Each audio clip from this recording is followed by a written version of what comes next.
A loud roar echoed through the village as a huge fox with 9 swishing tails. Its fur a dark, bloodish red, and its eyes, its powerful blood-red pupils with black slits that can stare deep into your soul, glared down upon the mortals that were scampering and running. Its claws as sharp as any blade slashed and cut through buildings, crushing any and all in its way. "It's the Kyuubi," quickly warned the Hokage. One of the ninjas screamed whilst running to the Hokage tower. The rest of the village had taken notice of the raging Biju approaching them, as shinobi were readying themselves for the onslaught. A small part of their forces were caring for the civilians and sending them to the shelters. Minato was nowhere to be found, as the forces were gathering only for the shinobi no Kami Hiruzen Saratobi to appear. "Sandaime-sama, the gates have been destroyed and the Kyuubi has entered the village perimeter. What are your orders?" A random chunin asked. "Everyone under Jonin must pull back to the shelters. We need to make sure that the civilians stay safe," Hiruzen ordered. "The Jonin and ANBU shall attack the beast and stall it, which will give us time so we can seal it again." "Hi," they shouted. "Now go," stated Hiruzen as the ninja scattered. "Or, go find Minato, the rest of you follow me." They charged as the other shinobi jumped up to the rooftops and skidded towards the Nine Tails. Almost half of the village fallen to the rampaging beast. Corpses of villagers and ninjas littered the streets as they passed them. Thousands of jutsus were fired at the fox, which was starting to annoy him. "Arg, you filthy humans!" Kyuubi roared as it slashed its claws towards the ground, crushing many shinobi under his mighty paws. "Fire style, great firestorm," Fugaki shouted as he and his clansmen all launched blazes of fire at the same time, causing the flames to form a tsunami of raging fire as it roared itself to the fox. "Pathetic Uchiha," Kurama laughed, and with a swish of a tail the fire disappeared. He then unleashed his massive chakra, sending the Uchiha that attacked him flying a few feet. He was about to form a Bijidama when suddenly the Uzumaki sealing chains rose from the ground and began to bind him. He was pushed to the ground as he struggled greatly to break free. "What? These chains? Could it be?" "Kushina," the fox roared in anger. "Not really, little kid," Kara Uzumaki teased, making the fox look down upon her. "You," Kyuubi roared. "I'm surprised you remember me, Kitling. It's me, Kara Uzumaki. Now be a good foxy and sit there like a good boy, so can we seal you up again." "How dare you treat me, the mighty Kyuubi, like a sniveling little child," he snarled, letting out a roar. "And you can forget about sealing me. No seal can hold me." Kara Uzumaki. Saratobi summoned Enma as the Monkey King turned into the adamantine staff as he had it enlarged and struck the beast in the head. "Quickly, I stunned it for a short minute. Use your strongest jutsus on it." The shinobi nodded as they began to go through hand signs as they unleashed fire style, water style, earth style, even lightning style jutsus at the fox, causing a little damage.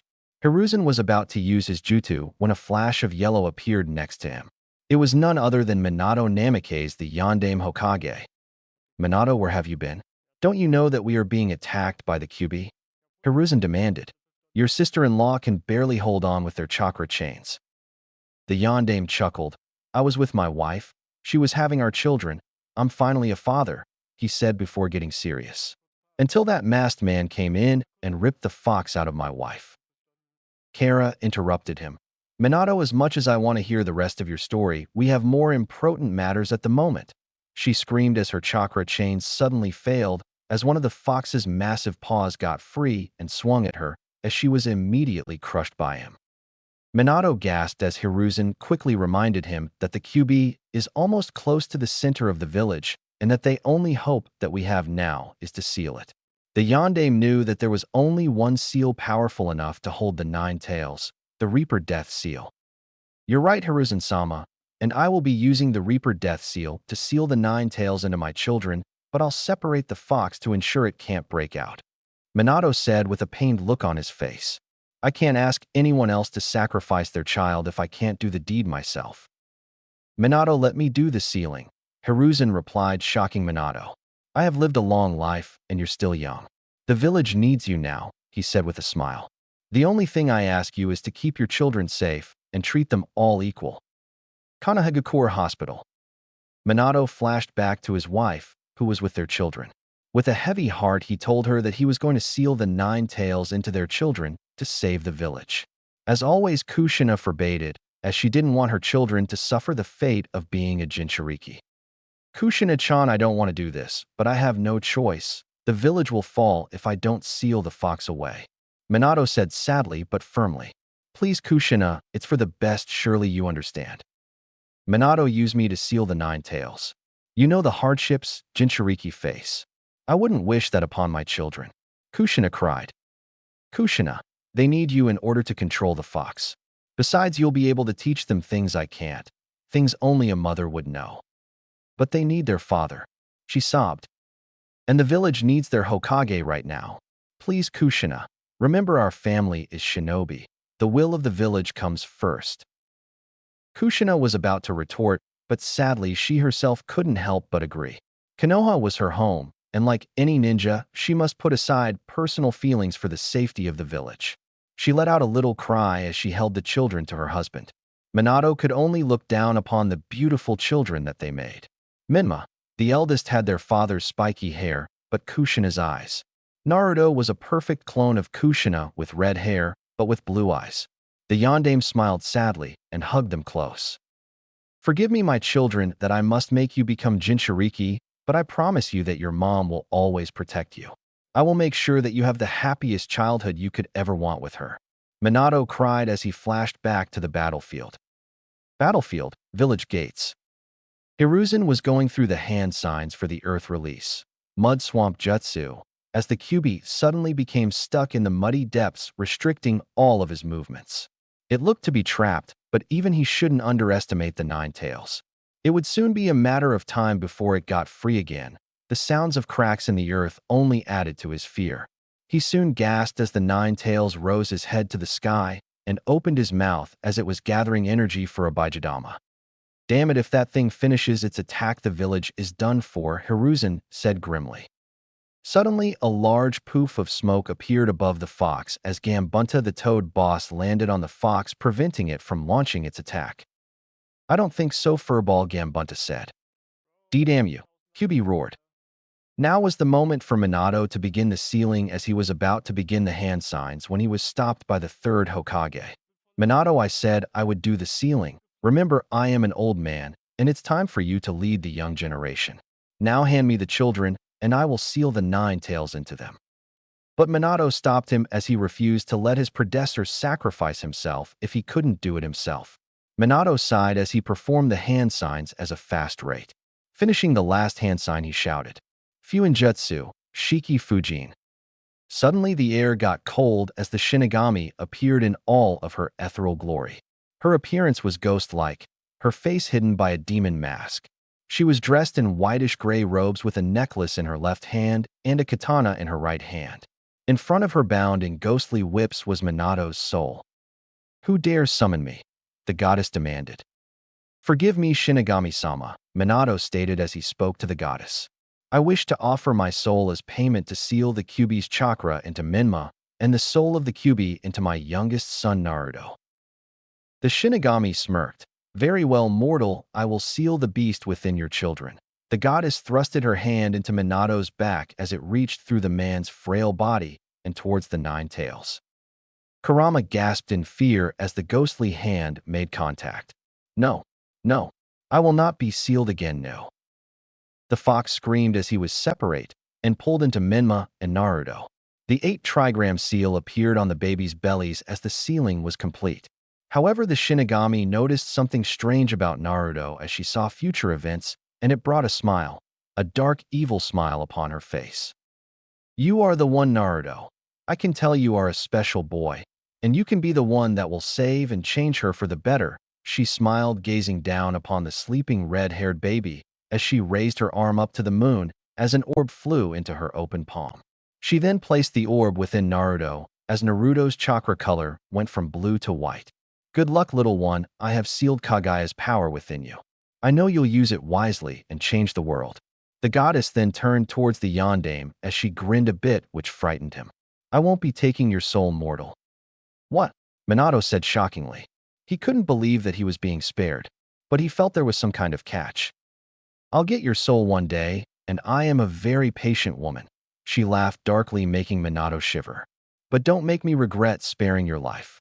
This is a one-time deal, but don't take my decision as an act of mercy," she snarled as she vanished.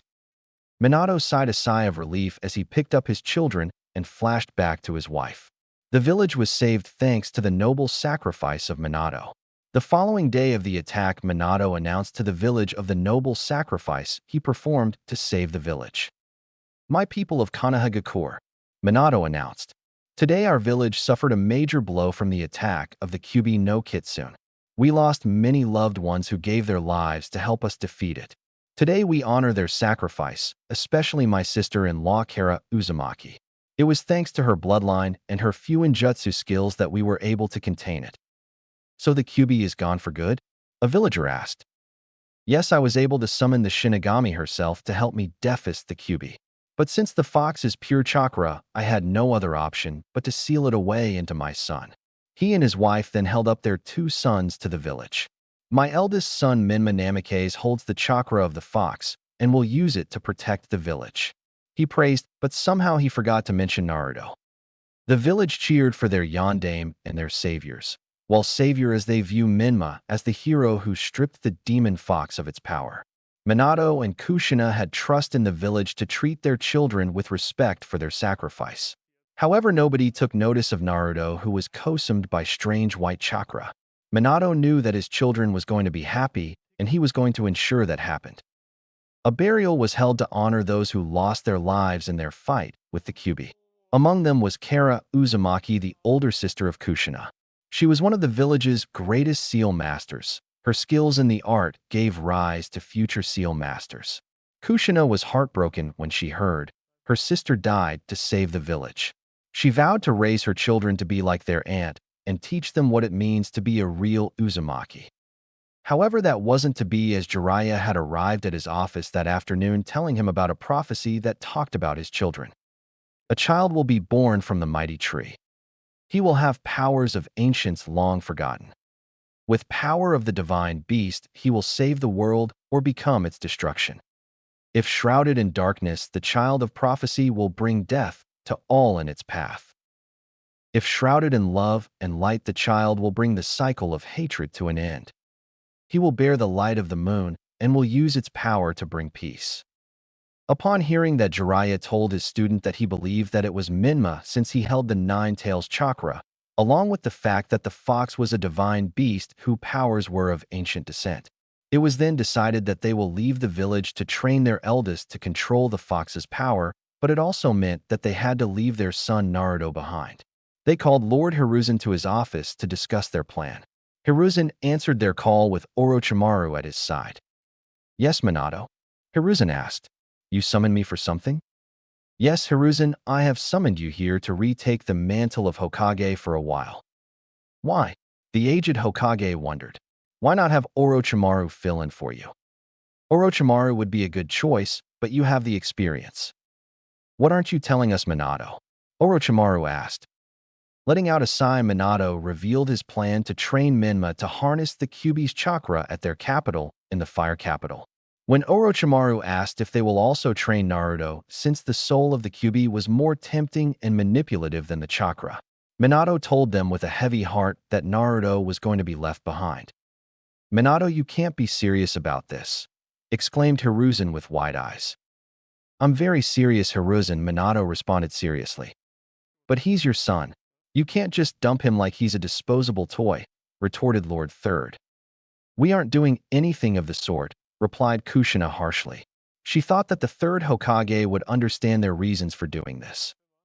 "Doesn't seem like it," Orochimaru scoffed while holding Naruto in his arms. "Minma needs training in order to gain control of Kyuubi's chakra. We're going to take him to our estate in the Fire Capital. We've already talked to the Fire Daimyo, and he's already agreed."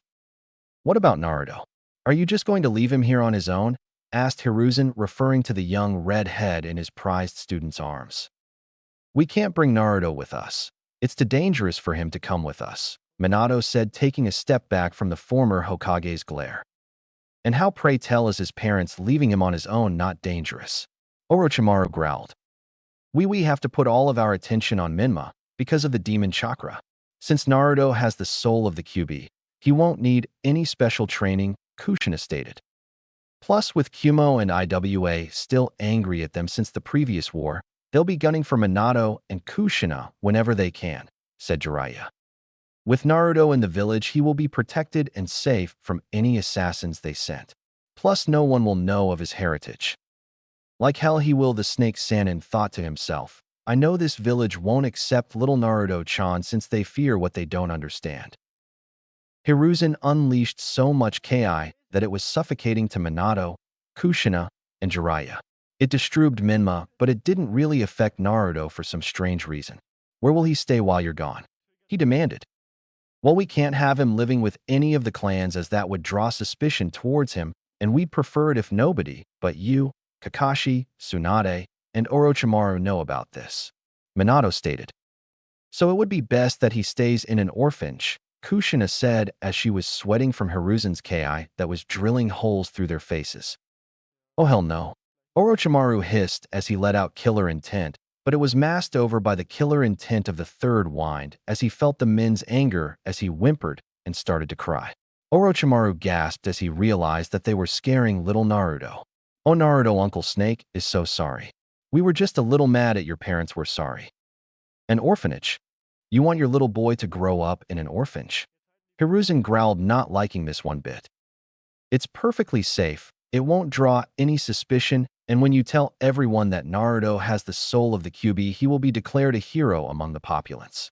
We'll train Minma, and until he turns 13, we will come back to be with Naruto, Minato said. Jiraiya nodded in agreement with his student. I'll drop in here and now to check up on Naruto. The Toad Sage couldn't stay in the village for long, as he had to help Minato and Kushina train their eldest Minma, who he believed was the child of prophecy.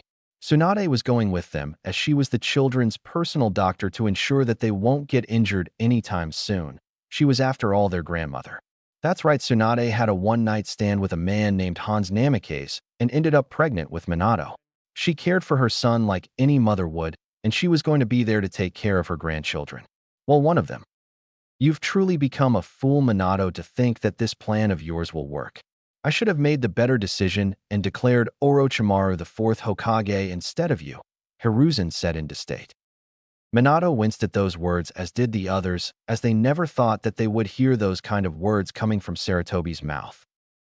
Regardless of what you may think of us, Hiruzen, we won't change our minds. We will take Minma to our estate in the Fire Capital and train him to control the QB's chakra, and nothing you say will change our minds, Kushina said in a firm and stubborn tone. Hiruzen and Orochimaru stood up as they glared their darkest glare at the group, which scared them a little, but the group stood their ground. The third Hokage glare was directed towards Kushina as the redhead felt that immense killer intent increase. But it wasn't as intense as the snake's killer intent. I can't believe that you, Kushina, would abandon one child for the other. This clearly shows me that you are play favorites with your children. Orochimaru sneered. Kushina growled. I am not playing favorites, you bag of scales, she ranted. Yes, you are, Kushina. You're leaving Naruto behind because he isn't a QB-powered child. However, this does proves one other thing, he growled. Really? And what does it prove, Orochimaru? Kushina replied. You're a blood traitor, he shouted, shocking them, especially Kushina. A true Uzumaki does not abandon family for any reason, especially for some prophecy told by an old toad. A true Uzumaki stands by their family, their whole family. And because you are choosing to favor Minma over Naruto, this shows and proves you are nothing more than a blood traitor, he roared as he stopped to catch his breath. You're treading on thin ice, Snake. Kushina is doing this for both of her sons. Her duty is to the world, Swanda shouted. Her duty is to be a mother, Orochimaru retorted, glaring at Kushina. Your duty is to take care of both of your children. As I recall, you swore to your sister that you would raise both of your children to become like her, to represent what a true Uzumaki is. Kushina stood there for a minute and was about to retort when Hiruzen interrupted her again. Get out, all of you. At this moment you have all lost my respect, especially you, Kushina. I thought that after what Mito taught you about family, you would take those to heart, but clearly you care more about the prophecy than your own son, Hiruzen stated. You clearly don't understand the severity of the situation, Minato said sternly. Exactly. You're getting upset over nothing, said Jiraiya. Hiruzen tried to hold his rage in before calling his ANBU. Weasel. You called Lord Third, Weasel said, bowing to him. Itachi, please escort this bunch from my office. I can't stand the sight of them. Also take them to the edge of the village gate as they are leaving for the fire capital, Hiruzen sneered. Hi. Itachi shouted as he escorted Minato and his group out of the office. Hiruzen sighed as he watched from the window as the Namakazes and the remaining Sannin left. Unknown to them, a certain deity watched the whole thing, and boy oh boy was she not happy. Kami's realm, Shinigami's domain. Shinigami roared as she shoved her stack of paperwork off her desk, and then threw the desk into the wall, breaking it in half. She was really pissed, and I mean pissed, and that rarely ever happens.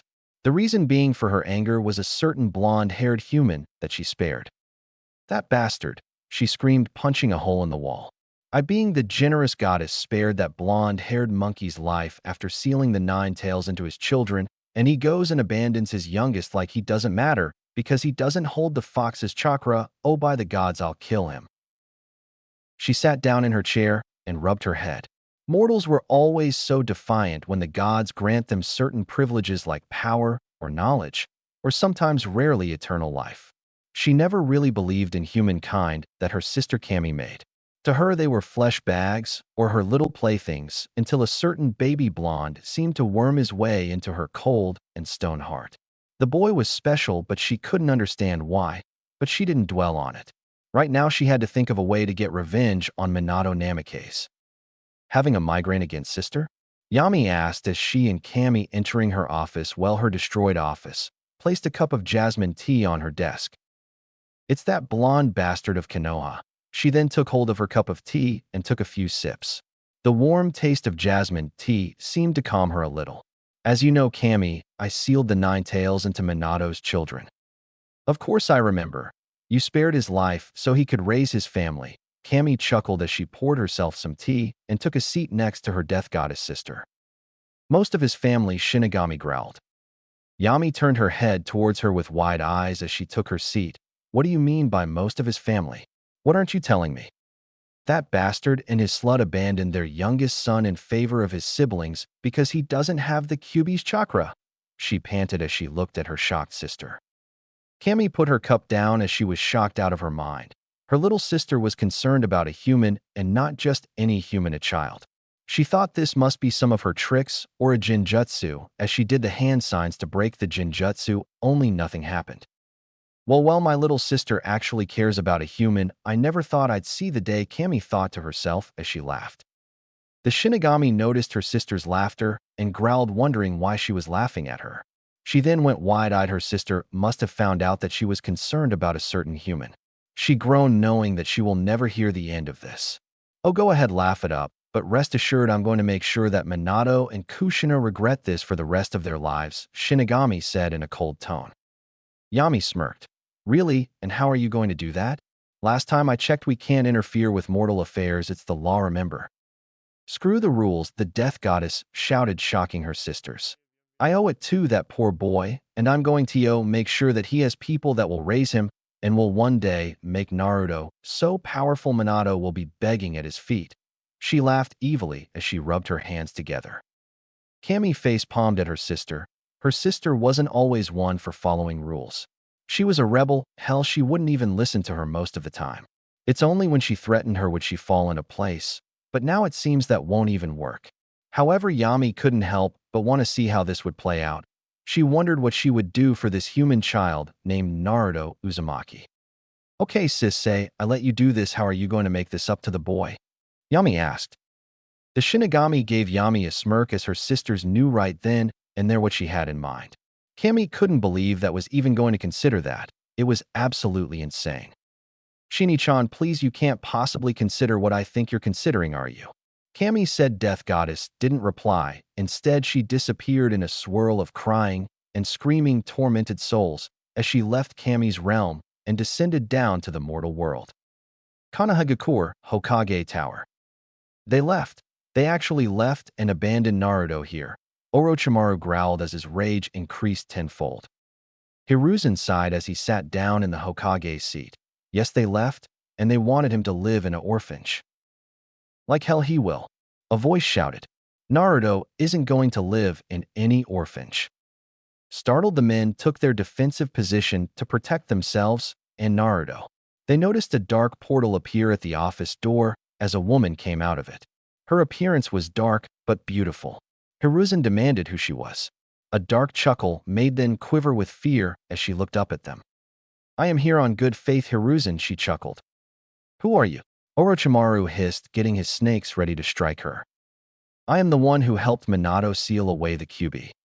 Shinigami, they both gasped. Bingo, and the reason I'm here is for the little one. Shinigami, with all due respect, you can't take Naruto. He's only a baby, Hiruzen replied with a bit of desperation in his tone. Ha ha ha, she laughed. I haven't laughed this much in centuries, ha ha ha. I'm not here to take Naruto. I'm here to make up for what his parents did. Please tell me you'll devour their souls, the snake Sannin begged. Ha ha ha, maybe, but no, the goddess chuckled. What I am going to do is give Naruto a new set of parents. Ones that will show him good morals and raise him to be a proper shinobi. After all, he is the prophecy child. What? The men shouted. Naruto is the chosen one. Yes, he is. Now on to business. I'm going to return 2 people from the dead and restore them to their youth. They will become Naruto's new parents, and not only that, they will change the way of the village and bring back the true will of fire. Who are these people you're going to resurrect? Hiruzen asked. Hashirama Senju and Mito Uzumaki. She answered. Hiruzen froze in shock. The Shinigami was going to bring back the first Hokage of the Hidden Leaf and the greatest seal mistress in Konoha back to life. Many thoughts were blowing through his mind like a wild storm. He was debating on whether or not this was the answer. One part of him told him to leave his sensei and his wife to rest in peace as they did their job. But the other part of him believed that having Hashirama back would set the village back on the right path. Plus, Hiruzen could finally retire. After all, Hashirama died young, so he was sure he could handle being Hokage again. Plus, this would be a good upbringing for Naruto. I believe it's a good idea, said Orochimaru, shocking his sensei. What are you saying, Orochimaru? Hiruzen asked. What I mean, sensei, is that Hashirama and Mito would be the perfect role models for him. Especially since this will be a shocker when Tsunade and the others come back, the Sannin smirked. Well, the Shinigami asked impatiently. What do you say? Hiruzen sighed. I can't believe I'm saying this, but I agree with Orochimaru. Having them back would greatly benefit not only the village, but Naruto as well. But may I ask, Shinigami-sama, why are you doing this? I owe it to the boy, she answered. Wow, who knew you had a heart? Orochimaru chuckled. Don't push it, Snake, she snarled. Well, I still agree it's a good idea, Hiruzen smiled. A wise choice. Now let's get started, she laughed as she clapped her hands together. Time to work some necromancy. She conjured up shadows as she gripped her scepter, and a large pentagram appeared on the floor. The floor broke apart as many souls were wailing from the underworld. The skies opened up as well as Hiruzen could see a blinding white light. I call to you from the land you were torn. Return to the world from where you were born. Arise, Hashirama Senju and Mito Uzumaki. The office shook as the Hokage and the Sannin held on to something and tried to shield Naruto from the ritual and its horrors. The graves of Hashirama and Mito exploded as the ritual took full effect and conjured up their souls. When the light died down, there they stood. Hashirama and Mito Senju Uzumaki in their youth. How, what's going on? Hashirama asked frantically. How are we back in Mito? He said, looking at his wife. You're young again. Mito looked herself over and looked into a nearby mirror and noticed her youthful appearance. She then looked back at her husband. So have you. But I don't understand, why are we back in the land of the living and at our youth? It's because of the Shinigami, Hiruzen said as they looked at him. Hiruzen, you're still the Hokage? Hashirama chuckled. Unfortunately, he sighed, smoking his pipe. Anyway, to answer your question, like my student said, the Shinigami herself brought you back. But why? Mito asked. Because of this special baby here, he said as Orochimaru introduced them to Naruto. This is Naruto Uzumaki Namikaze Senju, son of Minato Senju Namikaze the Yondaime Hokage, and Kushina Uzumaki. Kushina? Well, so they finally tied the knot, Mito chuckled. Where are they? Well, that's the reason you were resurrected. You might want to sit down for this. Hiruzen said, motioning them to take a seat.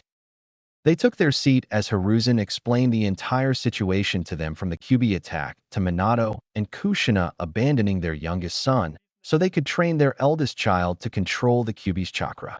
Upon finishing the story, Hiruzen got the response he was looking for. Hashirama was angry no scratch, that pissed off at the disgraceful act committed by his great-grandson and granddaughter.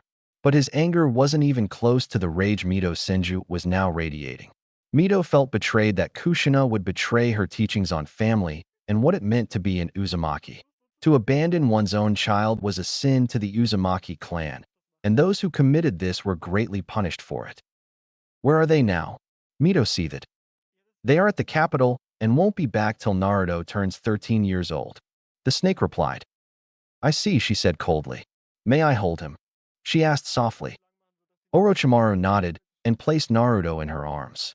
Mito and Hashirama could see many of the Senju and Uzumaki blood traits in him, from the Uzumaki red hair to the Senju chakra reserve and body structure. He was most certainly a powerful child, but what caught them off guard was the white chakra he had. Being a censor, Mito could see that he was going to be a powerful shinobi in the future. The Shinigami wants you to raise him as your own. Hiruzen said. Will you do it? Well, it's been a long time since we raised kids. I wouldn't mind raising one more, Mito smiled. I agree, Hashirama added. Perfect, Shinigami smiled, making everyone looking at her. I've already switched Minato and Kushina's DNA with yours and Mito's. Congrats, he's now biologically yours. Now if you'll excuse me, I got some souls to torture and lots of paperwork to do. She then vanished through the floor. Well, let me be the first to welcome you back, Sensei, Hiruzen smiled. And to take back the Hokage seat, so I can retire. Hashirama chuckled as he agreed to take the seat back after he gets settled in with his wife and new son. Hiruzen got out the paperwork and filled it out. Mito and Hashirama renamed their son as Naruto Madara Uzumaki Senju, in honor of their old friend Madara Uchiha. After signing the documents, Hiruzen gave Hashirama the keys to the Senju compound. The Senju couple vanished from the office and took Naruto to his new home. The life of Naruto Senju begins. Hashirama and Mito arrived at the old Senju compound. It was just like they remembered it, a large complex with a main house, large gardens, training grounds, and beautiful forests. It brought back so many memories from the day Konohagakure was formed to the day they died. Looks like we're going to make new memories, Mito chuckled. Hashirama chuckled, kissing his wife's forehead. Let's get settled in. Heading into the compound, they reached the main house, which was a 4-story tall, like mansion with many rooms. It had a side building attached, which the Senju clan dojo, where future Senjus were trained before they attended the academy. Going inside the main hall was as grand as the architecture. The Senju compound was an ancient cultural building since the Great Wars. Though it's gone through many renovations over the years, it was still a sight to behold. They entered the living room, which was small with couches and other pieces of furniture. They could take in the fresh new scents as Hashirama sat down in his favorite armchair that was still there after all these years. Mito, darling, why don't you take Naruto up to his new bedroom? I'm sure the nursery is still there. Hashirama asked, leaning back into his chair.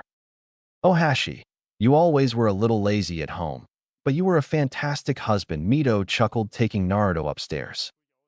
Mito headed upstairs as she came to the nursery where her grandchildren Tsunade and Nawaki used to play and sleep when they were babies. She quickly lost her smile when she thought of Tsunade, who abandoned her youngest grandchild for her eldest one. She headed inside as the walls were painted to look like the forest. There were many child toys that she might have to replace with new and safer ones. She came to the crib that looked brand new. She guessed it must have been Minato's old crib. She looked down at her new child and smiled as the baby was sound asleep in her arms. Oh, Naruto, you're going to love it here. Your father and I will make sure you grow up loved and strong. After all, we Uzumaki stick together and we always put family first. Naruto yawned as Mito placed him in his crib and placed the blanket over him. She gave him a kiss on his forehead and smiled down at him. She then hummed a little tune as she began to sing him a lullaby. Luli, Luli, Luli, Lile Luli, Luli, Luli Lile. Lay down your head, and I'll sing you a lullaby. Back to the years of Luli Lile. And I'll sing you to sleep, and I'll sing you tomorrow. Bless you with love for the road that you go. May you sail far to the far fields of fortune, with diamonds and pearls at your head and your feet. And may you need never to banish misfortune. May you find kindness in all that you meet. May there always be angels to watch over you, to guide you each step of the way, to guard you and keep you safe from all harm. Luli, Luli Lile. May you bring love and may you bring happiness. Be loved and return to the end of your days. Now fall off to sleep. I'm not meaning to keep you. I'll just sit for a while and sing Luli Lile. May there always be angels to watch over you, to guide you each step of the way, to guard you and keep you safe from all harm. Luli, Luli Lile. Luli, Luli Lile. Luli, Luli, Luli Lile. Luli, Luli, Luli Lile. Luli, Luli, Luli Lile. Luli, Luli, Luli Lile. Luli Lile.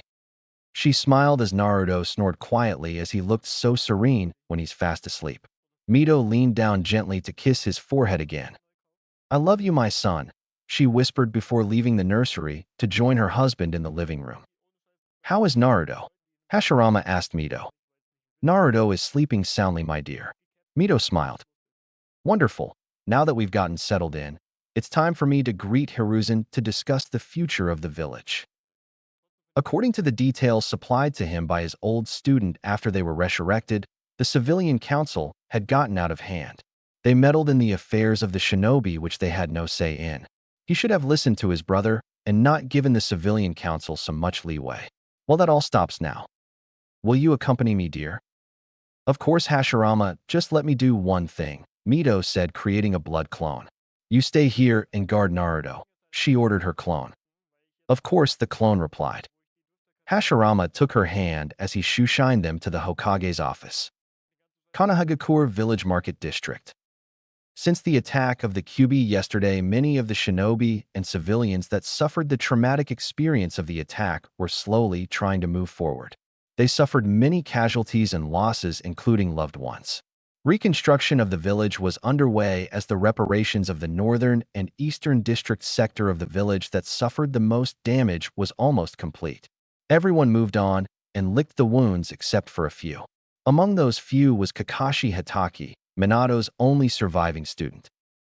Kakashi Hatake, the copycat ninja who copied over 1,000 jutsus, a man whom many called a hardcore, strong-hearted ninja, was now drinking his anger in sake at the local bar. The man couldn't let go of the hate he felt when he discovered that his own sensei Minato Namikaze was abandoning his youngest son for his Jinchuriki child.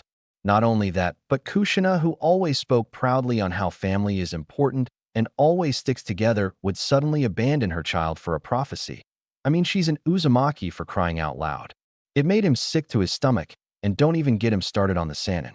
But he was happy that Orochimaru didn't go with them. At least the snake had brains and a heart. Hatake-san, the bartender asked, don't you think you had enough? I'll tell when I have enough, Kakashi ranted. Another one. The bartender immediately refilled his glass as Kakashi gouged it down in a single gulp. Kakashi's friends watched him in disappointment but sorrow. They knew that Kakashi took Minato's leaving and abandonment of his son hard. After all, Kakashi looked up to and admired his sensei, but now he wouldn't even speak of him. Hokage Tower, Hokage's office. In the Hokage's tower, Hiruzen was stuck doing what all Kage fear the most: paperwork. That's right, paperwork. A Kage's worst nightmare. After the attack, he's gone through pile after pile after pile. Curse you, Minato, you leave the village, but you don't give me the secret to defeat paperwork, he groaned as he scanned through the papers. Many of the papers were from the civilian council that demanded lots of money to repair their homes and businesses that were destroyed in the attack. Hiruzen sighed as he leaned back into his chair and smoked his pipe.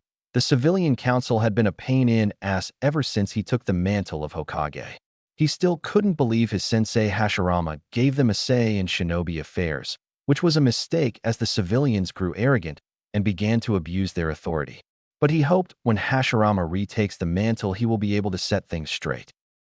I'm getting too old for this, the professor said, smoking his pipe as he went over the reports of the damage. Bear, he yelled. Bear masked Ambu knelt before him.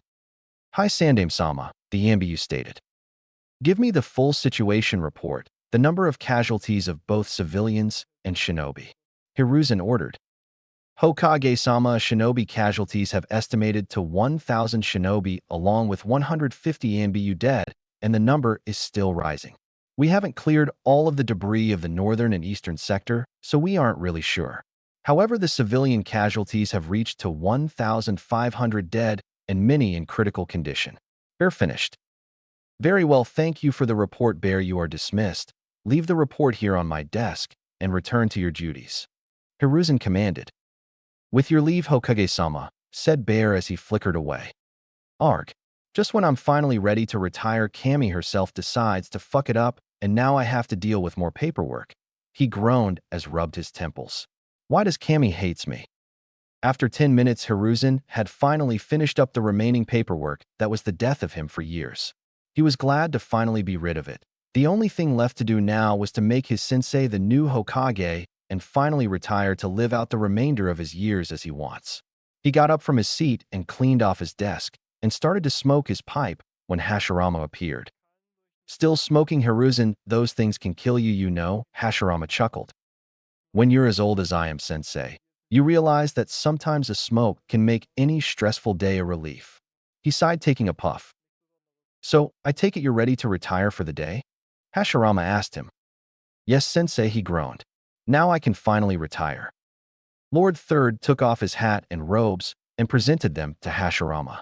Lord First took them with great pride like he did over 100 years ago. Placing the robes on, he straightened and tightened the knots. He then placed the hat atop his head as Hiruzen welcomed him back as the Hokage. Mito also congratulated her husband. A knock at the door as an ANBU spoke from outside the office. Lord Third, the council has requested your presence, the ANBU dear said. Tell them I'll be right there. Hiruzen replied, waiting till the Umbu left. Well, sensei, it's time to reveal your existence to the council. Indeed, it's also time for the village to go through drastic changes, Hashirama stated coldly. Lord Third and Lady Mito nodded as they left the office and followed Hashirama to the council chambers to discuss the future of the Leaf and to knock some people down a peg. Council chambers. Hiruzen and company stood before the door that led to the council meeting. Lord Third had been notified that everyone else had already arrived, but as he stood before it, he couldn't help but feel a slight unsettled, as if something big was going to conspire. Boy, oh boy, was he in for a surprise. He could already hear soft chatter and discussions going on. Praying to the gods that were listening, he pushed open the door and swept into the room. Lord Third took his seat at the head of the table and then surveyed the council. The council was split into 3 parts. The Shinobi Council, which consisted of the clan heads of the Hyuga, Aburame, Inazuka, Akimichi, Nara, Kurama, Uchiha, Saratobi, and the Nara clan minus the Senju, Uzumaki, and Namake's seats that were still empty. But not for long. The Civilian Council that handles civilian and financial affairs like stocks and trades, and finally the Elder Council, which consisted of the Hokage's advisors Hamura, Koharu, and the old warhawk Danzo. Order, I call this meeting to order, shouted Hiruzen. Hokage-sama, where is Minato? Hayashi asked. Shouldn't he be here? Following his battle with the Kyuubi, Minato managed to defeat the beast with a SS rank Fuinjutsu called the Shiki Fujin. With it, he was able to summon the goddess of death herself and had sealed the 9 tails away into his children Minma and Naruto, the Hokage explained. Minma holds the fox's chakra while Naruto contains the soul. The Civilian Council immediately called for the death of the youngest Namakes, for they believe he was the 9 tails in human form. Hashirama and Mito, who were outside of the chambers, were furious but kept their cool. They didn't want to give themselves away just yet. Silence, Hiruzen shouted. Hokage-sama, we must kill the demon. A civilian shouted. We must kill it while it's still weak in human form. I'll show you a demon, Hashirama whispered, getting his kunai ready till Mito stopped him. Mito gave Hashirama a look that said, don't act rashly. Wait for the right moment, Hashirama groaned before putting away his kunai. Naruto is what keeps the demon from escaping and killing us all. Hiruzen shouted to the fat merchant civilian. Hamura cleared his throat. May I suggest that handing the Jinchuriki over to the council, we can train them to control the power of the tailed beast. I will train them to be strong and loyal ninjas of the leaf. Hiruzen groaned. The answer is no. Besides, Minato and Kushina left for the fire capital. Unfortunately, they decided to only take Minma and left Naruto behind. What? The clan head screamed. Good, maybe they will train their son to kill the demon with the very power that they stripped from him. Another civilian shouted. Enough, Mabuki Haruno screeched. This boy Naruto is as much a victim as we are. Everyone was shocked that Mabuki Haruno, the head of the civilian council, would defend the boy. Hiruzen was most shocked since her husband Seiko Haruno was a demon hater and was killed in the Kyuubi attack. Mabuki Haruno, how could you defend the demon who killed your husband? A wealthy civilian asked. I'm not defending the demon. I'm defending the boy who imprisoned it, she harshly replied. Why would Minato, especially Kushina, leave their youngest pup and take their other pup with them? It doesn't make sense, Sum said coldly. I never thought my teammate could do such a thing, Hayashi shouted. Such a drag, but I have to agree with them, Hokage-sama. It sounds to me that Minato preferred the kid with the fox's chakra. Am I right? Shikaku asked lazily. Leave it to Inara to figure things out quickly. Hiruzen's sweat dropped. You hit the nail on the head, Shikaku. Kushina stated that Minma needed to control the Kyuubi's chakra and that Naruto just wasn't that important. The Shinobi Council was in an uproar at the complete disregard that their once beloved yondaime and red-hot Halberino had towards their youngest son. Questions were soon asked about what will happen to the boy. Many of the clans offered to take him in. The first one to volunteer was Fugaku, who secretly wanted a weapon to increase the power of the clan. Next was Hayashi, who was ashamed of his former best friend and thought taking the boy in not for Minato or Kushina, but to give the boy a caring, loving home. Some wanted to take care of the child as she can relate to him, since she herself comes from a clan that was once feared and demonized due to their wolf-like features and powerful techniques. Some also was ashamed her blood sister Kushina would abandon one pup for the more powerful one.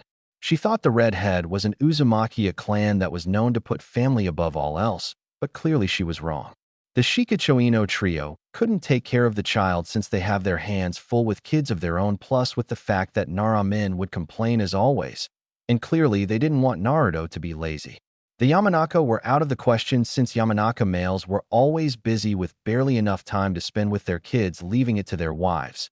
And Naruto needs to have a father that dedicates their lives to both their jobs and their kids equally. Finally, the Akimikis tend to overfeed their kids, and I don't think they would want a fat Naruto. The Aburame was clearly out of the question, since who would want bugs living in their bodies? Hiruzen sighed as he silenced them with a small amount of ki. Now that I have your attention, I understand that you all wish to take care of the boy. Unfortunately, that won't be happening. You see, the Shinigami who sealed the Kyuubi away left us a little present. Koharu spoke up first. Hiruzen, what are you talking about? I'll let our guests explain. Hiruzen smiled as he motioned the couple inside. The council gasped as silence filled the room.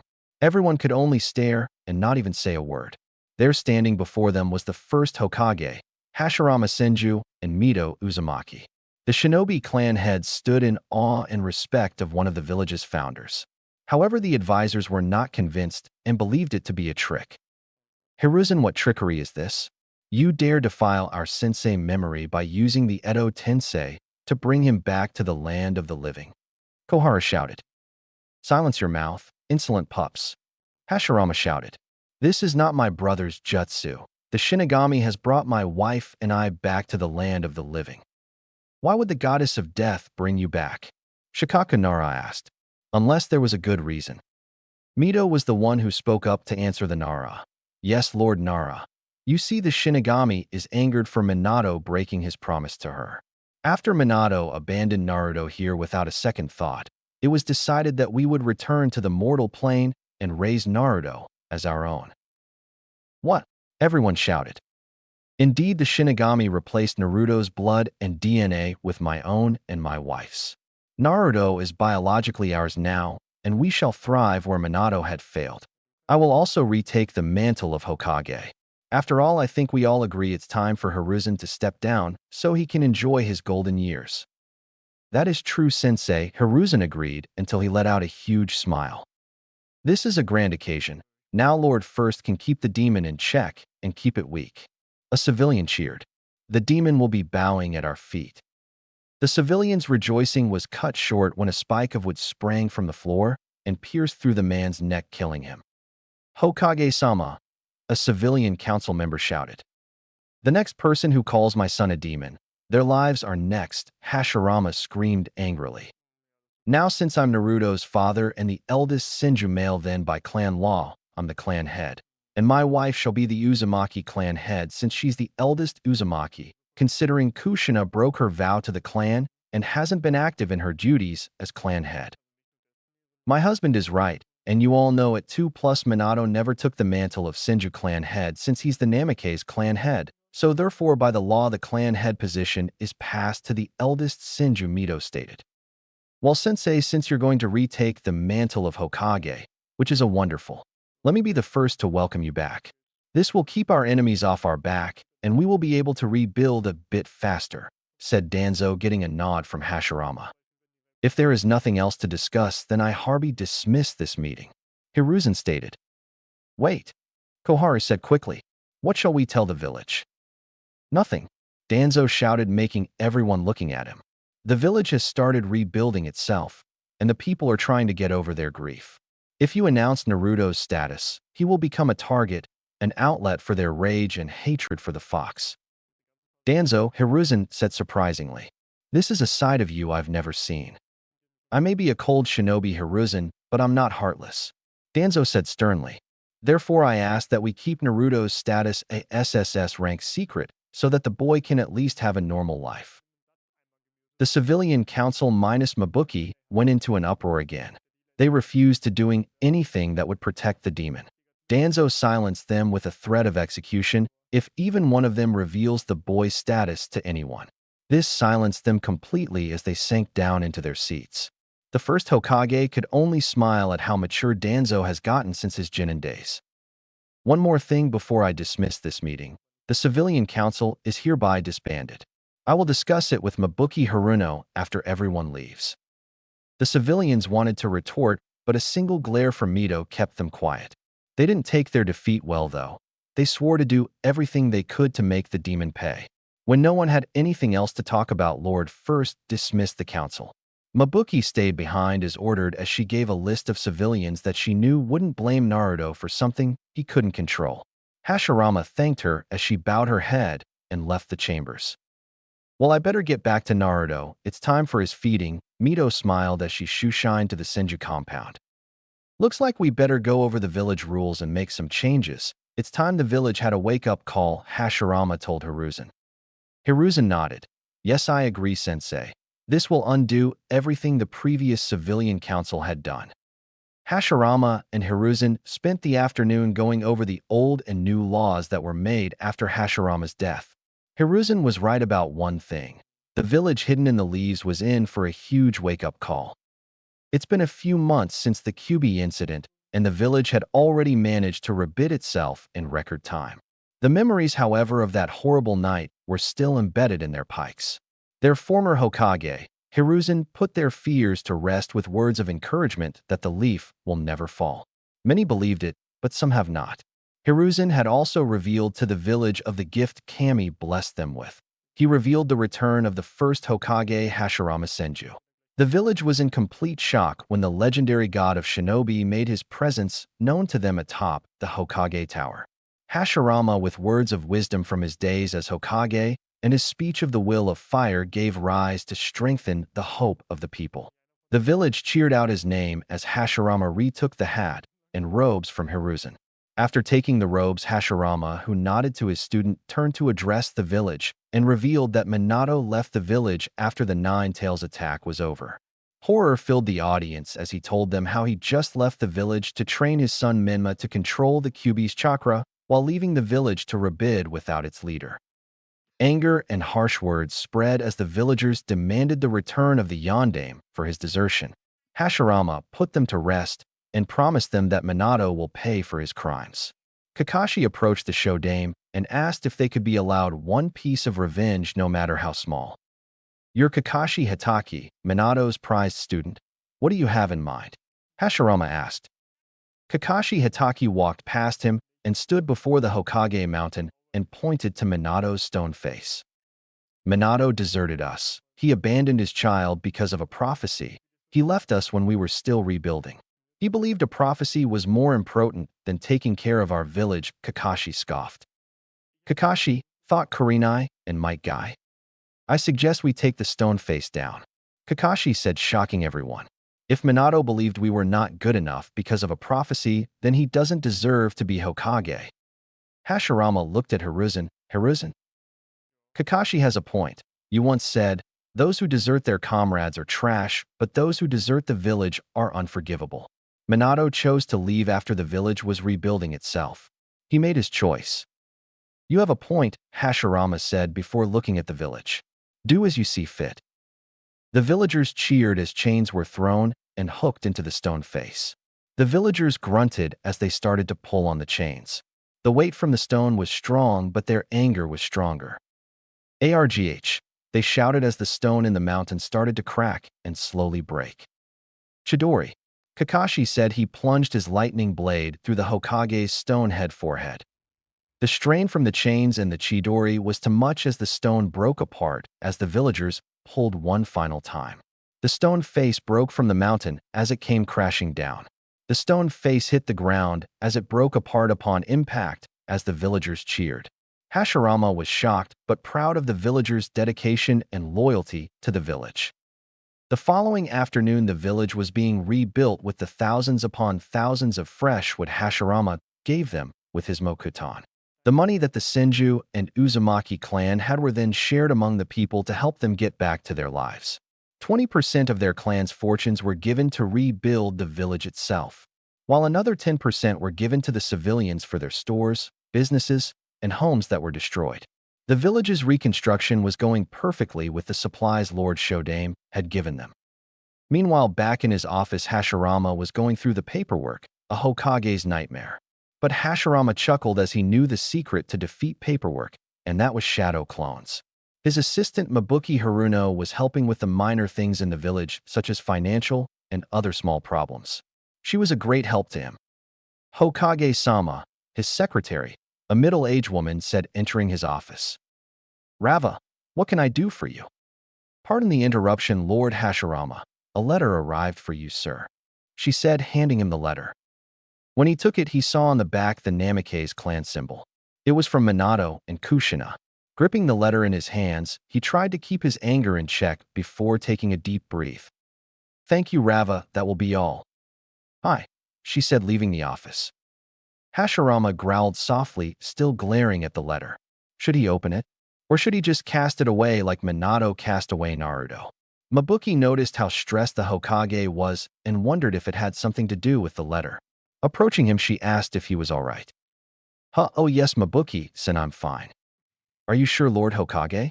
You seemed really stressed." "No, it's nothing, I'm okay." "Very well, if you're sure," she said before going back to her duties. Sighing in relief, Hashirama slowly began to open the envelope. He decided he should at least read what Minato had to say, no matter how bad the excuses he would make be. Taking out the paper, he unfolded the letter and began to read.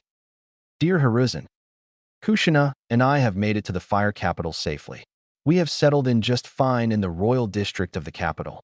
It feels good to be back home where my ancestors lived. I'm looking forward to teaching Minma about his ancestors and all the techniques of the clan." Kushina been going on about how Minma will take after her clan more than mine. But enough about that. How's Naruto doing? We haven't received any letter from you since we arrived. I can only guess you're still angry at us for leaving Naruto behind. But like I said, Hiruzen, we need to train Minma to control the chakra, and having the boys together would allow the soul to regain its stolen chakra. It's best they grow apart, so they will both be safe. Trust me, Hiruzen, this is for the best, you'll see. But putting that aside, how is my son? Is he being spoiled by the villagers due to his new hero status? Oh, Kushina wanted to write to you as well. Hiruzen, this is Kushina, still upset about my choice, I see. See reason for once, old man, I'm doing this for both of my boys. I love them both, and having Naruto here will just endanger him if the soul is anywhere near its chakra.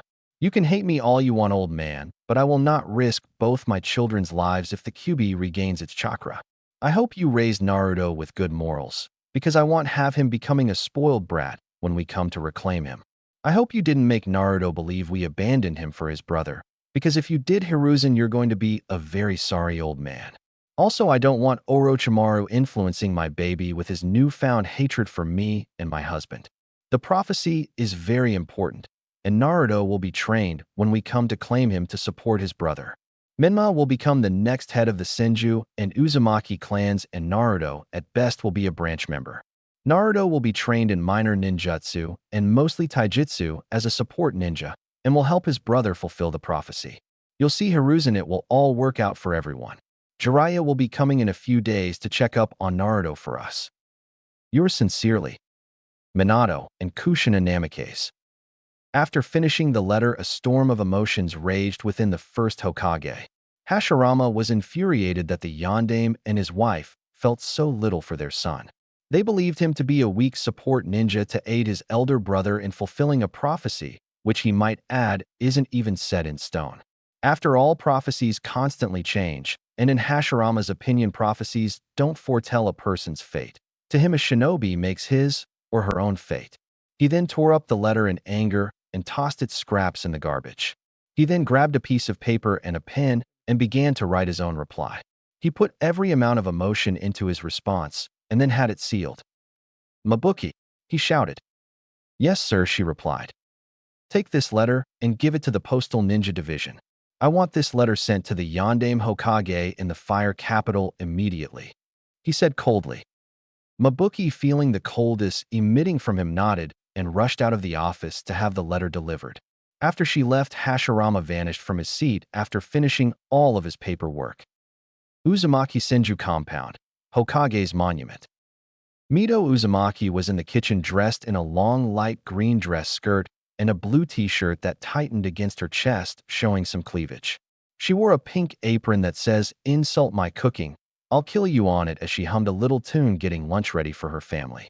She was cooking some delicious miso ramen with a side of bread and vegetables. She wanted her kids to be healthy and well-nourished. "Mito-san," and voice rang out.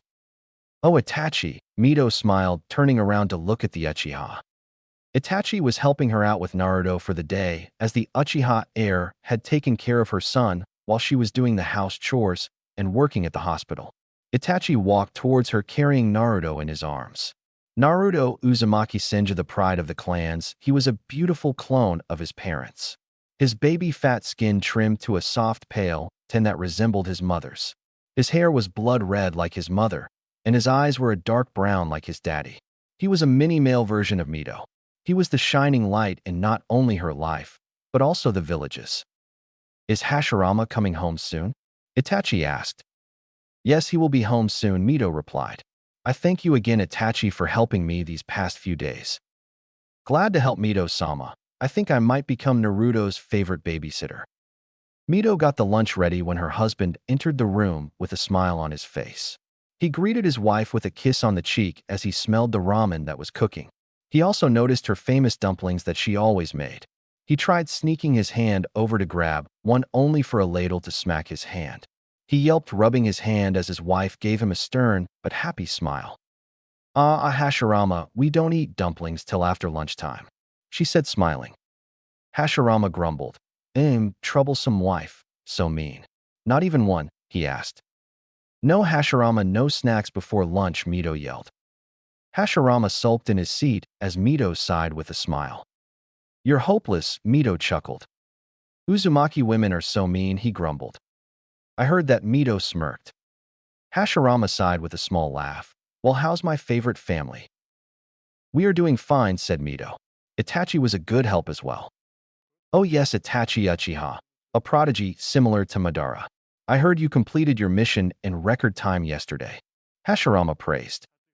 "Well, when I reached the border, my team were greeted with hostility from IWA.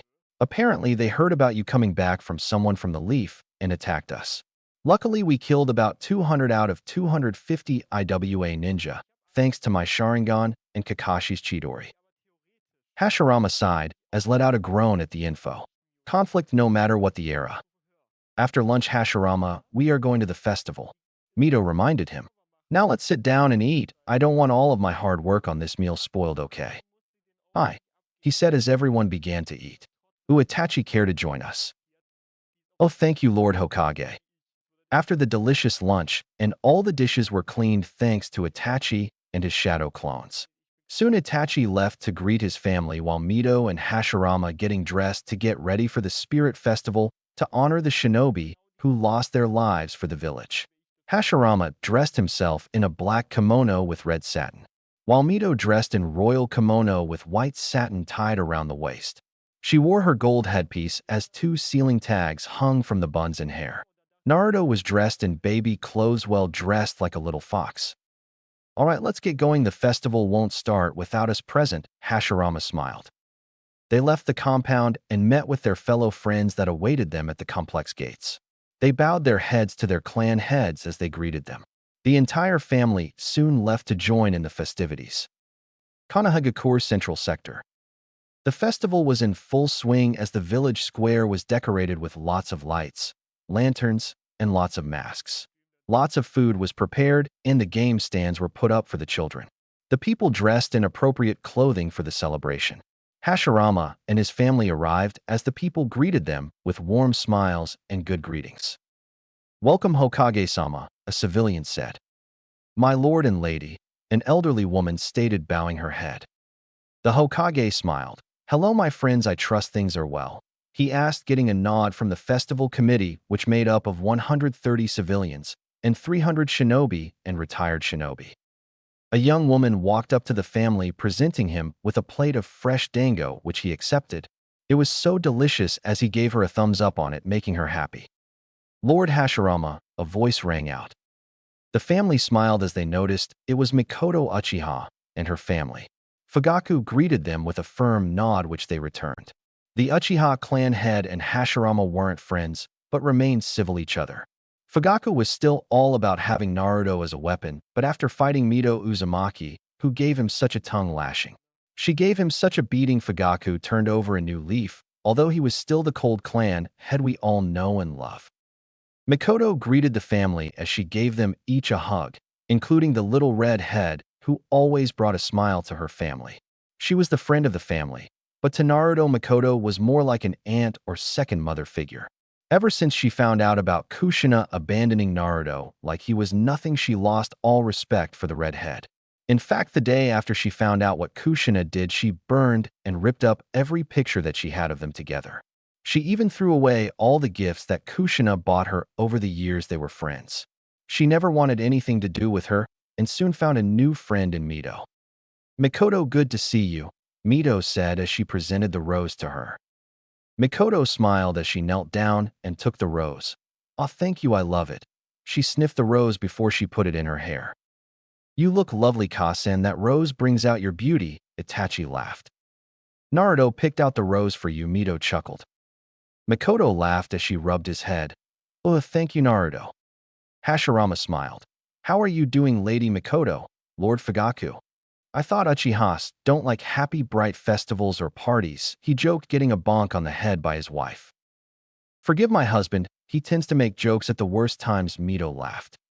The Uchiha and the Uzumaki Senju families met up with their fellow clans, while their children set out to meet with their friends and play lots of games. Soon Hiruzen and his wife had met up with Hashirama. He greeted the couple with a bow of respect, which the couple had returned. Welcome, Lord Hiruzen and Lady Bawako, it is good to see you, the Hokage said. The honor is ours, Lord Hashirama, Bawako said respectfully. I trust you are looking forward to the festival with your family. Hiruzen laughed while enjoying a glass of sake. Mito nodded. Yes, indeed, thank you.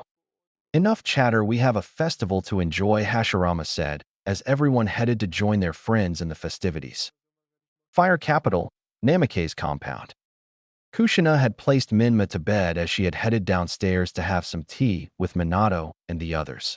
After the stressful afternoon, she had taken care of her bundle of joy. Minma was exactly like her when she was a baby. She was greeted by Tsunade, who made her favorite tea. Oh, the sweet scent of jasmine tea.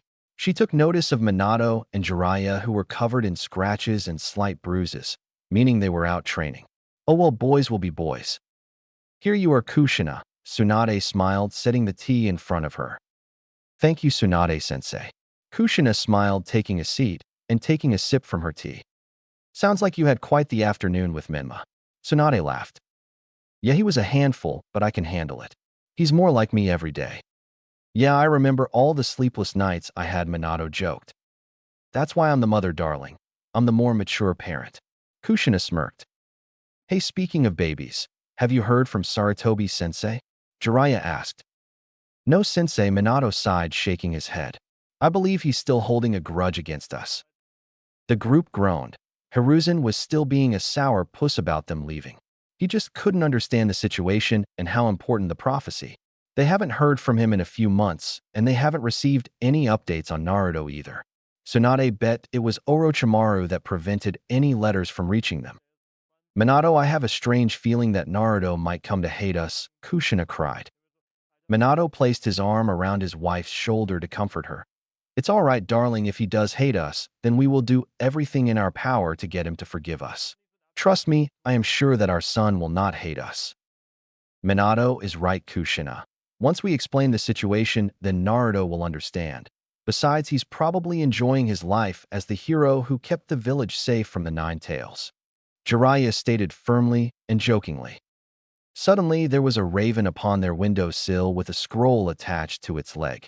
It was an Uchiha raven due to the Sharingan eyes. It was used by the Hokage to send private messages. Everyone wondered why Hiruzen would send them a letter now of all times, since he didn't want anything to do with them.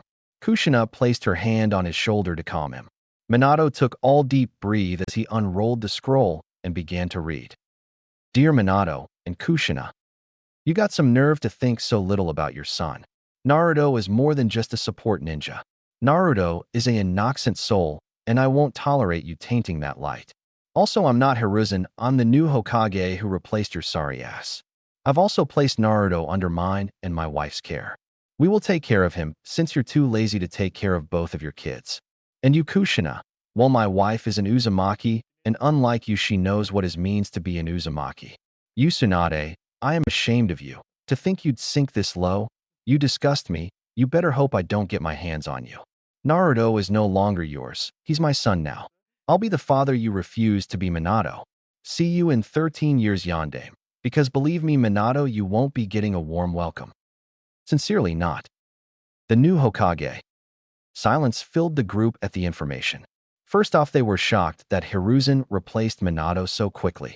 To think the old man was angry enough to go that far to get back at them. Another thing that horrified them was that Naruto was adopted by the new Hokage and his wife, who just happened to be an Uzumaki woman. Tsunade was pissed that the new Hokage would dare threaten her with bodily harm.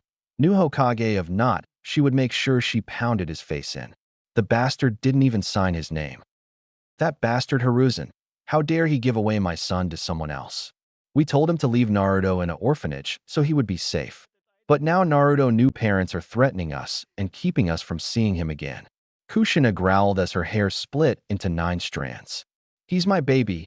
Naruto is my baby, only I can be his mother. No one can love him like I do. Minato, on the other hand, was confused with the threat the new Hokage made against him. Something about not getting a warm welcome when he comes back. Whatever this guy is, Hiruzen must have revealed the prophecy and their plan to the new Hokage. This was bad. The prophecy and Naruto's heritage was supposed to be a secret until they came back. Jiraiya was the same way.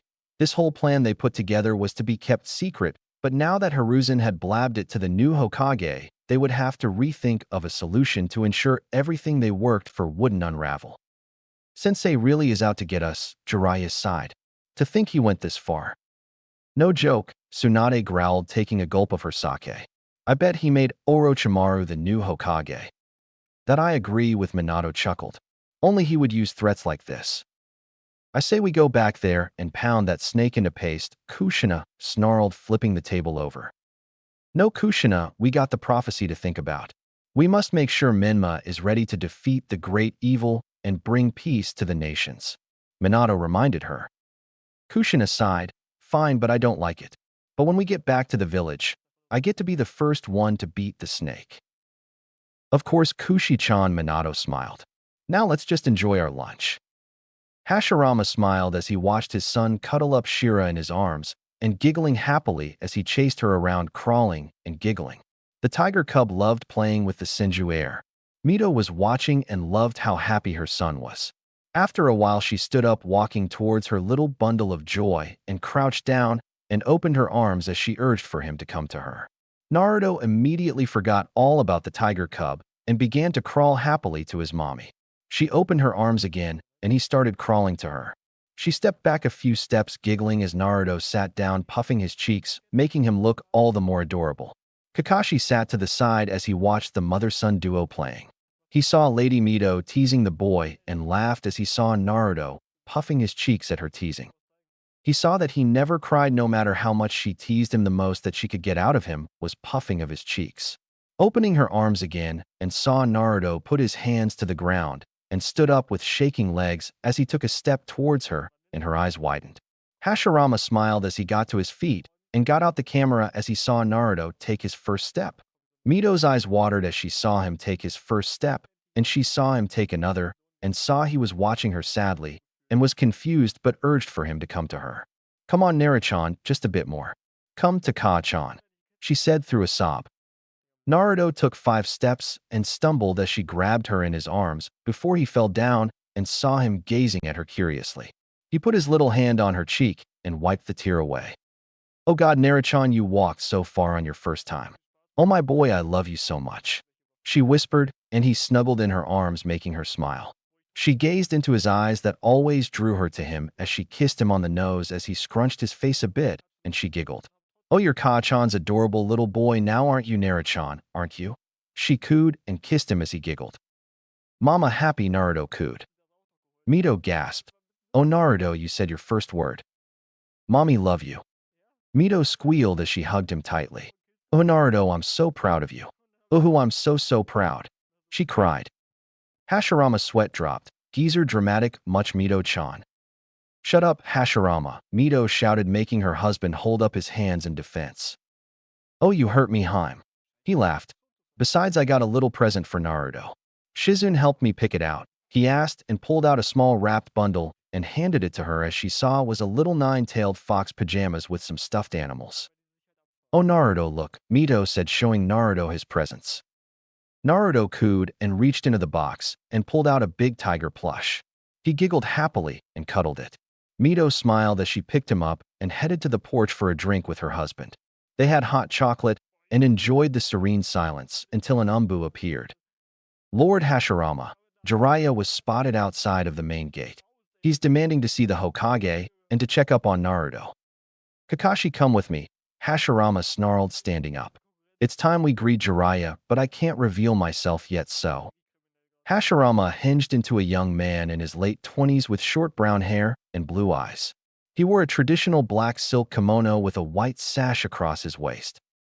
"Hi, Hokage-sama," Kakashi said, following him. Mito clutched her baby to her chest protectively as she growled at the mention of Jiraiya. There was no way that she was going to allow that toad sage anywhere near her baby. Konoha Village Gates. Jiraiya arrived at the village gates after a few days' walk from the fire capital. He was on orders of his student to find out the identity of the new Hokage who had taken Naruto from him and Kushina. The news of Naruto being given to another family put a huge dent into the prophecy. According to the Toads, a few days after living in the fire capital, the Toads foresaw an event that would turn the tide of the world. The Toad Sage told them that if the Chosen One loses their other half, he will fall into darkness. They believed that if Menma loses Naruto to another family, then Menma would lose his other half of himself and fall to darkness. But what he didn't know what was the prophecy actually meant Kagaya and Naruto, since Kagaya became half of Naruto. Reaching the village gates, he was greeted by the 2 Chunins. "Halt, who goes there?" "Jiraiya of the Sannin, I have come to see the new Hokage and to check up on Naruto." "Naruto-sama is fine, Jiraiya." "Naruto-sama? Wow, the brat must really be enjoying his hero status, if this is how the village spoils him." "I'll take it from here, gentlemen," a voice called out. Jiraiya and the Chunin guards turned to see the Hokage dressed in his robes with Kakashi at his side. Lord Hokage, they saluted. At ease, Hashirama smiled. Hashirama took one look at Jiraiya and tried to keep his anger in check. He was face to face with the man who drove a wedge within the Namikaze family. The man who agreed that Naruto should be left behind so his more powerful brother would be trained to control the fox's chakra. "So you're the new Hokage?" Jiraiya asked bluntly. "And you're the gallant, mighty Jiraiya?" Hashirama asked. "I see you're in awe at my mighty reputation," Jiraiya boasted. "You mean as a perverted hermit who peeks on women in bathhouses? And who writes that filthy smut, which I might add, is insulting to women?" Hashirama pointed out coldly. Jiraiya felt like a sword was ran through his heart. This man clearly didn't see the mighty shinobi that was the mighty Toad Sage. "I'll have you know I'm the teacher of the fourth Hokage and the child of prophecy Minma Namikaze," the sage praised. "You mean the bastard who abandoned our village when we were still weak after the Kyuubi attack?" the Hokage shouted. Minato had urgent business to take care of, and he left Hiruzen-sensei to take over until the business was finished, Jiraiya taking offense to the insult to his old student. "The rebuildment of our village was supposed to be Minato's business." Hashirama snarled back. "That blonde bastard was a coward. He fled instead of helping us in case another village attacks us." "Minato saved your sorry asses from the Nine Tails, something none of you could ever accomplish in your entire lives," Jiraiya retorted. "Minato-sensei was a coward and then abandoned one of his children because of a prophecy told by you and the old Toad Sage." Kakashi spoke out in a cold tone, making Jiraiya flinch. Jiraiya gasped. "Kakashi, that's your sensei you're talking about, the man who took you in and raised like you were his own son." "That man is no longer my sensei," Kakashi shouted. "The day he abandoned his youngest son, and the village was the day he abandoned me. Oh, and the bastard can take this back." Kakashi tossed the three-pronged kunai Minato gave him for graduation to the ground in front of Jiraiya and stomped it into the dirt. "Kakashi," Jiraiya said softly. "Now what brings you back to the village?" the Hokage asked. "I have come here to check up on Naruto for Minato and Kushina," Jiraiya replied. "I am the boy's godfather after all." "You are not going anywhere near my son, you filthy toad," Hashirama hissed. "Your son?" Jiraiya asked. "Oh, that's right, you're the one who adopted the boy. Well, I made that clear in my letter, or is your eyesight as bad your luck with dating a woman?" Hashirama seethed, burning Jiraiya. The Toad Sage couldn't believe that he just got burned by the Hokage's insult. That man had a lot of nerve to talk to the great Jiraiya that way. "I don't care who you are, but no one speaks to one of the Sannin that way. As I can tell, you are a first-time Hokage, and your chakra level says you're at least Jonin level. I'm a Sannin, and on a whole different level." "Your arrogance speaks for itself," Kakashi scoffed. "Here's what's going to happen. You're going to turn around and go back to the Fire Capital.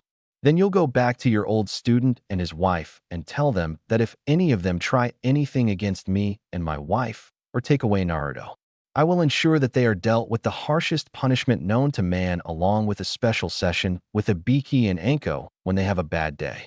After Ibiki and Anko are demons when they work on a bad day." Hashirama shouted with fury in his dark, cold ice tone. "Who do you think you are?" Jiraiya shouted. The Chunin were going to attack before Hashirama stopped them and glared at the arrogant Toad Sage. Not wanting to reveal his true form or name just yet, he decided to give him a fake name to use. "My name is Maru Senju," Hashirama lied. "Senju, you're a Senju?" "Yes, I am. Why did you think the sun just died out?" "Besides Tsunade and her family, yes, I did." "Well, now you know, and now you can go, Jiraiya." Kakashi escorted him out. "Hi, Lord Senju," Kakashi said before facing Jiraiya. "All right, you old toad, come on." "Kakashi, you can't blame your sensei for what happened," Jiraiya pleaded. "Please see reason." "We all saw reason, and we have renounced Minato as our Hokage." "Well, what? What nonsense are you talking about?" Jiraiya demanded. "Take a look at the Hokage monument," Kakashi said, pointing towards the mountain. Gazing to the Hokage's mountain, he gasped as he noticed that Minato's stone face wasn't there. What happened to his student's stone face on the Hokage's monument? "Well, what happened to Minato's face on the Hokage's mountain?" Jiraiya stuttered. "The villagers tore it down." "What? Why would they do that? What did Minato do to deserve this?" He abandoned us and his son in our weakened state. Kakashi hissed. Now I'll escort you to the fire capital, but after that you're on your own. Jiraiya wasn't given another second to speak as the two Chunins joined Kakashi in escorting him to the fire capital. Hashirama sighed as he wiped his forehead. Damn, that was close. It's times like this I wish Madara was still here. Hashirama groaned as he left to go to the office to deal with the council, mostly the civilians. Ever since Hashirama replaced the old civilian council, the former members were using some of their former, they still had to make demands to make things better for the civilian portion of the village. Plus Hamura and Koharu weren't making it any easier. Thankfully Danzo managed to keep his old team mates in line. As Hashirama walked down the street, he passed Danzo. Make sure Jiraiya and his student don't plot anything behind my back. Have Root follow them, and if they prove a threat to my village or my son, kill them. Hashirama whispered. You don't even have to ask me twice, Sensei, Danzo replied as the two men continued on their way. Back with Kakashi and the Chunins, they escorted Jiraiya as far as they were allowed. Jiraiya told him he can get to the Namikaze compound in the fire capital from where they were. They just nodded and turned to head home. This was bad, oh so very bad, not only for the prophecy, but also for Minato and his family. Since the reveal of Minato's stone face, torn off the mountain, and the village's doubt about their greatest Hokage, he needed to talk to Minato and somehow win back the praise of the people. Without a second more, he dashed off towards the capital. Namikaze clan compound.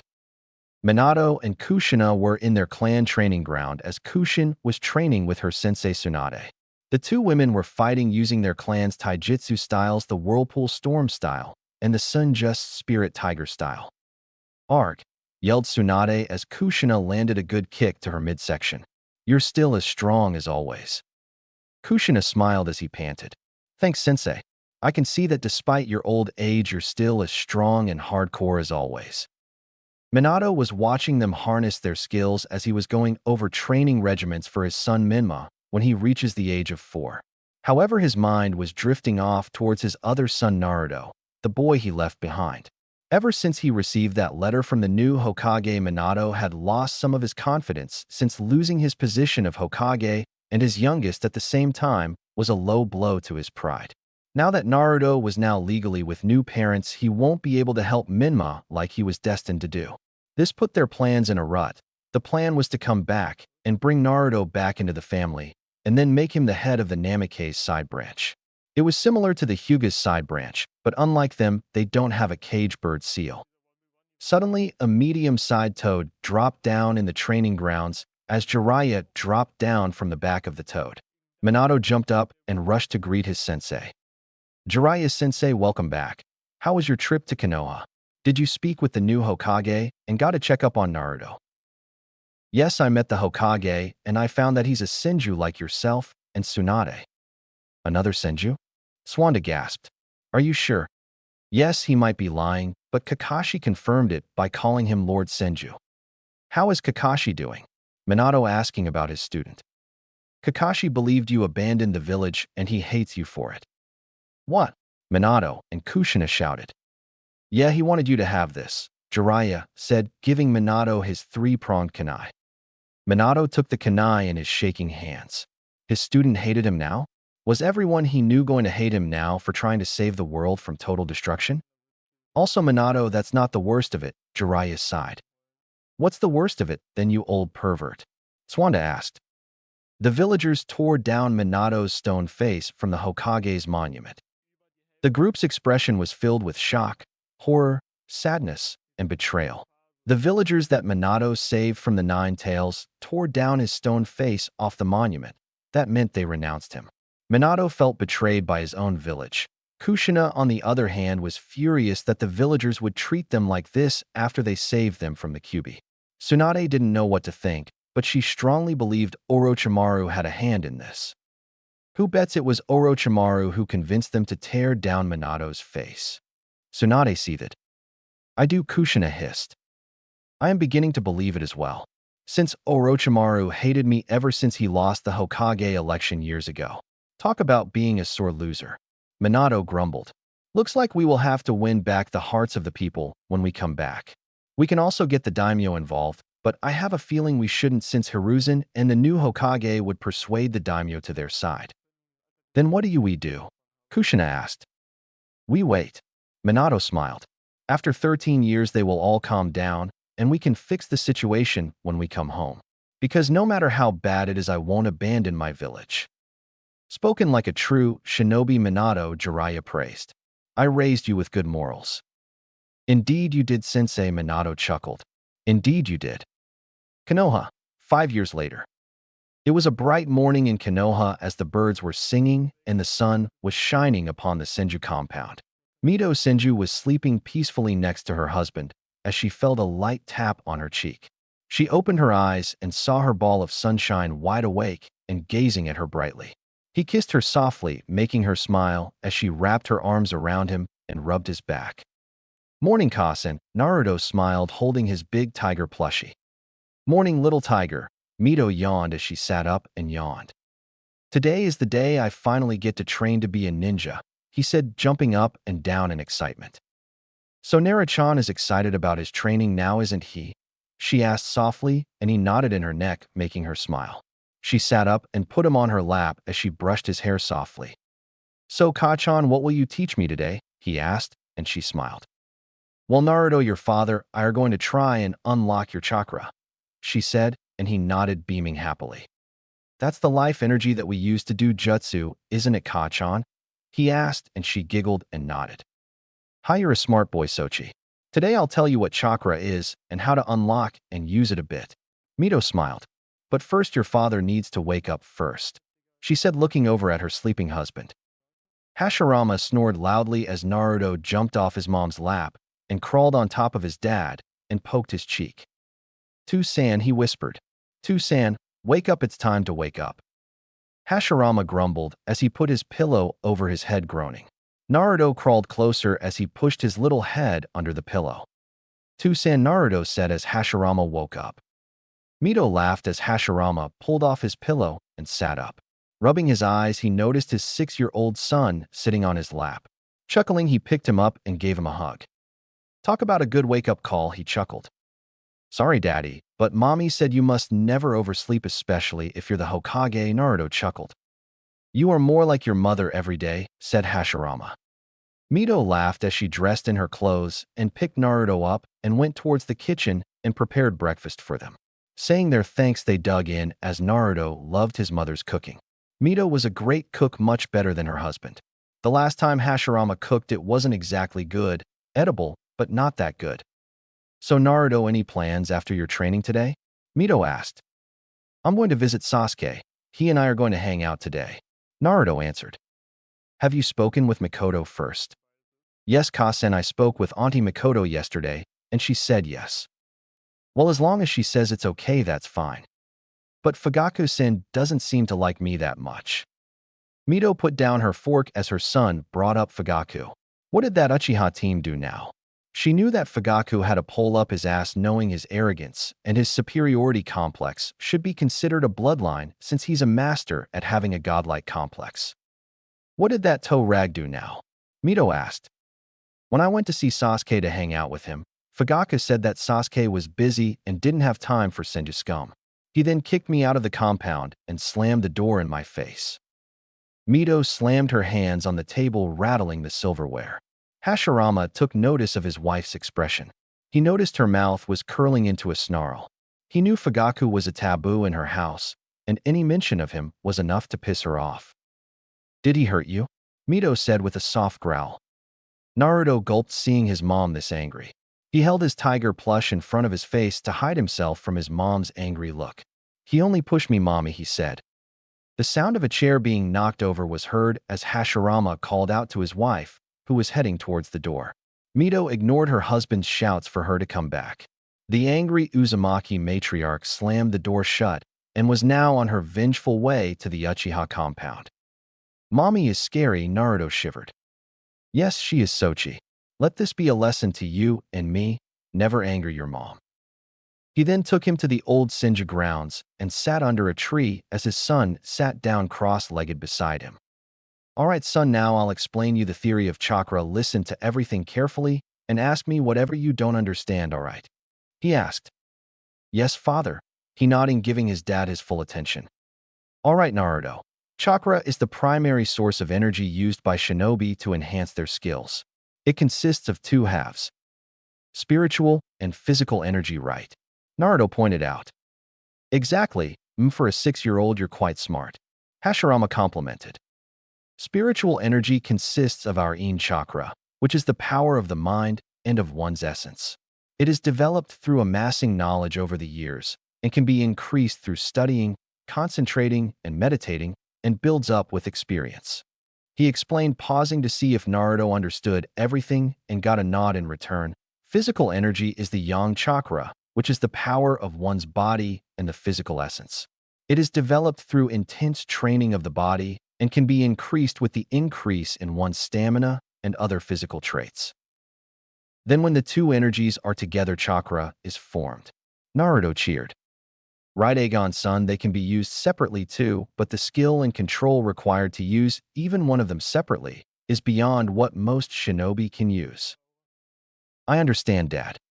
All right, then now we will try and unlock your chakra, Naruto, he said as Naruto grinned foxily in excitement, making him smile. Relax your body and close your eyes. Keep your focus on yourself and nothing else, and try and find a warm pull near your tummy, all right? Naruto nodded, doing as his father told him, and sat like that for half an hour meditating. He tried to connect into his spiritual and physical energy. He knew not many could unlock it on their first try, but Naruto wouldn't give up. He opened his eyes and looked up as Hashirama patted his head. It's all right, Naruto-chan, rarely anyone gets their chakra unlocked on their first try. Try it again, all right, he said, and Naruto smiled back. Oh, I gotta head to the office. We can continue the lesson later when I get back, or when your mom gets back. Okay, Toussaint, I'll stay here and continue to try and unlock my chakra. All right, don't strain yourself, and I'll send for Shizun to look after you, and then take you to the Uchihas to see Sasuke. He kissed his forehead and left for the Hokage's office. Naruto took a small breath and closed his eyes and focused on his inner spirit. The chakra within his body was moving within his chakra network as the white chakra was trying to break through his chakra paths and chakra gates. His blue chakra, or his physical part of his chakra, was fighting against the white chakra, which was full of spiritual energy. While talk about an inner spiritual war. However, the white chakra broke through the chakra gates and flooded his system, engulfing his body. This chakra, it feels sentient. Its power feels celestial, Naruto thought. Naruto's mindscape. Unknown to him, Naruto was taken within his mindscape. The redhead gasped as he opened his eyes to reveal a dark area with darkness that went for miles. He called out for anyone, but his voice echoed for miles. No one responded as he continued to walk forward into the darkness before him. He felt like he was walking for hours when he was stopped by a bright light. The light shined from above as it revealed a strong oak tree. This was strange to Naruto, and approached it with caution. Approaching it, he laid a hand on it, as he felt powerful chakra from it. This power, it's the same as I felt before, Naruto gasped. Where am I? From atop the tree, he saw a shining star descending from the sky. Naruto gazed upon it as it landed a few feet away from him. Holding his hand on his forehead to cut down the glare of the light, he tried to make it out. The light died down, taking the form of a woman in her late 30s. She had long white hair that went down to her feet. Her flawless skin was soft as silk, and her eyes pale white, similar to the Hyuga's bloodline. One thing for sure, she was beautiful. The woman stepped forward and approached the tree, only to find him standing before it.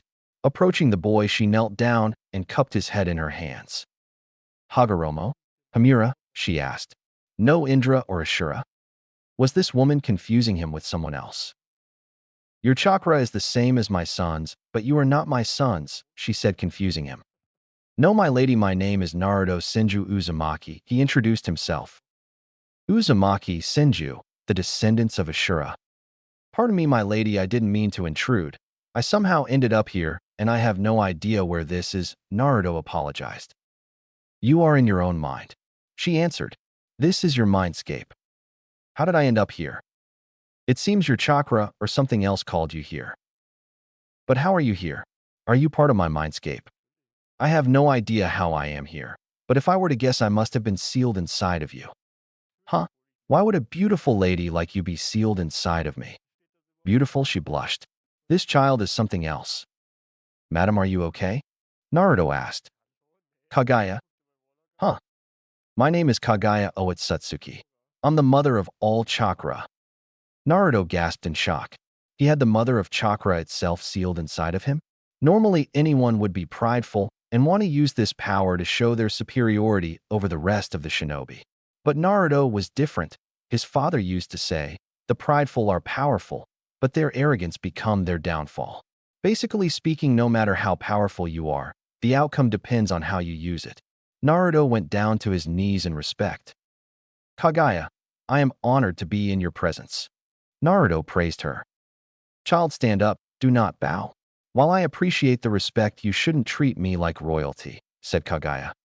But my parents said those of great importance must be shown the proper respect. You certainly were raised right, Kagaya chuckled. That's because he was raised right by actual parents, a voice spoke out making them look around. Who's there? Naruto called out. Look behind the tree. Naruto and Kagaya walked towards the darkness behind the tree and soon came to a giant gate. The gate was made of solid chakra steel like bars with a giant circular seal on the center of the gate with the kanji tag 4 seal on it. Naruto wondered where this door even came from. Red chakra formed eyes and a mouth spooking Naruto a bit. Who are you? Naruto asked frighteningly. My jailer has finally come to greet me after 6 long years. The voice chuckled. Jailer? Wait, you're sealed inside of me too. Correct. I'm the Kyuubi no Kitsune, the most powerful of the tailed beast, Kyuubi smirked. Wait, you mean the Kyuubi? The mighty 9-tailed fox that can cause massive tsunamis with a swat of its tails and can level mountains. Naruto shouted excitedly. Kyuubi's sweat dropped at the brat's excitement and the praise that went with it. Was this brat actually praising him for his power and strength? Usually humans despise the tailed beasts. But this brat was just looking at him with stars in his eyes. You're something else, Gaki. Normally people would cower in fear of me or try to use me as a weapon. That's terrible to treat a sentient being in such a manner, Naruto shouted, shocking Kyuubi and Kagaya. But how are you inside of me? We were told that you were sealed into the 4th Hokage's kid. Well, first I was forced to attack the village after I was ripped out of Kushina Uzumaki, my previous Jinchuriki. I was placed under a Jinjutsu by that bastard Uchiha. I couldn't control myself and almost brought the village to its destruction until the Yondaime interfered. Minato Namikaze used the Reaper Death Seal to split me in half. My chakra into his eldest Minma and his youngest son, Yu. What? What did you say? Naruto gasped. Minato and Kushina are your birth parents. But they abandoned you to train your brother Minma to control my chakra. Naruto backed away as he clutched his head at what he was told. No, it couldn't be true. His mommy and daddy were the Hashirama and Mito. He cried as he looked at the fox. You're lying. My parents are Hashirama and Mito, not the 4th Hokage and his wife. He cried. Kit, I was sealed inside of you. I heard the entire thing when I was inside of you. Kyuubi roared. It can't be true. Naruto sobbed till he felt Kagaya's arms around him pulling him into a hug. It can't be true. It's true, little one. That bastard and bitch abandoned you as if you meant nothing to them. But thankfully Shinigami took pity on you and gave you a new family. What do you mean? Naruto asked, wanting answers. Kyuubi spent the next hour explaining the whole situation from the sealing to his abandonment at the hands of his old parents. Taking all that the Kyuubi told him, Naruto felt hatred for his old parents. But now he didn't care anymore. He had new parents. Thanks to the death god, he carried Mito and Hashirama's blood. They were his real parents. The Yondaime and his wife could go fuck themselves. He thanked the fox for telling him the truth. Thank you for telling me the truth. Naruto thanked the fox. You deserve the truth, kid, Kyuubi said with sympathy. And you deserve more, Naruto said. He asked Kagaya to take him up to the seal tag. Kagaya floated up to the seal tag as Naruto tore the paper off. Kyuubi gasped, wondering what the Gaki was up to. Naruto asked Kagaya how he could undo the seal since he hasn't begun Fuinjutsu training. Kagaya explained as best she found for him to understand. The boy reached out and gripped his belly and turned the seal as the mechanical seal was beginning to unwind. The gates then swung open as the fox took his first step out. Why would you free me? I attacked your village. I killed many of your fellow ninja, and I'm one of the reason your parents abandoned you. Kyuubi asked, wanting to know why Naruto would free him. Naruto smiled up at him. It's simple, Kyuubi-san. You were forced to attack devoid of your own free will. My so-called birth parents made their choice. I got Hashirama 2-san and Mito Ka-chan. I don't need the Namakazes in my life. I never met a human like you, Naruto. I have a feeling we will be good friends. There is nothing I would like more than that. And don't worry, I'll find a way to get your chakra back. That's my ninja way, believe it. Naruto promised, giving his classic foxy grin. Well, you better get back. I sense a human's presence coming towards you, Kagaya said. Will I ever see you two again? Naruto asked. Anytime you wish to see us, just focus your chakra and come into your mindscape. We'll be here when you come back. Kagaya smiled before kissing his forehead, making Naruto blush. The boy smiled with a goofy grin before fading away. Kagaya, unknown to Naruto, left him a little gift. Real world, Senju training grounds. Naruto soon found himself staring into the face of Shizune and Mito, smiling down at him. Laughing, the Reed greeted his mom and Aunt Shizune. Well, hello there, sleepyhead, Mito smiled. Enjoy your nap? Mom, I got so much to tell you. I unlocked my chakra, and I met the most amazing people in the world. Looking confused, Naruto told them about how he met Kagaya and the Kyuubi. Mito was shocked that Kyuubi told Naruto about his former parents, but was happy that he considered her and Hashirama his real parents. She was also shocked when Naruto told her about Kagaya Satsuki, the mother of all chakra. With his newfound power, Naruto could be the second coming of Kagaya herself. Ka-chan, were you really Kyuubi's first Jinchuriki? Yes, Naruto, I was. Mom, can I let him out? I don't want Kyuubi to be sealed anymore. He's a living sentient being like we are.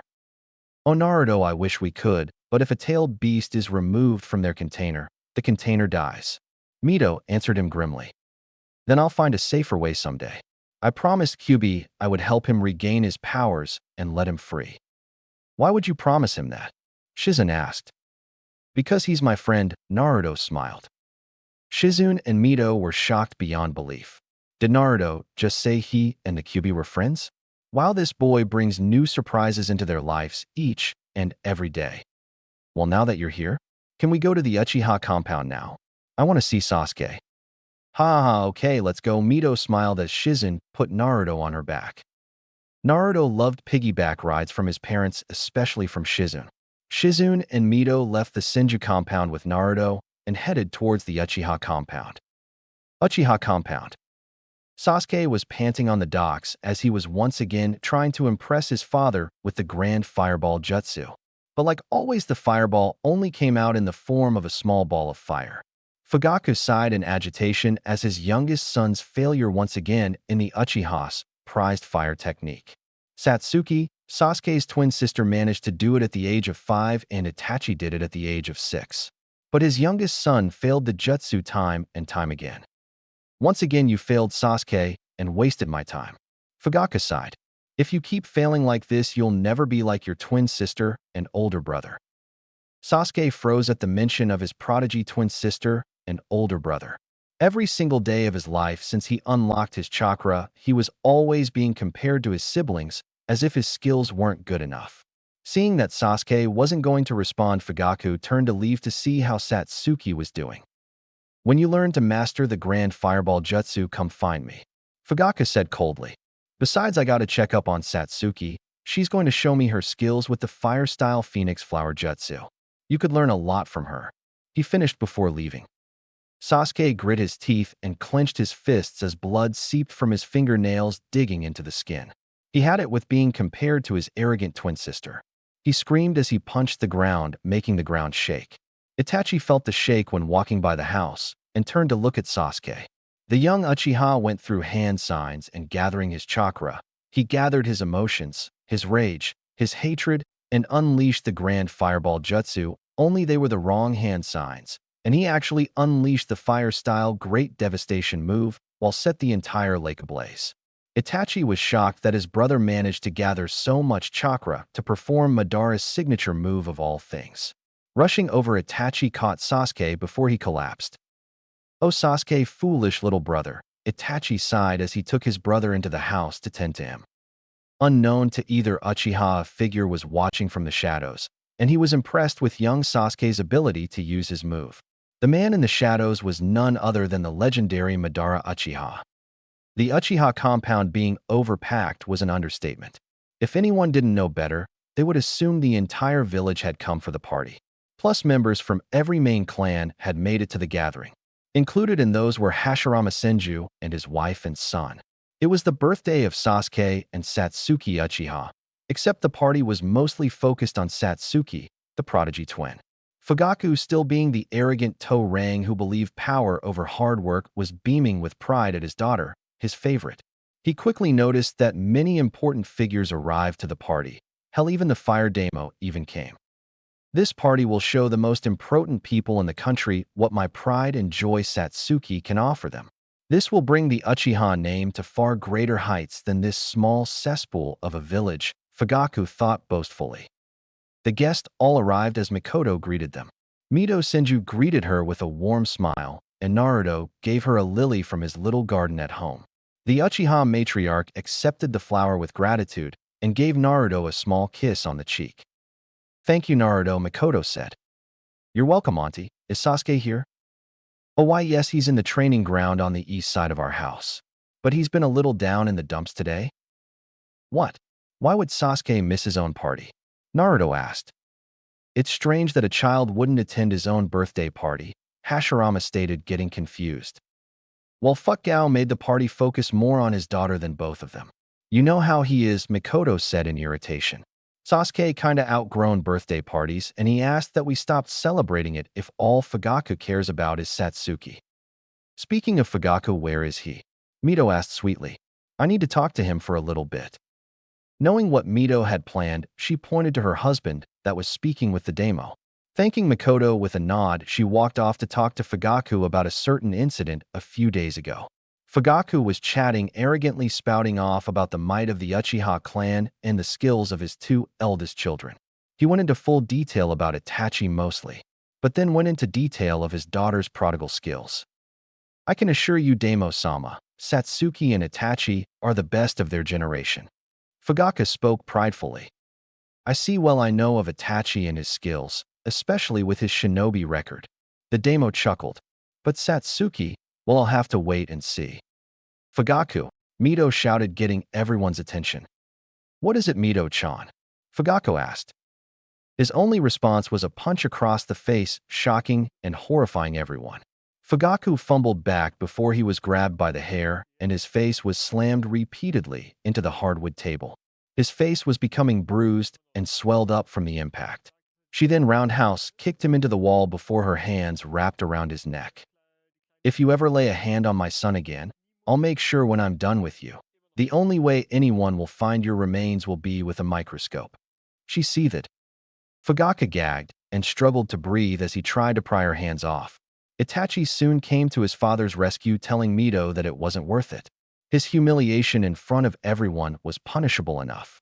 Mito glared at the Uchiha patriarch, but released her grip, dropping him to the floor as he tried to gasp for air. "You're lucky I appreciate and respect Itachi," Mito snarled before walking away. Itachi sighed. "You'll be the death of this clan, father. If your influence spreads to the rest of the clan, then I fear for its future." Uchiha Compound Training Ground. The sound of a kunai flying through the air could be heard as the kunai pierced into the trunk of a tree, missing the target paper attached to it. Sasuke groaned in frustration that he missed again, but still he wouldn't give up. Grabbing a few more shuriken and kunai, he took a deep red breath before tossing and flinging them towards the target. He managed to get 8 out of 10 this time, which brought a smile to his face. "Happy birthday, Sasuke," Naruto called out happily. Unlike most guests, he chose to go and talk to the forgotten Uchiha first. Right behind him followed Kiba. "Happy birthday, Sasuke. I see you're practicing your kunai and shuriken throwing. Keep it up and you'll be as good as Itachi," Kiba said, giving Sasuke a thumbs up. "Thanks, guys, and it's good to see you, especially Senju," Sasuke smiled. Naruto chuckled, giving his goofy grin that everyone seems to like. "Your mom told us you were out here training instead of partying. I mean, it is your birthday." Sasuke sighed. Why bother going to a party when all people care about is my prodigy older twin sister? Besides, parties aren't really my thing. What? Kiba asked confused. But you always like parties, dude. Yeah, I know, but like I said, it's always about my sister or Itachi. It's never about me. Sasuke replied, picking up his kunai and shuriken. Look, I appreciate what you guys are doing. Tell Mom that I'll be okay. I just need time to myself. Well, if you think that's best, Sasuke will respect your wishes, said Kiba. Naruto nodded his head in agreement. Kiba is right. We'll let you get back to practicing. After they left, Sasuke headed into the middle of the training ground and plopped down under a tree with a prime view of the clouds above him. A shadow was watching from the roof of the compound. Masking his chakra so no one could detect him, he jumped off the roof and landed in front of Sasuke. Sasuke, noticing the figure, jumped up and got into the interceptor taijutsu style. Calm yourself, young one. I am not here to fight you or to harm you. The man spoke calmly, showing no hostility in his voice. Who are you then? And how did you get here? Sasuke asked, demanding answers. I am merely a ghost of the Uchiha clan, he said sternly but strongly. I am an old relic of the clan from the time of the clan wars. I was known as the most powerful Uchiha and Sharingan master since Hashirama's time. Sasuke lowered his defense slightly as he looked at the man before him. There was only one Uchiha that was strong enough to rival Hashirama and given the title of Sharingan master. But this man couldn't possibly be him. Madara Uchiha died when he fought Hashirama in the Valley of End. Are you claiming to be Madara Uchiha? Sasuke scoffed. Everyone knows Madara died by Hashirama's hand. You actually believed what those Senju worshippers wrote in the history books. Fool, Hashirama spared my life and sentenced me to exile for at least 25 years. He concocted a fable telling everyone that he killed me in the Valley of End, which apparently the villagers believed. You honestly expect me to believe you? Sasuke yelled. If you really are Madara Uchiha, then you would be old and wrinkly by now. Madara laughed in a cold-like way. You got a smart mouth and bravery, I'll give you that.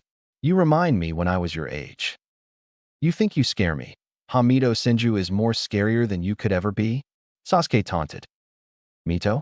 How would you know that? Madara asked. She and Hashirama-sama were brought back to life by the Shinigami. Hashirama is alive? Madara gasped. Yes, and they are attending my twin's birthday party right now. Your twin? Wouldn't that make it your birthday? Yeah, but the only ones who care are Itachi and Ii-san, Ka-chan, and my two best friends Naruto Senju and Kiba Inuzuka. Naruto Senju? There are still Senjus left around. Yeah, Sasuke said before shaking his head. Wait, what am I telling you for? You're an intruder and you must be dealt with. Perhaps you would like proof to prove that I am who I say I am. Any Uchiha can masquerade as Madara, Sasuke scoffed again. Perhaps this will convince you, Madara said, activating his eternal Manjikyu Sharingan. Staring into three legendary eyes of the legendary shinobi was more than enough proof, since Madara himself was the only one in history to awaken the eternal Manjikyu Sharingan aside from Indra, their ancestor. Dropping his weapon, the young Uchiha got to his knees and showed Madara the utmost respect. Apologizes Madara-sama, forgive my disrespect. Sasuke pleaded. You don't need to kneel, child. Although I appreciate the respect, the only people I allow to bow before me are my enemies who cower at my feet. Oh, of course, Madara-sama. Sasuke shivered at the man's coldness. Now then, Sasuke, right? I have heard quite a deal about you from my Zetsus, and I have grown ashamed at what kind of man your father had become. It sickens me that he prides himself on power alone and the strength that comes with hard work and relying on your comrades. Father just, Sasuke stuttered, trying to get the words to come out. He is a coward, Madara shouted. The Uchiha clan has truly fallen if this is what the future generation will be like. We Uchiha are similar to the Uzumaki clan. We put family first above all else. Apparently, from what you told me, most of the clan and your father don't value you as they do your sister. Madara sensed a chakra signature coming towards them. Enjoy the party. I have planned that will set you free from what your father has planned for you. The elder Uchiha stood vanished in a shunshin as Satsuki came rushing out. Sasuke turned to see his sister coming towards him. He didn't have time to deal with her superiority complex. Sasuke Baka, everyone is here. It's time to open our presents. Behind her stood her two friends, two civilians waiting impatiently. Satsuki had an annoyed look on her face, no doubt mad at her Aniki for taking up so much time. Uchiha Compound West Area. Sasuke sighed and walked with them. When they arrived at the west side of the house where the party was in full swing, Sasuke stood with Naruto and Kiba. He saw his family walk out, and he rushed over, struggled to catch up to them in the waves of people. He forced his way to the front. He heard a few calls of happy birthdays to his sister and many compliments. He, however, got none.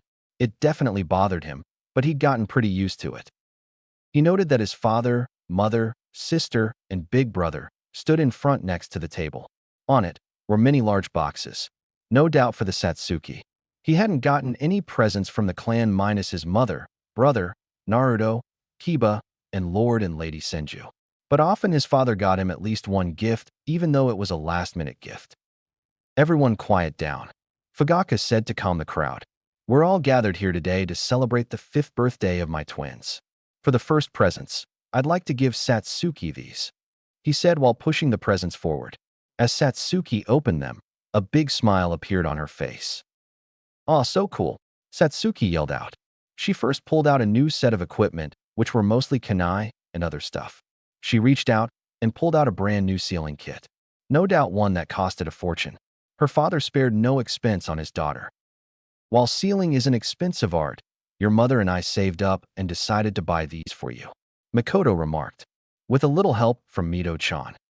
Satsuki spent a while marveling at the gifts before everyone dispersed, leaving Sasuke alone again.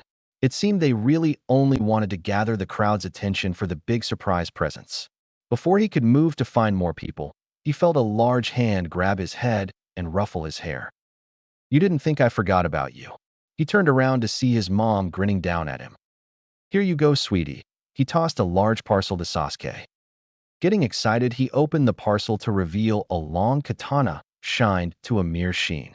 The handle was carved into a dragon head shape with emeralds for the eyes. The sword belonged to Senju-Uchiha, Madara's brother. Originally, Fugaku was going to give it to his son Itachi, but his eldest turned it down. Then he wanted Satsuki to have it, but Mikoto, being the descendant of Izuna, had full authority over the possession of the sword and declared it would go to Sasuke. "Thank you, Ka-san." Sasuke thanked her. "I'll take good care of Izuna Gigi's sword." He was then greeted by a few people along the way. He saw the Senju family and Naruto.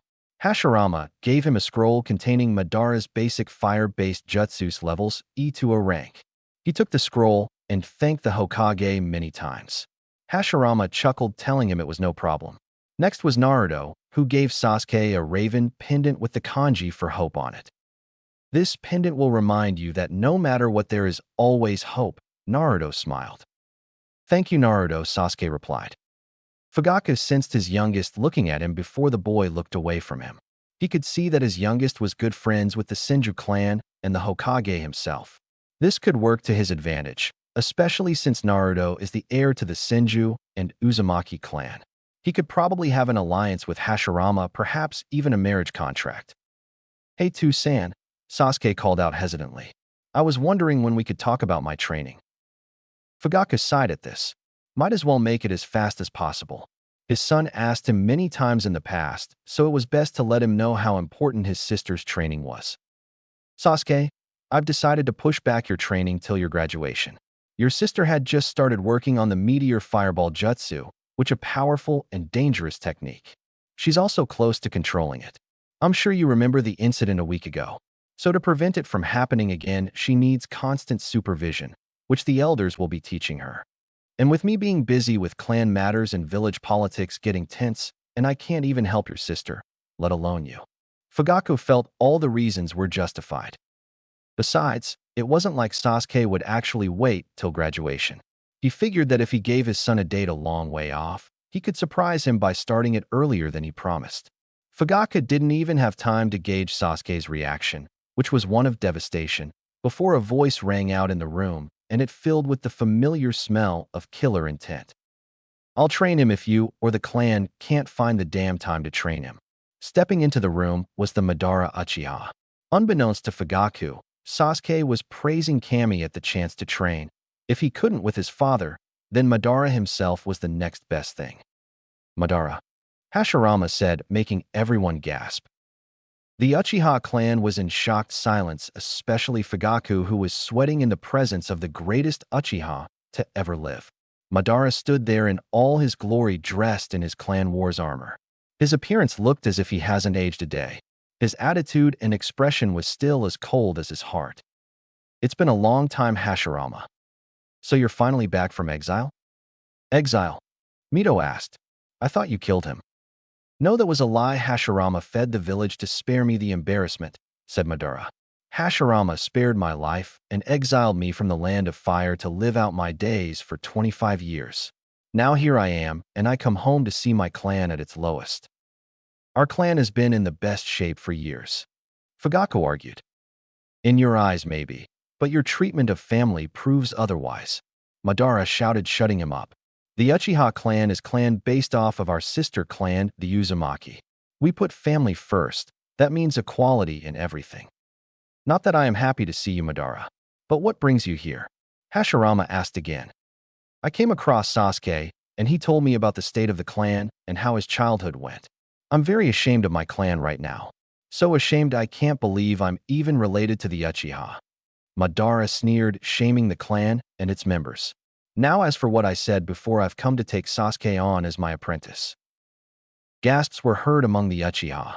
Being a student or apprentice of Madara Uchiha was an honor in itself. Many from the clan tried many times in the past begging Madara to teach them, but none impressed him enough. But here the youngest heir of the Uchiha clan had got the attention of him, which made many in the clan jealous, especially Satsuki, who was seething. Madara-sama, surely my daughter who is a prodigy would be a better choice. Fugaku asked him. Skill alone isn't enough in the field of shinobi. A true shinobi understands and accepts camaraderie. They hold on what it means to be human. A shinobi puts his comrades, family, and village first. But a shinobi puts his family first above all else no matter what. You raised your daughter to believe that power alone and having the Sharingan makes them superior. That logic there makes me sick. Madara gritted his teeth. But Sasuke can barely even perform the fireball jutsu. Fugaku stated harshly. I'm telling you, he wouldn't be worth your time, Madara-sama. I'll be the judge of that, Madara hissed. I chose Sasuke because he reminds me of myself. Plus, he has a close friendship with Hashirama's kid. He doesn't despise the Senju clan like the clan does now. Sasuke has potential, and I look forward to bringing that out. End of story. Now go back to doing what you do best, pampering your spoiled daughter. Fugaku, not saying anything else, backed off and headed back to socialize with the higher class of people. Sasuke thanked Madara for standing up for him. Madara told him that it was no problem at all. You don't need to thank me, Sasuke, Madara said. Your father and the clan needed a wake-up call. Madara, said Hashirama. Madara noticed Hashirama walking towards him. He noticed that the Senju was getting pretty tense at his reveal. The Hokage reached out his hand to him, offering him to handshake. He reached out and took the Hokage's hand only to receive a punch to his stomach. Madara grunted before Hashirama hugged him close. You team bastard. You don't know how much I missed you. Hashirama cried. Madara's sweat dropped and groaned. Cut off the waterworks, you Senju crybaby. And why did you punch me? That was for not returning back when I was first alive and not coming to me when you entered the village today. Hashirama shouted. Madara sighed and face-palmed. I knew you would react like this, which is why I didn't reveal myself to you before. The second reason I didn't come back in the past was because you were dead and Tobarama was the second Hokage. Plus, with the history between him and me, I doubt he would have wanted to see me. Well, all that matters is you're here now, and we have much to catch up on. Hashirama smiled. Indeed we do, and I look forward to your team meetings like we used to. Madara smirked. So how's Hokage life treating you, now that you've been brought back to life? Well, I hope you like long stories, because this one you're going to love.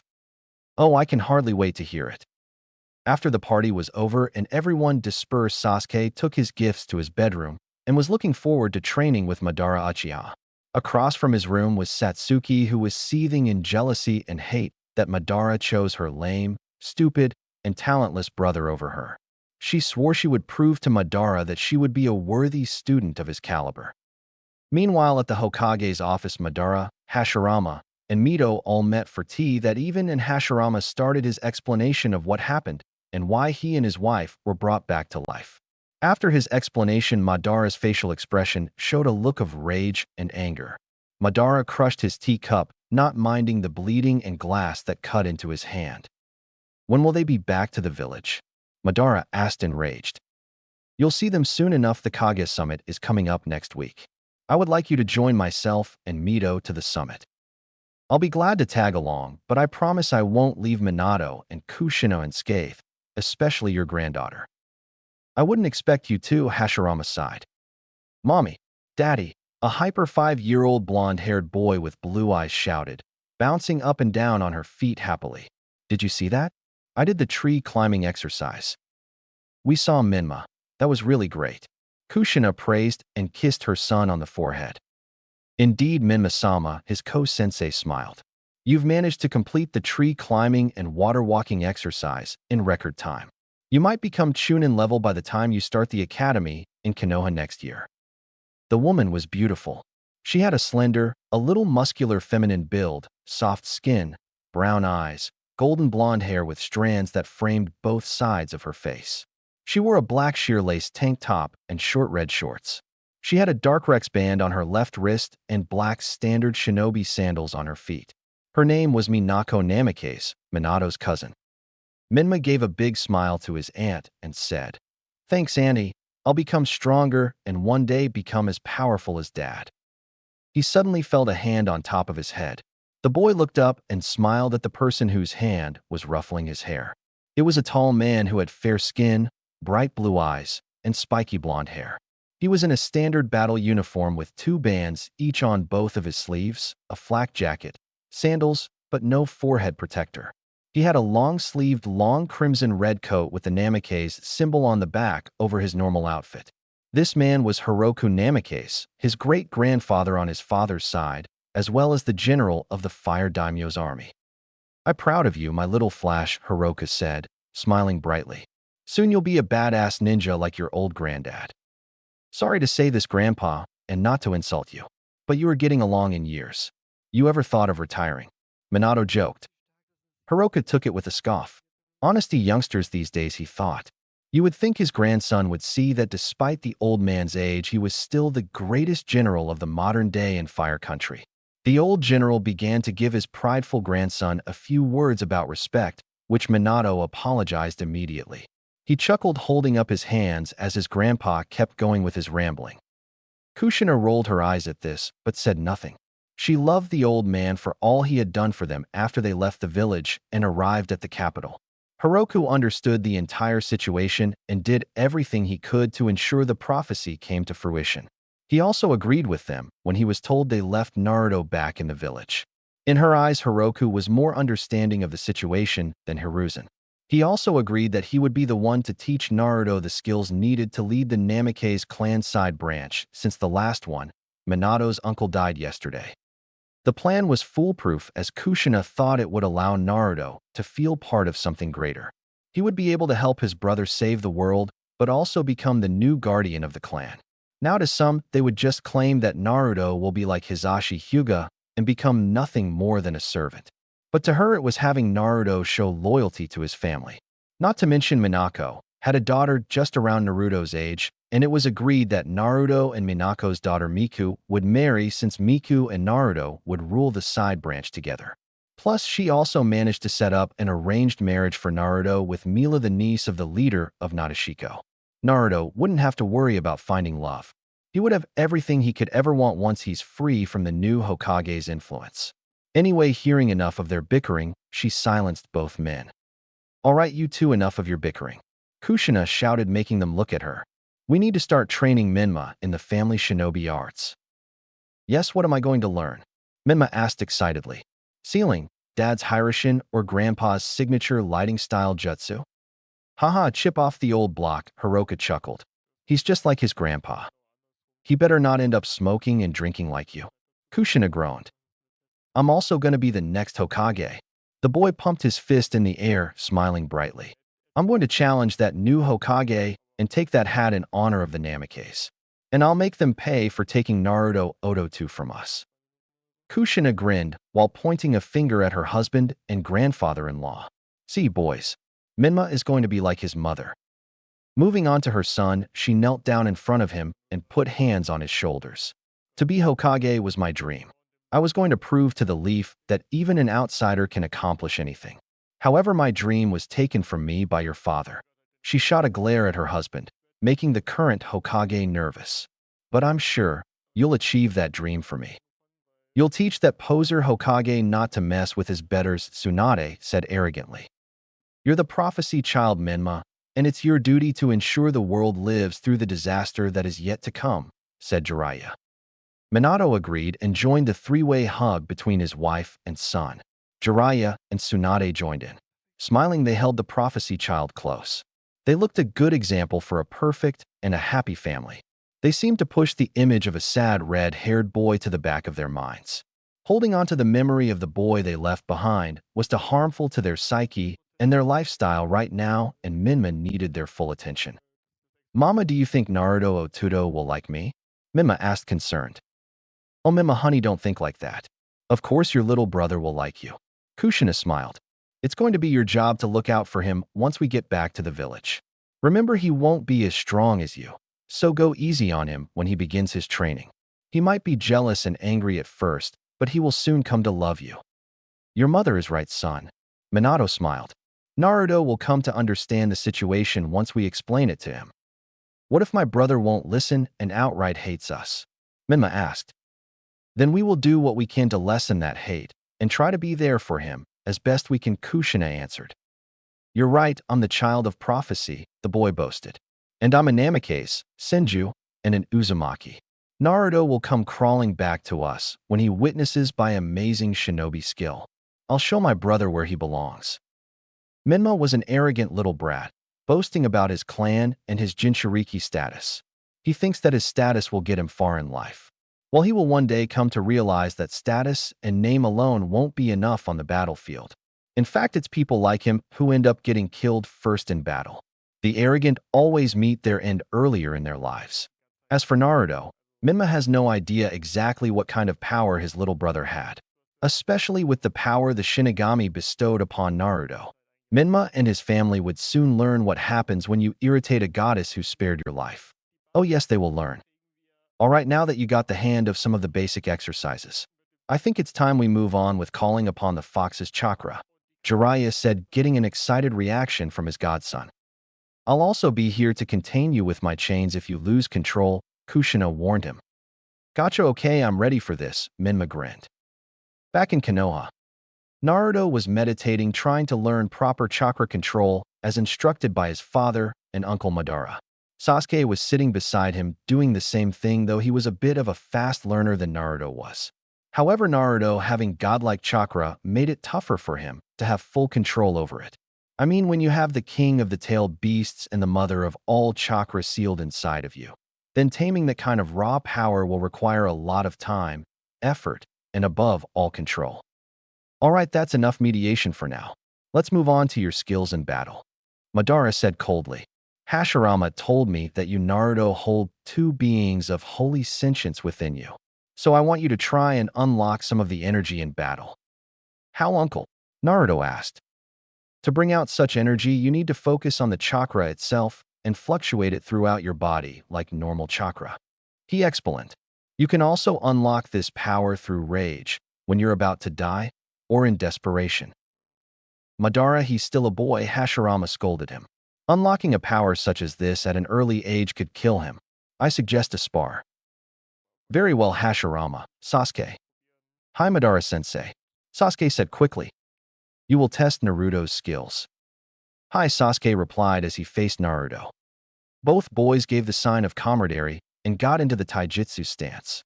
They charged each other as Sasuke roundhouse kicked Naruto, only for the red head to block it with his left elbow. Naruto grabbed hold of Sasuke's leg and prepared himself to toss Sasuke overhead. The Uchiha boy grunted as the boy sent him flying overhead. Sasuke managed to land on his feet as he skidded back a few inches. The two boys delivered kick after kick, punch after punch, etc., etc. They were equal in speed and strength, but Naruto was getting the upper hand, which made Sasuke a little angry. The two suddenly felt each other's punches as they skidded back from each other panting.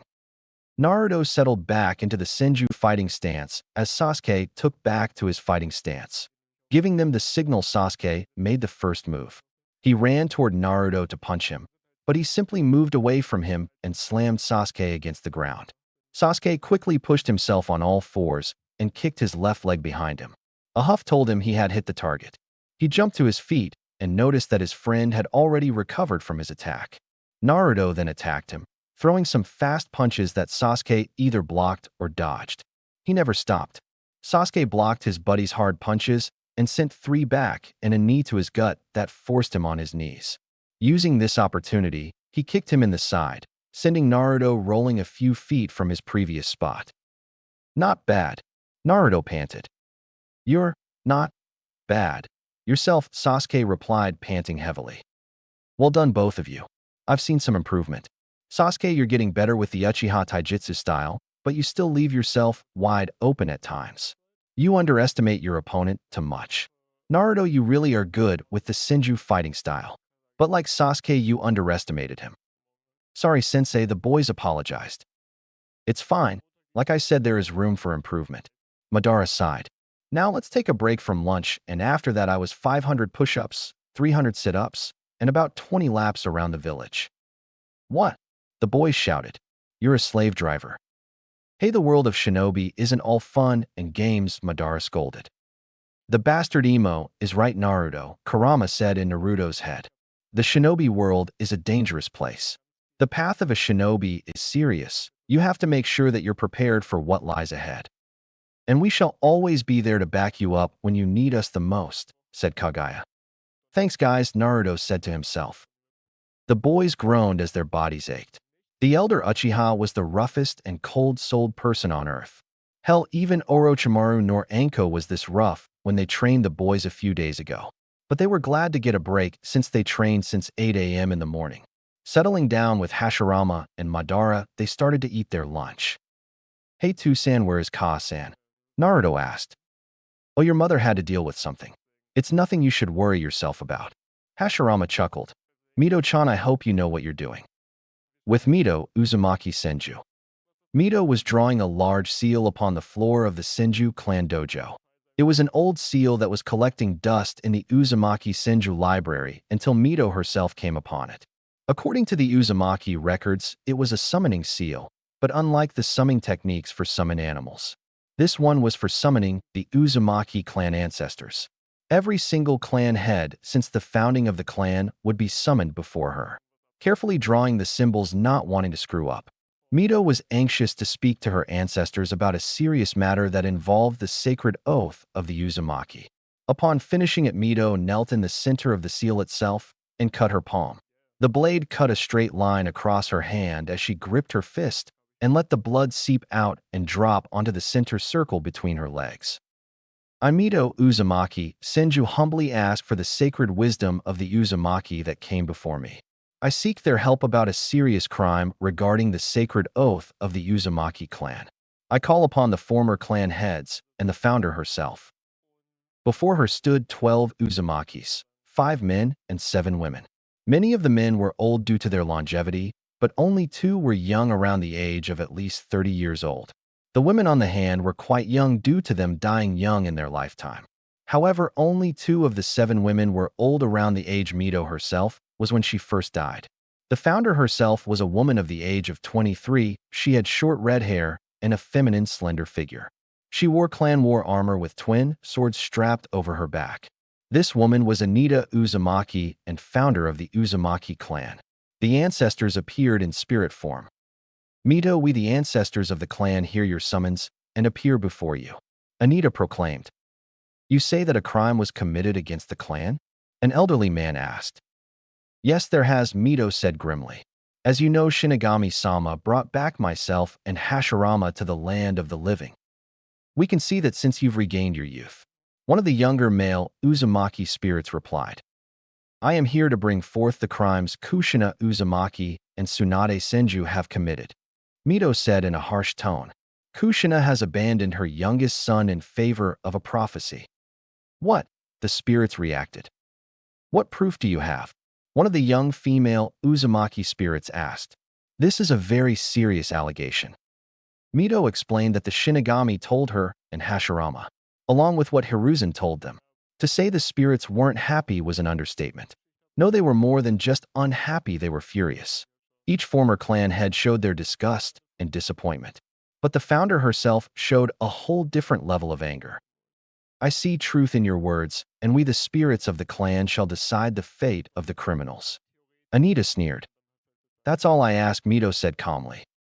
After a few minutes, the spirits were deliberating over what the punishment should be. After all, the punishment must match the severity of the crime. After much consideration, they finally agreed on a punishment. It was decided that Kushina and Tsunade would suffer the only punishment that would make even the toughest Uzumaki break. The spirits and I have decided to punishment Kushina and Tsunade with punishment number 13. Mito gasped, since punishment number 13 was only for those that truly have broken the sacred oath that every Uzumaki takes when they turn 7 years old. But it was up to the spirits and the founder of the Uzumaki to decide the person's fate. Kushina and Tsunade are henceforth stripped of their Uzumaki name. Their Uzumaki blood will become dormant, and their reproductive organs shall and will forever more become barren. They shall no longer be allowed to bring new life into the world. Anita shouted, "Make Kami hear our declaration and carry out the will of the ancestors." Somewhere in the fire capital, Kushina and Tsunade, without their knowledge, would be feeling quite a strange feeling in their lower bodies and their chakra reserves. Kushina especially will feel the most different, since not only will she not be able to reproduce, but her chakra chains will be taken from her as well.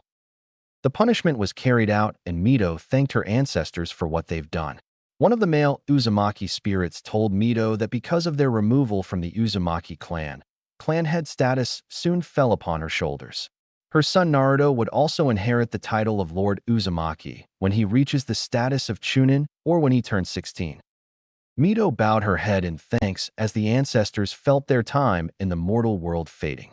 They wished her luck as the seal lost his powers and the Uzumaki spirits returned to the afterlife.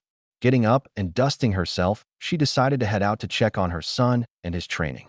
She hoped that Madara didn't train him too hard, because knowing Madara from her youth, she knew what a slave driver he was. The Namikaze clan gathered in the main building of the compound. The chamber was a round-shaped room, with each clan member seated according to their ranking within the clan. Unlike the Uzumaki clan, the Namikazes settle clan matters differently.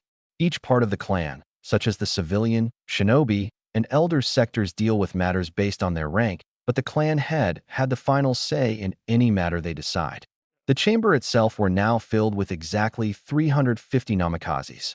The center table in the room with 3 seats was for the clan head, the clan head's wife, and clan heir. The doors opened to reveal Manu Namikaze, the clan head of the Namikaze, with Minato and Kushina following him behind. The clan stood up in respect, as proper protocol. Manu was Minato's uncle on his father's side, as the short blonde-haired man took his seat with Minato on his left and Kushina on his right. My fellow clansmen, today we are here to discuss a few things that needs to come to light. However, I have something to do first. For the first clan matter I must address. I have decided to step down as clan head of the Namikaze, Manu said, getting a reaction from the clan. Manu, you led our clan to greatness these past 30 years. One of them yelled. We can't lose you, another shouted. He raised his hands to silence them. My fellow friends and shinobi, I have led the clan for a good 3 decades, but now it's time for someone new to take over. Therefore, I name Minato Namikaze as my successor. The clan, including Minato himself, was shocked in disbelief.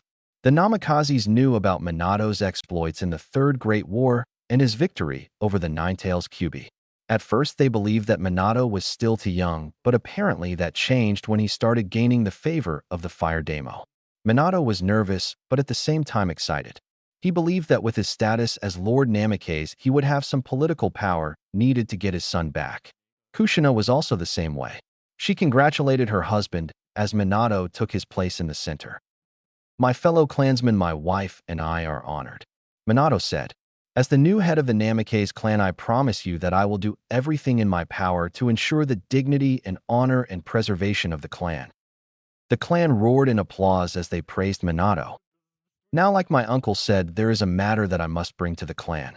It involves my son Namikaze's Uzumaki Naruto. Whispers and murmurs came from the clan.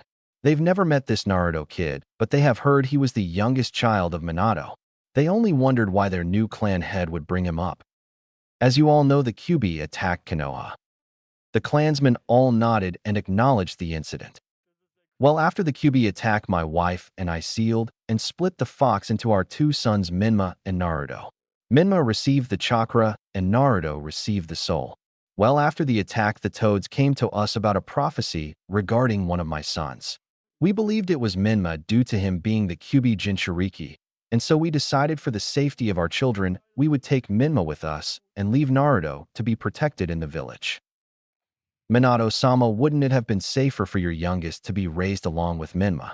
We could have had the aid branch look after him. Since the youngest of a pair of twins always goes to the side branch, said one of the Namikaze civilians. We had considered that, but the village needed time to rebuild. So by leaving Naruto there and have his status as a Jinchuriki announced our village would be safe. Kushina, answered the civilian. So why are you bringing this up to us? One of the elders asked. The reason being is that Naruto has been adopted into another clan. Minato said grimly. Which clan would that be? The Senju and Uzumaki clan. Minato said. But Minato-sama, you're part of the Senju clan, aren't you? Since Lady Tsunade is your mother, a woman asked. Yes, but I was born from a one-night stand, not through legal marriage, meaning I'm an illegitimate child. But you're still a Senju. Another Namikaze argued. Yes, but apparently the Senju clan lordship was given to the new Hokage of the Leaf, which apparently is a Senju as well. The same Senju who adopted my son. This man robbed Kushina and myself of our youngest child. What was your plans for the child? An elderly woman asked. Naruto was to be trained to become head of the Namikaze side branch. Be taught the minor ninjutsu required by clan law to protect the main branch. He will also be taught Fuinjutsu by Kushina, since he's an Uzumaki. Once full trained, he will marry to Minako's daughter Miku. Why the Namikaze side branch wouldn't Naruto be the Uzumaki heir? The elderly woman asked again. Since Minma is the Namikaze heir. Kushina and I originally were going to name Naruto the Uzumaki heir, but we decided Minma needed more protection. So we named Minma the Uzumaki heir as well. So basically you're leaving Naruto with nothing more than enslavement, she said acidly. Watch your tongue, old woman. Manu seethed. The side branch does not question the main branch. I ask you leave the boy alone. The woman shot back. The woman Namikaze Kushi, one of the oldest but respected members of the clan. I may be a side branch elder, but I speak for the entirety of the clan that the poor deserves better than what we endure, which is almost similar to the Hyugas. You're exaggerating, Kushi-ba-chan, Minato said to his grandmother. It's the law of the clan. Any main branch member who has twins, one of them must be sent to the side branch. Manu said with finality in his tone. With all due respect, Kushi-sama, Kushina said with a bit of respect combined with anger in her voice. Naruto is my child, and we decided this will be good for Naruto. He will be able to help Minma fulfill the prophecy, and after that he can do what he wishes. But for now, Naruto is obligated to follow what Minato and I have set for him. Well, it seems Kami-sam's thought different by giving Naruto a different path. You know as well as I do, Kushina, that going against Kami doesn't end well with anyone. One of the elders, the seated right across from her table, scoffed. Please, Kushi, you're superstitious. Kushi narrowed her eyes and replied with a sharp tone, don't assume anything about me. You know that tempting Kami is dangerous. Or do I need to remind everyone of our clan's home destruction in the First Shinobi War? That reminder still haunts the oldest members of the clan as they remembered how the Namikaze clan fell at the hands of the Uzumaki clan after the clan head at the time attempted to take the princess of Yuzu by force due to his lust for her. The princess was raped and killed, and the Uzumaki clan retaliated, and they and the Senju clan raided the Land of Wind and destroyed the small village, wiping out most of the clan. They went from over 460 Namikaze members to a measly 50 members, 10 men and 40 women. They managed to rebuild their numbers though, and they got their revenge when they heard Yuzushiogakure fell. Namikaze growled before answering back, don't bring that up. You know that memory was a blemish on the clan's prestige. Kushi replied just as strongly. That's precisely my point. Naruto was given a second chance for a better life. So I say we leave him alone. Minato slammed his hand on the table, surprising everyone. Silence, he yelled. I have decided on what must be done with Naruto. His stern gaze looked at everyone in the room as they all stayed silent. Kushi waited as part of her knows that whatever decision the clan head makes cannot be challenged. She also knows that Manu absolutely despises disobedience within the clan and will stop at nothing to improve the clan's reputation. She sincerely hoped that Minato would give his little boy a chance. Naruto shall be brought back into the clan, Minato decided. Also due to his heritage from my wife and my mother, he will mostly likely inherit the Mokuton or even the chakra chain since Minma has too much chakra to activate them due to his condition. So I declare to put Naruto into the CRA to integrate the Mokuton bloodline into the Namikaze clan. Applause went around the room, although Haruka sighed wearily and visibly looked her age. I was afraid this would be the verdict. I can only hope that Kami will intervene. Oh, she didn't never realized how right she was. Unknown to her, Kami, or should I say the Uzumaki clan heads and founders, already took care of the punishment. He will no longer be allowed to carry the Senju name, since he will be a full Namikaze, Kushina added. Kushi mentally scoffed. Typical, I was hoping the clan would change their ways. But it seems that was all it was wishful thinking. Everyone nodded and left the room one by one. After everyone left, only Kushi, Kushina, Minato, and Manu were left inside. Is there a reason for your stay, mother? Manu asked curiously. Kushi stared at them all, making them all nervous. Just because she was old didn't mean she was powerless, both diplomatically and in combat. While she would be able to defeat Manu and Kushina, Minato was another matter.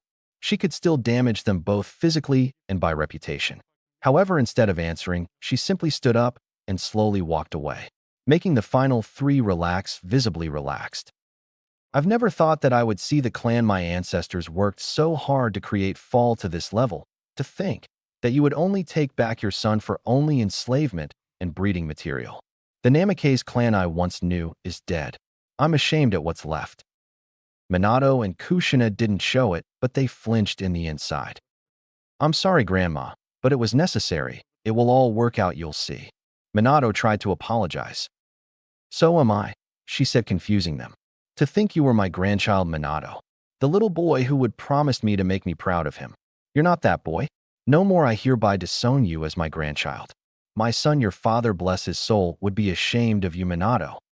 Her declaration made Minato and his uncle flinch as they felt a slight pang of hurt in their chest. Their expression didn't show it, but the pain they felt inside from her words couldn't be hidden. Once outside, Kushi moved to the gardens and watched the fish swim in a pond. They were all gliding along the water, creating a dance that was peaceful in the old woman's mind. How the mighty have fallen, she said to herself. Suddenly a feeling was blowing in the wind as a shadowy figure dropped from the roof of the compound. This man was a tall man with short brown hair dressed in umbu gear. Except this umbu gear was far different. The uniform the figure wore bore the emblem of root on it. Kushi felt the chakra signature and turned around. I had a feeling you would be here, Kushi said quietly as not to attract any attention. Any information from the Namikaze clan? The man asked. Yes, the clan has agreed on making the child Naruto a breeding mare for the Mokuton. They want Naruto to be trained to become the side branch clan head and learn minor ninjutsu and some fuinjutsu. The clan sees Naruto as a way to more prestige and power. That's all they see him, as even his parents do. Kushi seethed. Your info is bountiful you've done, while Kushi, your husband Danzo, will be most pleased. The root agent smirked. Just promise me one thing, she asked. If Hashirama sends you, yes, I know Danzo, send me a private letter telling me everything does anything. Please ask him to spare the younger generation of the clan if he decides to kill off the clan. I'll pass on the message, Kushi-sama, he said, vanishing from the spot. Danzo dear, I hope you know what you're doing, Kush thought to himself. Konohagakure.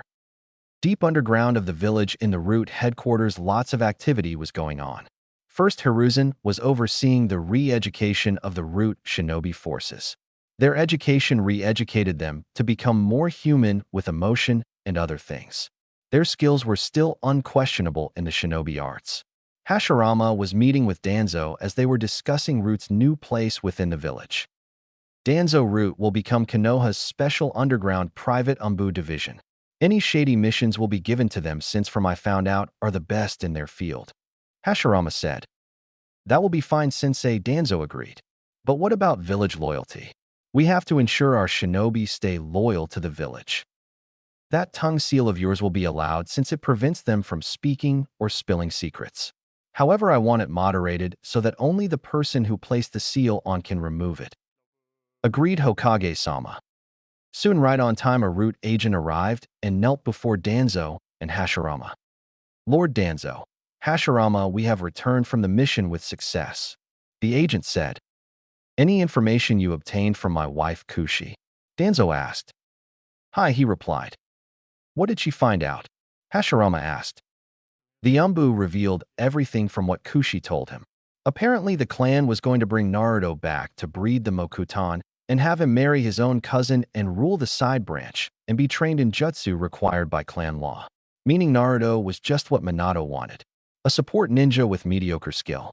Danzo was outraged at his grandson. Yes, that's right, Danzo is Minato's paternal grandfather. To think his grandson would sink this low.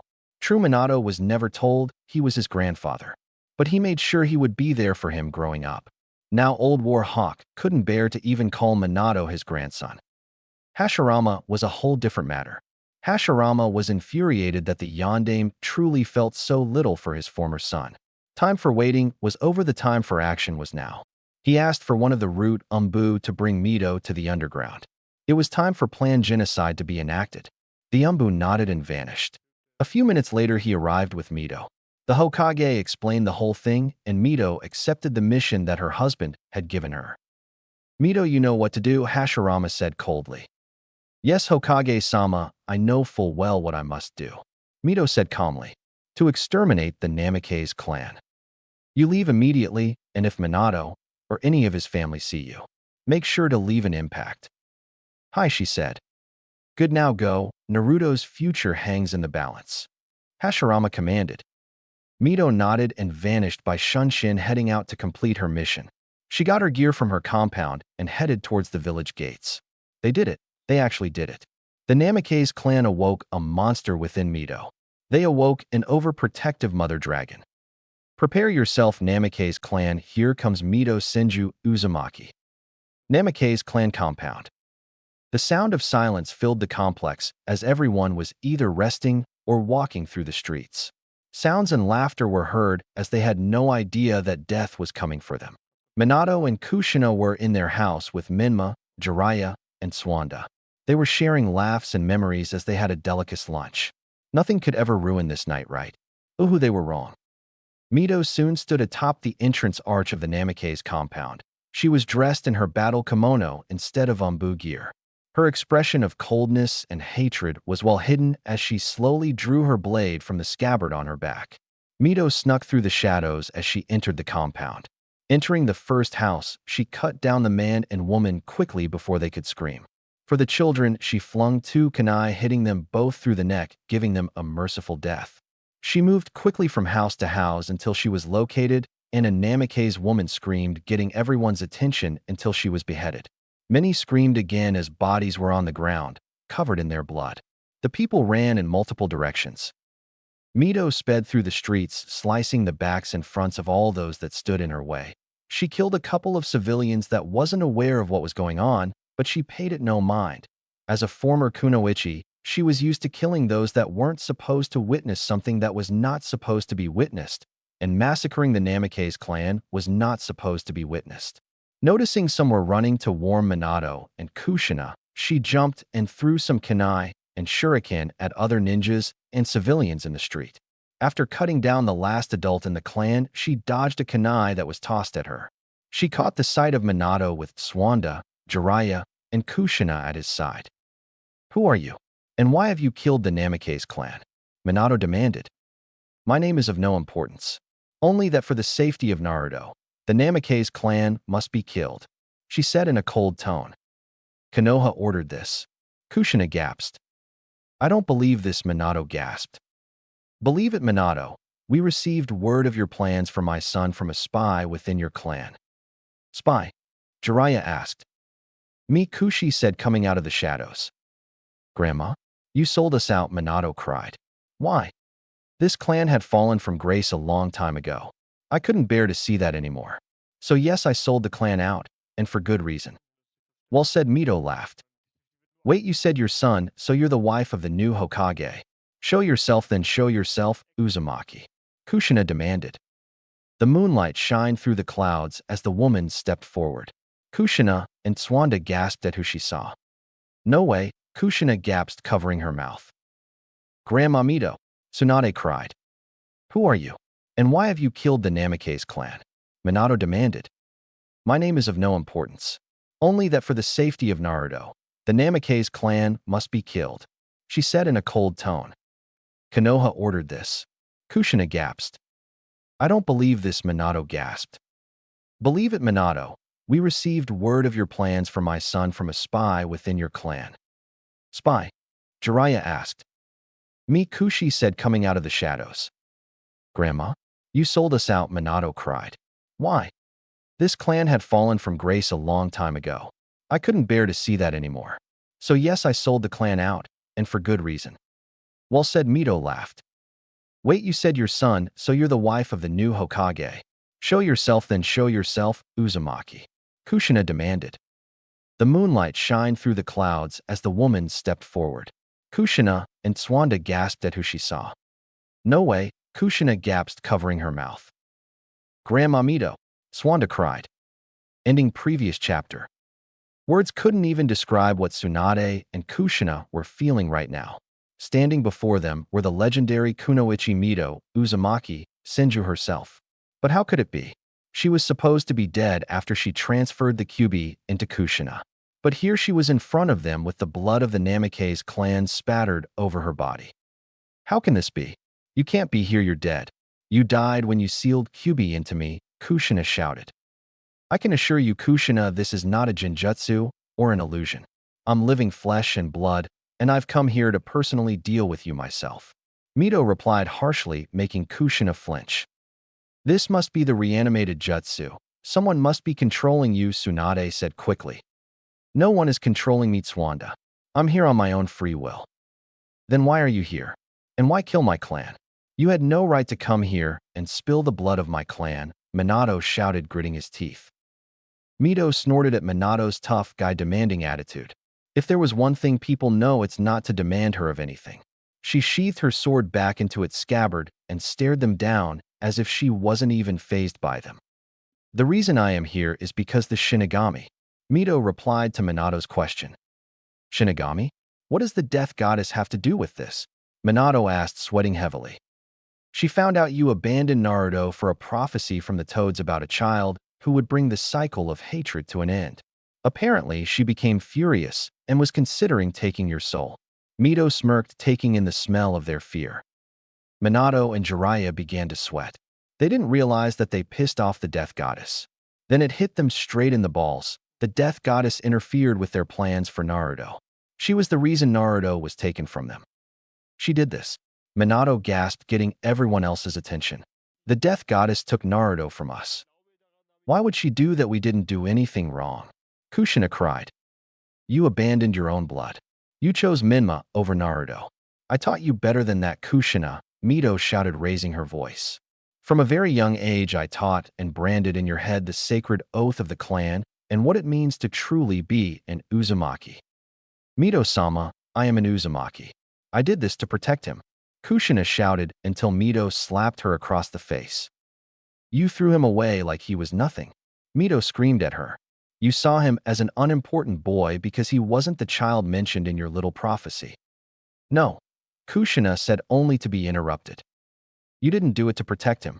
You did it because you believed Minma was more important. You didn't want to take Naruto with you because he was just a distraction to you. Stop it, Kushina cried. You threw away an innocent little baby that you carried for 9 months. You went along with that bastard without giving a second thought about Naruto. Shut up, I love my son, Kushina screamed. If you loved him, you would have taken him with you. If you loved him, you would be there for his first words, first steps, first injury. If you loved him, you should have been the mother you were supposed to be. Mito shouted louder, making Kushina drop to her knees. Shut up. Shut up. Kushina cried louder, gripping her head. You became such a failure that the death goddess herself decided to give Naruto to a real Uzumaki, someone who would be the mother that you failed to be. Kushina cried into her hands until her eyes ran red. Minato quickly rushed to his wife's side and pulled her into a hug. He glared up at Mito as he leaked killer intent towards her only for the woman to shake it off. Tsunade stepped forward to confront her now resurrected grandmother only for Mito to point her kunai at her face. You Tsunade are the one I'm most ashamed of, Mito said, turning her head to face her granddaughter. I stood by my family, Bachan. I did what you taught me when I was young, and that was stand by my family, Tsunade said. You didn't even convince Minato to take Naruto with him. You let it happen. You failed as a grandmother, as a Senju, and Uzumaki. Mito scoffed. I didn't fail at anything. I wanted to take Naruto with us, I really did. But after Jiraiya and Minato explained the whole thing, I thought it might have been a good idea. A good idea? Mito said, her eye twitching. A good idea to abandon a child? Make think you were dead. Suddenly coming back 13 years later as if nothing happened. Did you even think about how Naruto would react to this? Did you even think about the dangers this plan of yours would have on the poor boy's mental state? Please, Bachan, I know you're angry because of Naruto, but killing off the Namake's clan isn't the answer, Tsunade said, trying to reason with her. You think Naruto is the reason for all this? Mito seethed. Is that what you think? You killed off the clan because of him, said Jiraiya. The Hokage, and I did this to protect him from what you had planned for him. Naruto is a sweet little boy, not some breeding stallion for a clan whose sole purpose is to breed the Mokuton. No, I did it because I'm Naruto's mother, and as his mother I would do everything I can to protect him. What would Grandpa say if he saw you right now? Tsunade angrily shouted. Hashirama would side with me on this one, Mito said, walking towards Tsunade.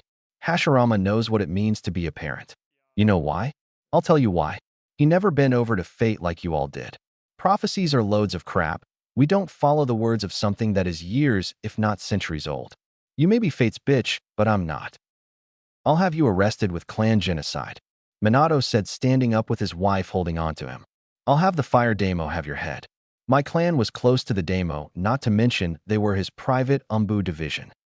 You think you can threaten me? Mito chuckled. I don't want to do this to my village. But since they ordered the execution of my clan, then I will make sure justice is served, Minato promised her.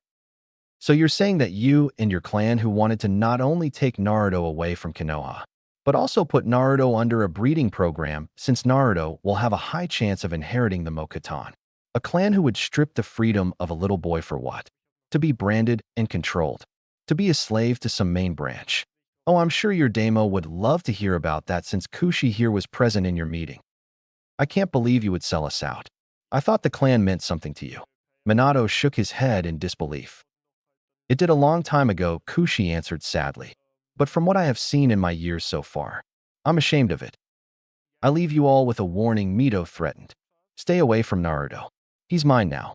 Cross my path again, and you'll be joining the number of bodies that lay scattered around the compound.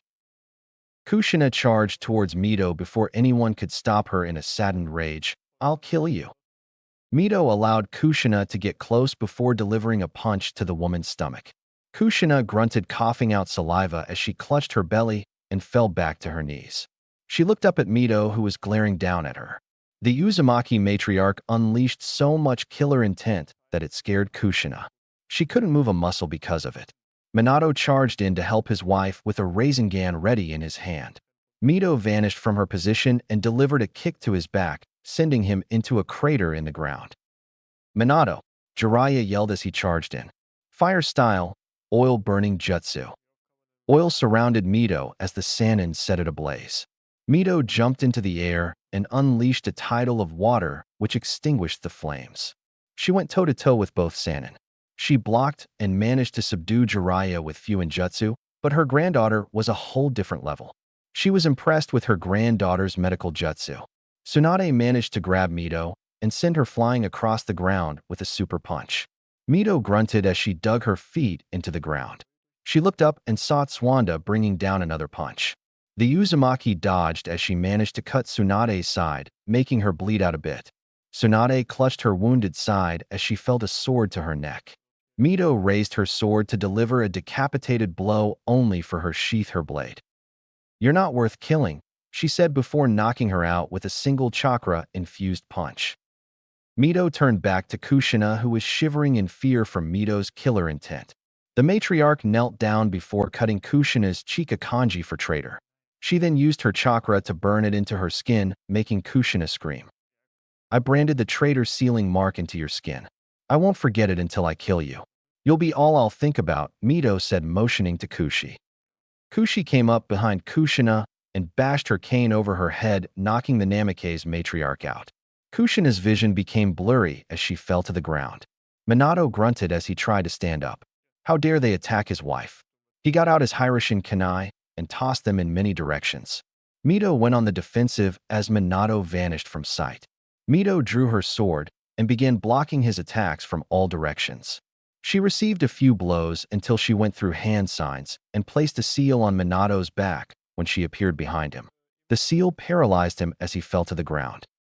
Jiraiya was about to attack when Minato told him to stay back. It was his fight, and he was going to avenge his fallen clan members no matter what. He tried to get up when he noticed Mito was walking away with Kushi. "Stop!" Minato shouted, but they didn't even listen and kept walking. By the time Minato managed to stand up, he saw the two of them vanish through a seal on the ground. He asked Jiraiya to inspect the seal, and the Sannin confirmed it was a reverse summon seal.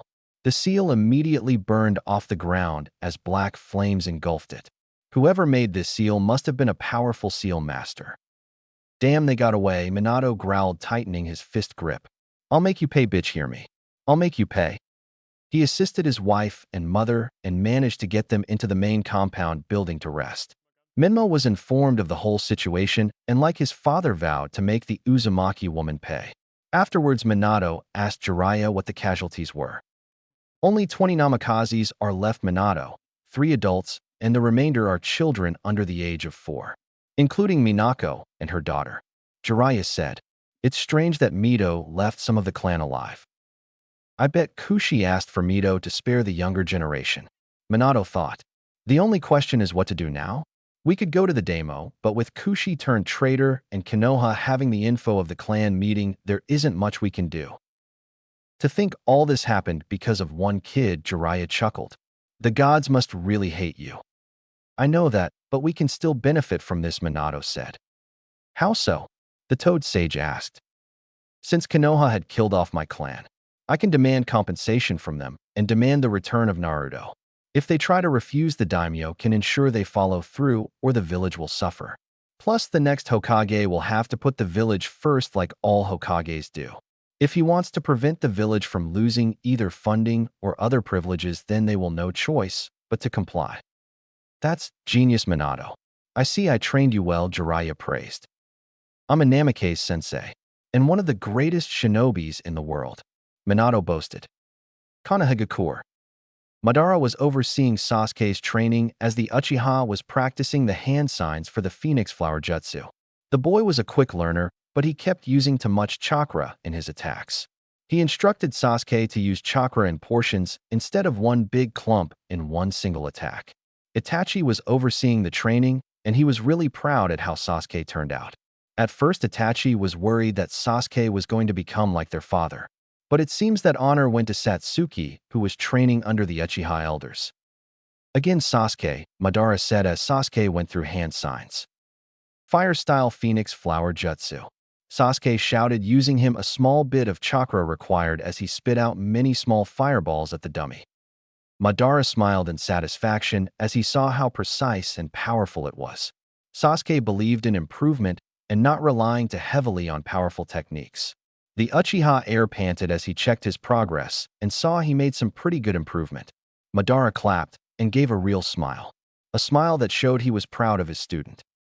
"Good, now let's move on to Taijutsu. Come at me with everything you got," Madara smirked. Sasuke charged Madara and chucked kunai and shuriken at him, which he deflected instantly. The Uchiha soon swung his leg to his chest, only for Madara to block it and push him back. Again, Madara shouted as Sasuke charged again, this time planning his attacks carefully. Sasuke continued to throw every punch and kick he could at the Uchiha, only to be blocked at every turn. He jumped back and 3 more shuriken and did the hand signs for the multiple shuriken clone jutsu. He also threw smoke bombs which made Madara cough. Sasuke delivered a kick to his back, sending him to the ground. Madara managed to stay on his feet as Sasuke punched him across the face. Sasuke smirked, but that soon-to-be frown when Madara grabbed him by the foot and pinned him down. "I'm impressed, Sasuke. You continue to surprise me each and every day since I met you." Madara praised him. "Keep this up and you'll be like me one of these days." Sasuke smiled as he basked in the praise of his hero and mentor. Meanwhile, we find our cute little blonde in his mindscape training with Kagaya. They were engaged in a battle as Kagaya had him on the ropes. Naruto managed to land a kick, but it had no effect. Kagaya sent a roundhouse kick to Naruto's midsection, sending him a few feet away. Naruto panted covered in bruises as he tried to stand up. He charged her again and ran hand signs for the water bullet jutsu. Kagaya smacked them away with her hands and blocked Naruto's punch. She then punched him back as he hit the ground with a poof. "Shadow clone," she said as she saw 2 Narutos in back of her. They each fired a water bullet as they hit their mark, only for then to be pierced by wood. They crumbled away as they were revealed to be clones too. She then heard a vibration from under her as the real Naruto sprang up from a ground and delivered a punch to her chin, sending her into the air. She grunted in pain as she floated in the air, looking down at her pupil with a smirk. "That's enough for now, Naruto-chan," Kagaya said. "Your taijutsu is average. Your ninjutsu is at least C rank. You're showing great promise." "Thanks, Kagaya-san," Naruto bowed. "Can we check my affinity now?" "Naruto, you already know you have every affinity," Kagaya reminded him. "Let's move on, shall we? I can see you've been using the shadow clones to help you a lot in other fields." "Hi, since shadow clones can help you learn things a bit quicker," Naruto answered. "All right then, since you've been doing so well, I'm going to teach one of my special moves. It's called Shira-tensei." Kagaya smiled. Kagaya faced a training dummy as she made a swish moment with her hand, sending a blast of mighty wind, turning the dummy into splinters. Naruto was in awe at that. He couldn't wait to try that move himself. The goddess then asked Naruto to come over. The boy obeyed as she instructed him to gather his chakra and draw it into his hand and unleash it in one swish of the wrist. Getting the idea, Naruto gathered as much chakra as he could as he made a swipe movement with his hand. "Shinra-tensei," he shouted as he sent a bit to powerful wind obliterating the forest landscape, revealing a very unhappy Kyuubi who was trying to take a nice quiet bath in the river. "Oh, sorry, Kurama." He apologized. "All I asked was for some peace and quiet for a few minutes," Kurama groaned. "And you mess it up by blowing up the forest." "Oh, don't be such a sour puss, Kurama," Kagaya sighed. "You keep acting like that, and you'll be as arrogant and cold as Madara." "I'm nothing like those red-eyed bastards," Kurama roared. "Geez, Kurama, you don't have to throw a temper tantrum," Naruto groaned, cleaning out his ears. "You want to see what real anger looks like, Gaki?" Kurama growled. "Thanks, but no thanks, Kurama," Naruto chuckled. "I know better than to piss of the king of the demons." Kurama smirked with a HNNNN. "You got that right, brat. Now, since you have no control over your god chakra yet, I think it's time for some survival training from me. And believe me, Gaki, I'm not going to make this easy for you." "I wouldn't expect you to," Naruto laughed. "Good, because the next few days are going to be hell for you," Kurama laughed sinisterly. True to his word, Kurama placed Naruto through training that would not only increase his stamina, chakra reserves, and strength, but it also trained his mental state as well. For the past week, Naruto had to do 300 sit-ups, 500 pull-ups, 400 push-ups, and ran around the whole village 20 times with weight seals on his body every morning. Sometimes Naruto wondered who was worse, Kurama's training or training with Madara himself. Of course, unlike Madara, Kurama allowed him 2-hour breaks twice a day. Kagaya, or as Naruto calls her Kagaya-chan or Moonlight as her nickname, trained him to purify his godlike chakra so that it would safely enter his own chakra network. "Okay, Naruto, in order for my chakra to enter your own network, your own chakra must purify it," Kagaya explained. "Okay, but Kagaya-sama, isn't your chakra the same as everything else?" Naruto asked. "You are the mother of chakra after all." "Chakra comes in many different forms, Naruto. Take the tailed beasts, for instance. Their chakra is wild and untamed. It's a form of nature chakra, yet it feels godlike due to them being born from my own chakra. But at the same time, it's dangerous since nature can't be tamed. Now, human chakra is more different. It's more spiritual energy than nature. Now my chakra is godlike and purified, thus making it white. Do you understand now? I kinda do, Kagaya-sama, Naruto replied. Alright, now, let's try letting some of your god chakra pour into your own chakra pools. Naruto nodded as he took a deep breath as he opened his chakra pathways. The white chakra was pooled in Naruto's heart, since the heart represents the very essence of the person. The white chakra slowly bit by bit poured into the pathways. His own blue chakra, sensing the foreign chakra, tried to fight against it. Suddenly the two chakra clashed, and it brought forth pain never before imagined. Naruto screamed, but still kept his concentration, trying to purify the chakra. Kagaya told him not to force the purification and to let it flow. Naruto's body felt like a war zone between two separate chakra natures, mortal and godlike power. It hurts so damn bad, Naruto grunted. It seems your body is at war with itself. You must try to let your chakra allow the godlike one to merge with it. The more your body resists it, the more it will hurt. Naruto dealt with the pain for a solid 45 minutes until the pain stopped. The excruciating pain finally ended as his body felt calmer and warmer. The chakra he got from Kagaya started to flow freely through his network. Kagaya looked at Naruto as she noticed white chakra started to leak out and engulf him. Naruto opened his eyes as his once blue eyes turned a good solid white. The moon goddess smiled. The chakra was taking effect. The boy was starting to show tiny traits of her own clan. His human chakra was starting to purify his godlike chakra. How do you feel? She asked. Strange. I feel like a new person. Naruto answered. The chakra, it feels warm, pure, powerful. Just make sure you don't become consumed by it like I did, Kagaya warned him. Don't worry, Moonlight. I swear to you, I won't become a power-hungry demon. No offense. Naruto chuckled. None taken, Kagaya sighed. Well, we trained enough for today. Why don't you hang out with your friends for a while? Ah, really? Naruto whined. Because I was hoping we could spend the day together. You and me. I'm not sure the world is ready for me yet, Kagaya said nervously. I mean, I once tried to eliminate mankind. Naruto moved closer to her and held her face in his hands, making her look at him. You're not that person anymore. Kagaya wanted to believe him, truly she did. But mankind fear what they don't understand, and she knows that mankind both fear and respect her. But they mostly fear her. Naruto begged her to at least spend one day with him outside of his mindscape. After much consideration and begging from our unpredictable but cute little redhead, she finally agreed and asked for temporary control of his body. Naruto, asking why, was told she would need to control his body, which will allow her to summon herself. Agreeing to the request, Kagaya took over the boy's body and channeled the chakra that the boy had to such a level it would be enough to summon her. Summoning Jutsu, Kagaya/Naruto shouted, going through hand signs. A puff of smoke appeared as Kagaya stood in her mortal form, the same form she was in before she became the rabbit goddess. She stood at a height of 5 foot and 10 inches tall. She had snow-white hair and pale white eyes. Her lips were a luscious red and her skin was soft and fair. She wore a high-collared hime kimono which had tomo running down the center and edges of the gown and adorned with intricate gold and purple lines. She did not have her rabbit ears, but she looked as beautiful as any celestial goddess. Naruto shook his head after he came back too, and he looked in awe at Kagaya in all her beauty. And Moonlight, is that you? Naruto stuttered. Yes, Naruto-chan, it's me, she laughed.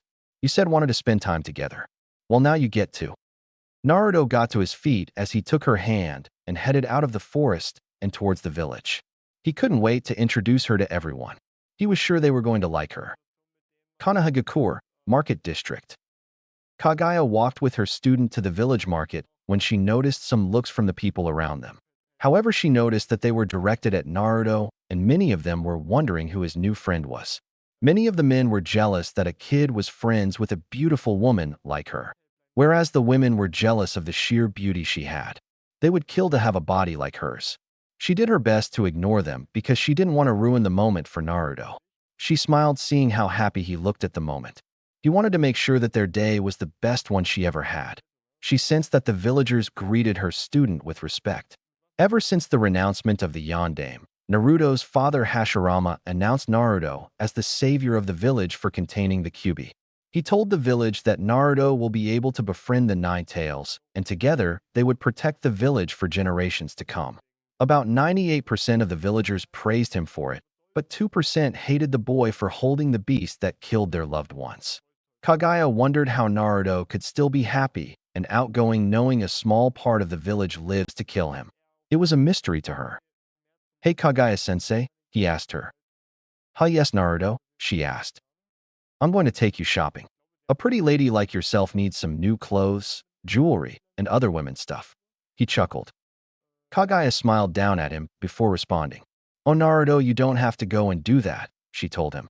"I appreciate the gesture, but you don't have to spoil me." "I know," he replied before looking ahead while they walked. "But you did so much for me, and this is your first time out in the fresh air in centuries. You deserve it. I want to repay you for all your gifts and your friendship." She looked back down to him in response. "All right, Naruto, if you insist." Naruto smiled as he took her hand and led her to the greatest clothing store in the district. More people would continue to stare at them, or more accurately at Naruto. Some of the villagers near the store just sneered at the boy. You could see the look of distaste and disgust upon their face as they noticed the demon boy, as they call him, coming towards the store. They were also angered that a pretty woman like that would associate with his kind. "Hey demon, what do you think you're doing showing your face at my grandmother's store?" the man yelled. "I thought I told you to never show your face here again." Naruto winced at the tone of the man, but stood his ground. Kagaya, however, wasn't liking this man's attitude towards her student. "Excuse me, sir, but I would advise you not to speak to my student in such a manner," Kagaya said in a cold tone. "I demand you apologize." "What? Apologize?" The man scoffed. "Lady, don't you know who this brat is? He's the Kyuubi incarnate, the demon who destroyed our village all those years ago. You honestly expect me to believe that this boy is a 700-foot fox with 9 tails? A demon with the power to create tsunamis and level mountains with a swipe of its tails?" Kagaya scoffed. "The Yondaime defeated the beast by sealing it into a human form to make it weak. And we, the proud citizens of Konoha, will see to it that the demon knows its place in this village," the man's companion boasted proudly. Kagaya narrowed her eyes as she waved her arm to the side and blew the two men through the glass window of the store. The people inside screamed as the men came crashing through. The two guys coughed as they got back to their feet. Kagaya stepped into the store, only this time she wasn't going to show any mercy to this man. She held out her left hand as the men were levitated into the air. The two of them screamed in fear as they soon felt the air around them getting drier. They began to cough as they felt the oxygen level going down. Gasping for air, they flayed around and struggled, trying to escape. Kagaya grasped her hand into a fist, making it more painful for them as the boastful villagers felt their bones break. They couldn't even scream due to the suffocation. She felt a tug on her dress as she looked down at Naruto. "Kagaya, stop, they're not worth it." "Let them go," Naruto begged Kagaya. "You told me never let others get under your skin. Don't let them get under yours." Kagaya sighed before she released them from her jutsu. The men dropped to the ground as they coughed, feeling fresh air returning to them. One of the men looked up at Kagaya. "You're just like him," he said angrily but fearfully. "You're a demon like he is. You're his demon whore." The man took out his kunai and charged towards them. From the looks of it, he was going after the boy. Going into overprotective mode, her eyes went wide as a blast of invisible chakra pushed him back a little. "You will not harm the boy," she shouted. "Don't back down," the man shouted. "Right," said his companion. The man growled as he and his friend charged the two of them again. Only this time Kagaya released her chakra again, and the two men exploded into a pile of blood and bones. Naruto was shocked at what happened, as were everyone else. The villagers were scared at how powerful this woman was. She looked at Naruto and apologized for her action. Naruto couldn't blame her for this one. The men attacked and pushed her buttons too far. It was their own fault. "It's okay, Kagaya-sensei, it wasn't your fault," Naruto sighed, though killing them was more of a mercy than punishment. Kagaya and Naruto continued into the store where the owner greeted them. Kagaya apologized to the old woman for her behavior, but the old lady told her it was no problem. You have nothing to worry about, my dear. My grandson wasn't the brightest man in the world, and his father's prejudice didn't help either. The old woman sighed. Even I can tell the difference between a kunai and the scroll. Thank you, madam, you're the kind, Kagaya thanked her.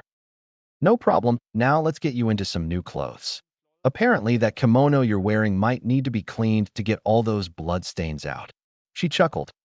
Kagaya was given many new clothes to try on. There was so many to choose from, especially in the time and age. She finally settled on a nice spring green dress. Naruto thought she was even more beautiful. He purchased her lots of fine jewelry. He got her some makeup, but he believed her beauty alone didn't need makeup as it was pure already. Kagaya had her hair in a long ponytail with a sapphire and diamond barrette in her hair. Kagaya still thought all of this was unnecessary, but Naruto still spoiled her with his allowance. After paying for the clothes and jewelry, Naruto took Kagaya to his favorite restaurant, Ichiraku Ramen. He told her that it was the food of the gods, but Kagaya would be the judge of that. They headed to the restaurant, and Naruto was greeted by Ayam and her father Tuchi.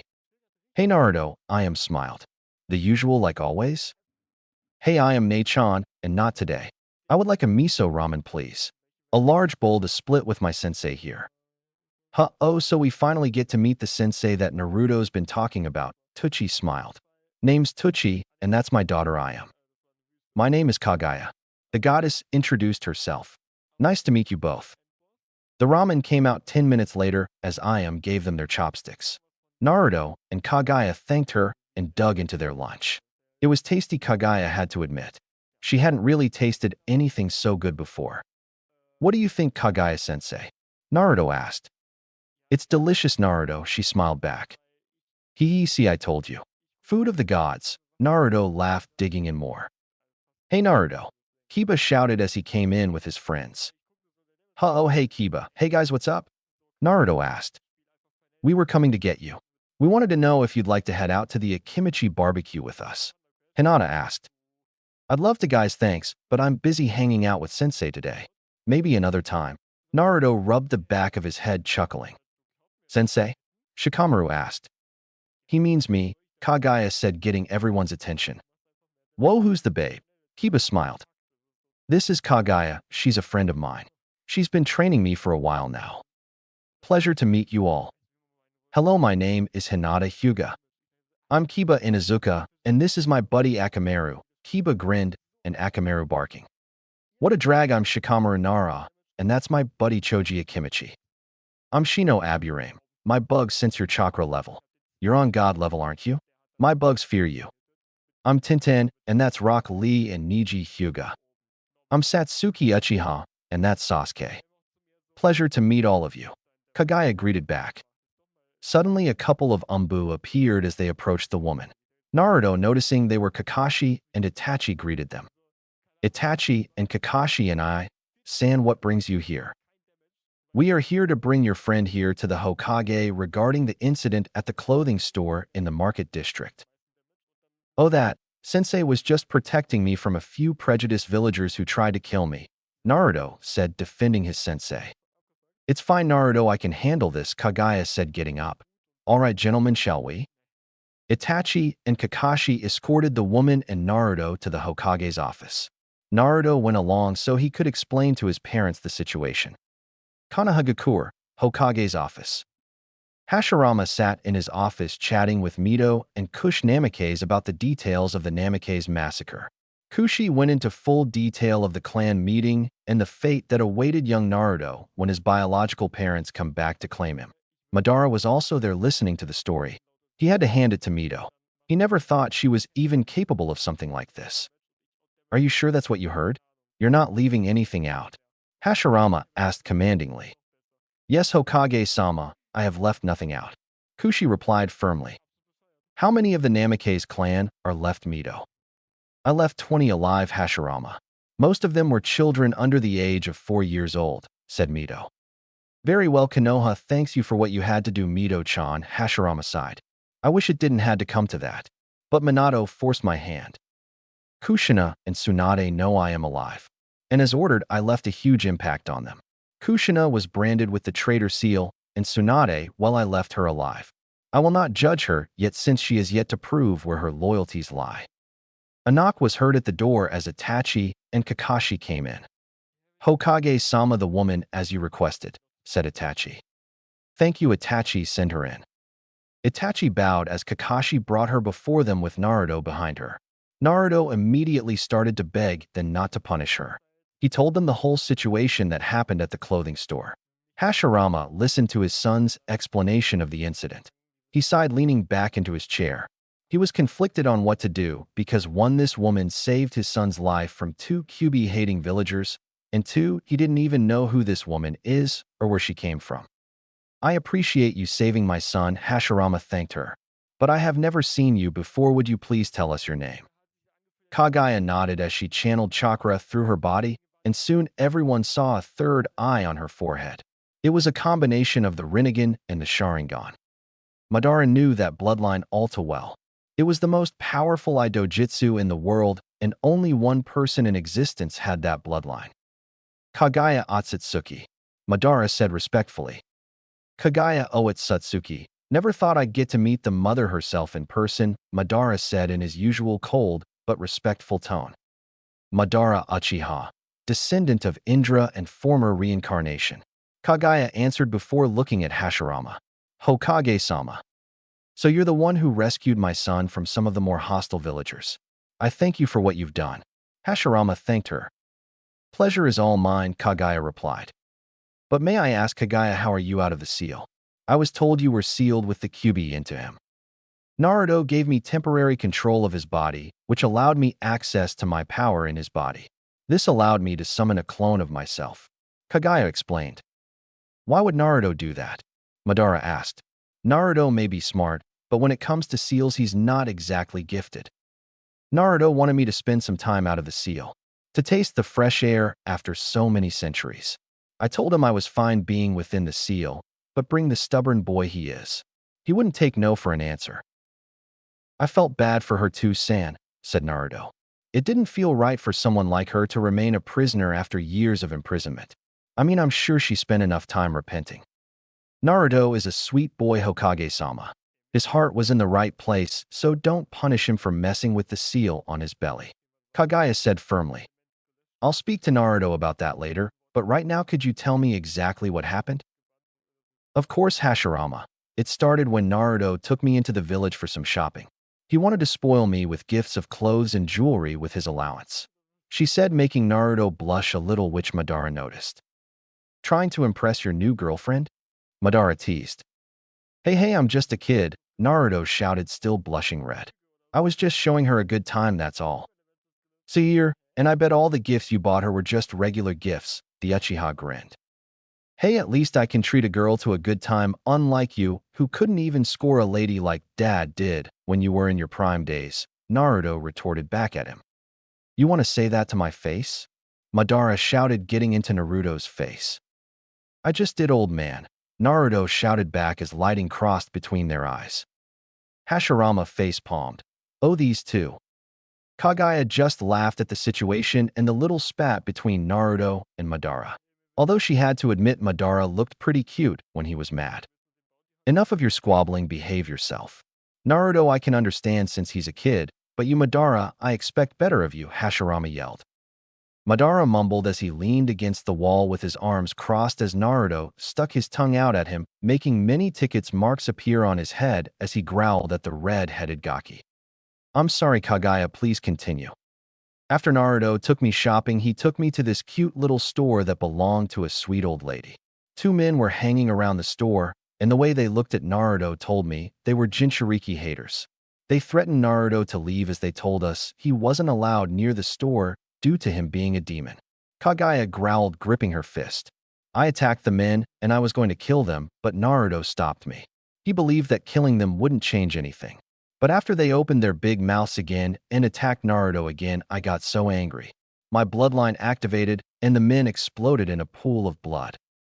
Naruto looked down. He believed in showing mercy to others, even to those who don't deserve it. But Mito, his mother, showed him that sometimes there are people who are beyond mercy, and that you'll have to kill those wish to harm you if you wish to survive.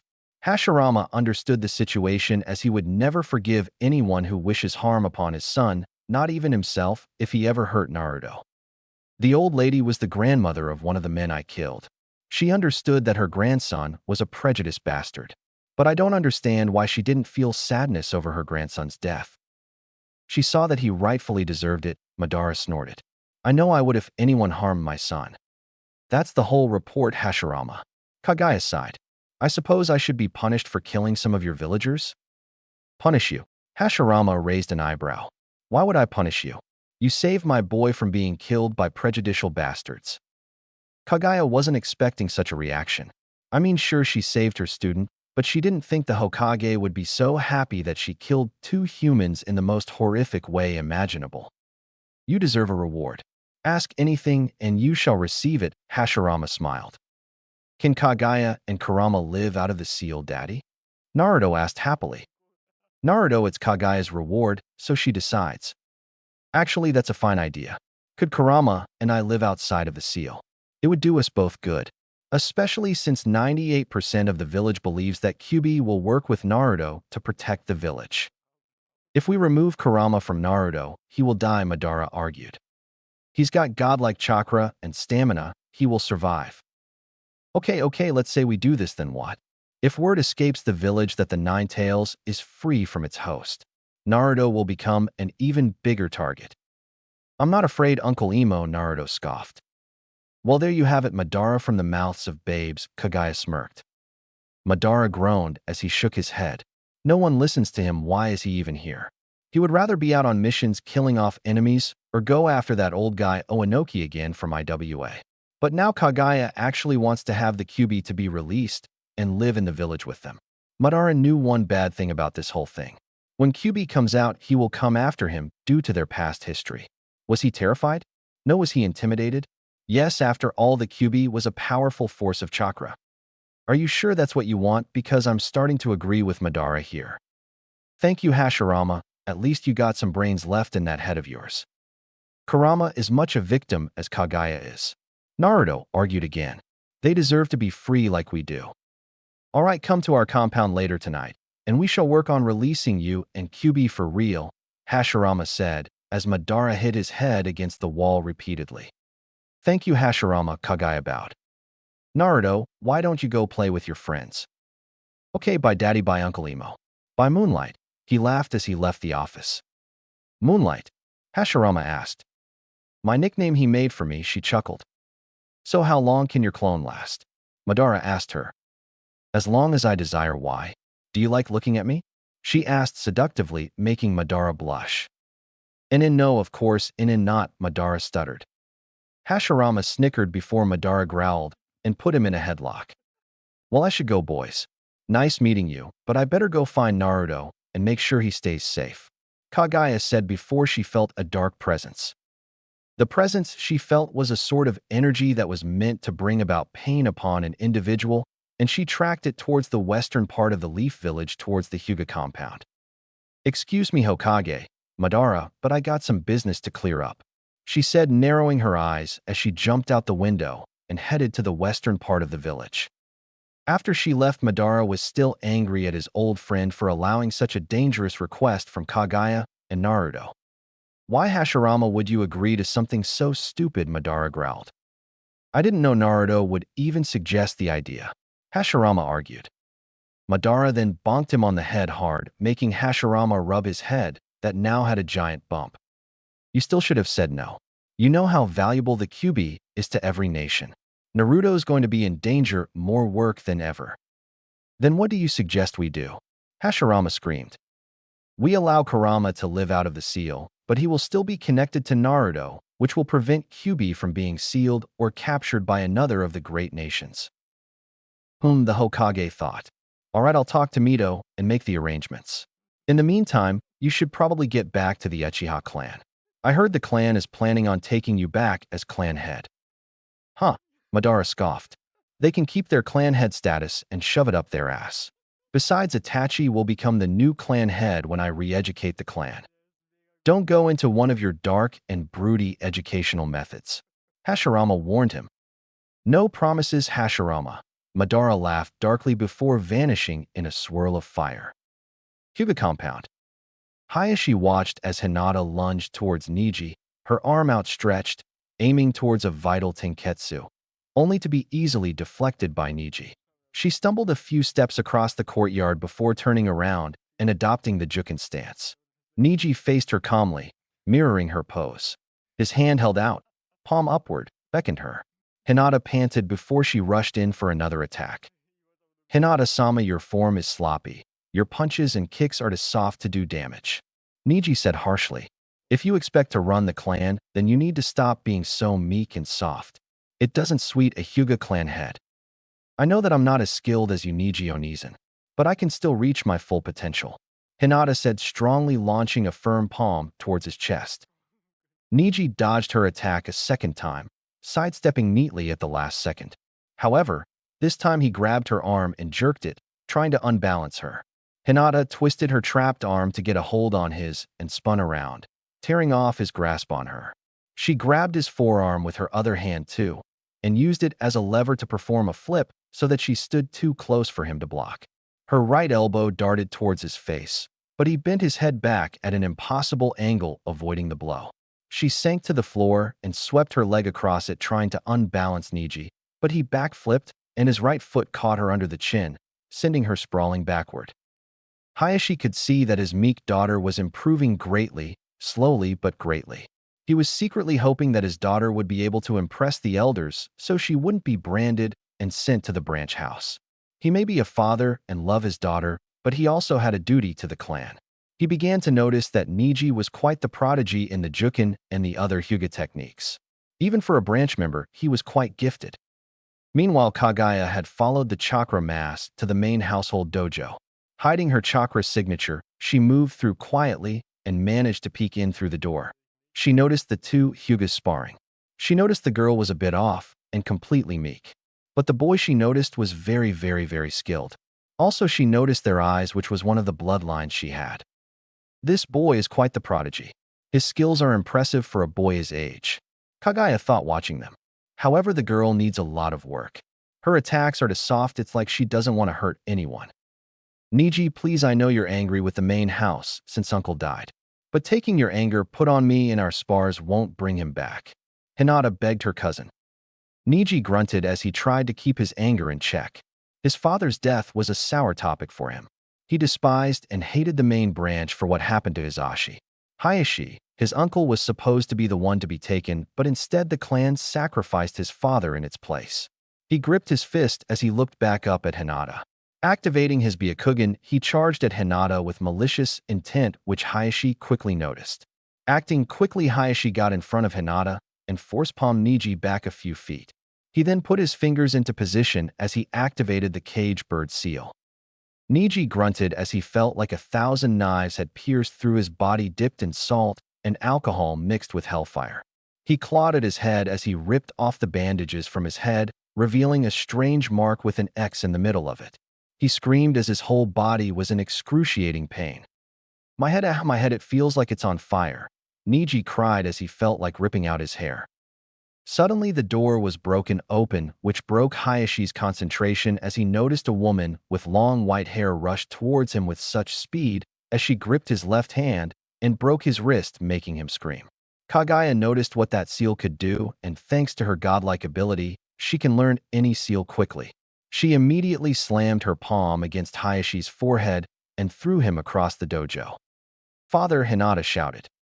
Kagaya immediately performed the cage bird seal sign as Hayashi immediately rolled around screaming as he knew that the woman put the cage bird seal on him. But how could she do that? Performing it for 6 minutes, she stopped as she noticed Hyugas rushing into the dojo. Lord Hayashi, what happened? This woman just placed the cage bird seal on me. I don't know how she did it, but kill her, Hayashi ordered as the Hyugas charged her. Kagaya got into her battle stance as her eyes turned white with veins around her eyes. Hayashi gasped as he took notice of the eyes, as did everyone else. It was the Byakugan. Kagaya immediately charged as she trigrammed many of the main house Hyugas.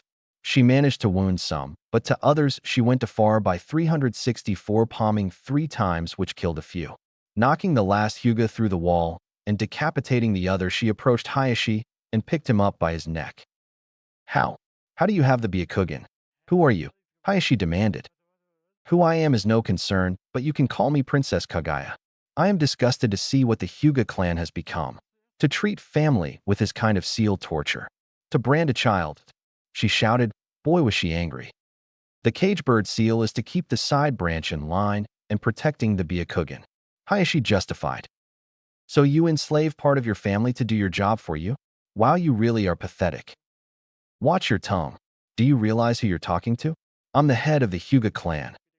All I'm talking to is a man who relies on the side branch to protect the Byakugan instead of doing it himself. All this shows me is that the main house is so weak that it needs the side branch to do it for them. How dare you insult the might of the Hyuga clan? In fact, you should be branded for attacking me since you're actually a Hyuga. Kagaya tightened her grip on Hayashi's neck. Listen here, no one seals me. Never again. She slammed him into the hardwood floor below. Daddy, Hinata sobbed. Please, madam, please leave him alone. Zip your mouth, girl. This man needs to be taught a lesson in respect. Lady Kagaya, wait, Niji said, stepping forward. What do you want, kid? My name is Niji, and I thank you for saving me. But I'm afraid the side branch and I still answer to Hayashi due to clan law and this seal. Niji sighed. Going through one-hand signs, she channeled her chakra to manipulate the chakra in the seal itself. The chakra used to power the seal was overcome with the strange white chakra, which made the seal once a bright gray into a fading white.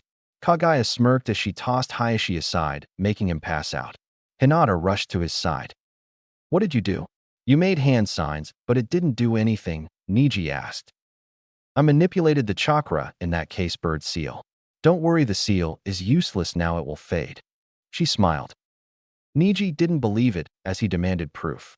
To prove her point, she conjured a small mirror, which showed Niji the fading seal. He looked at her in shock.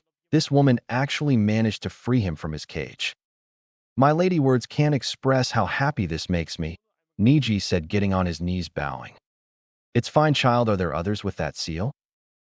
The others you speak of are the side branch.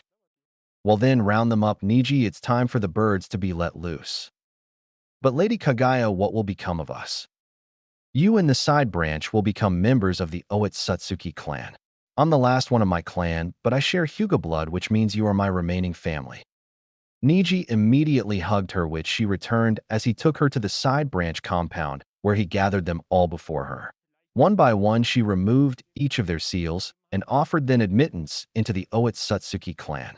The side branch members agreed, shouting and cheering for their newfound freedom. Kagaya smiled as she also announced that Niji will become her heir, her son, her legacy. Niji was quiet in shock and excitement with his new turn in his life. This woman not only saved them from a shackled life, but she's offering to take him in as her son. Packing up, the side branch left with Kagaya, their new clan head, as they left their old life as Hyugas behind. Kagaya led the side branch Hyuga clan through the village, getting looks of shock and confusion. Many thoughts were going through their minds as why are the Hyuga clan with Naruto's beautiful friend? They quickly noticed Niji with her as he was holding her hand quite tight, being nervous of a new life. Kagaya-sama, where are we going? He asked. I know Konoha doesn't have a Otsutsuki clan compound. You don't have to worry about that, Niji. I can create us a compound in an instant as I have the ability to warp reality. Wow, Niji said in awe. You must be very powerful. Lady Kagaya? Onoka Hyuga asked. Kagaya looked at the 90-year-old woman. Yes, what is it? Tell me, my lady, why did you do this for us? Why go through all this trouble for us slaves of the Hyuga? Because I know what's it like to seal by your own family, Kagaya said, coldly, shocking them. My own son sealed me away in the moon for centuries. Centuries? They asked as they all continued to walk. Yes, centuries. I'm the mother of all ninja clans and bloodlines. I was the first one to use chakra, and I use it to end all wars on this planet. But after seeing humans misusing the power my sons gave them, I grew angry. The humans used it for war instead of using it to bring everyone together. It was enough to make me sick to realize humans weren't meant to have chakra. So what changed your mind? Moro Hyuga, a little girl asked. A young sweet boy named Naruto Uzumaki Senju. She smiled as she remembered the day she met him and the time she spent with him. Mini flashback, Naruto's seal mindscape. Huh? Why would a beautiful lady like you be sealed inside of me? I am Kagaya, mother of all chakra. Kagaya, I am honored to be in your presence. Naruto praised her. Child, stand up, do not bow. While I appreciate the respect, you shouldn't treat me like royalty, said Kagaya. But my parents said those of great importance must be shown the proper respect. You certainly were raised right, Kagaya chuckled. Flashback scene change. That's terrible to treat a sentient being in such a manner, Naruto shouted, shocking Kyubi and Kagaya. Flashback, outside the seal. I was hoping we could spend the day together. You and me.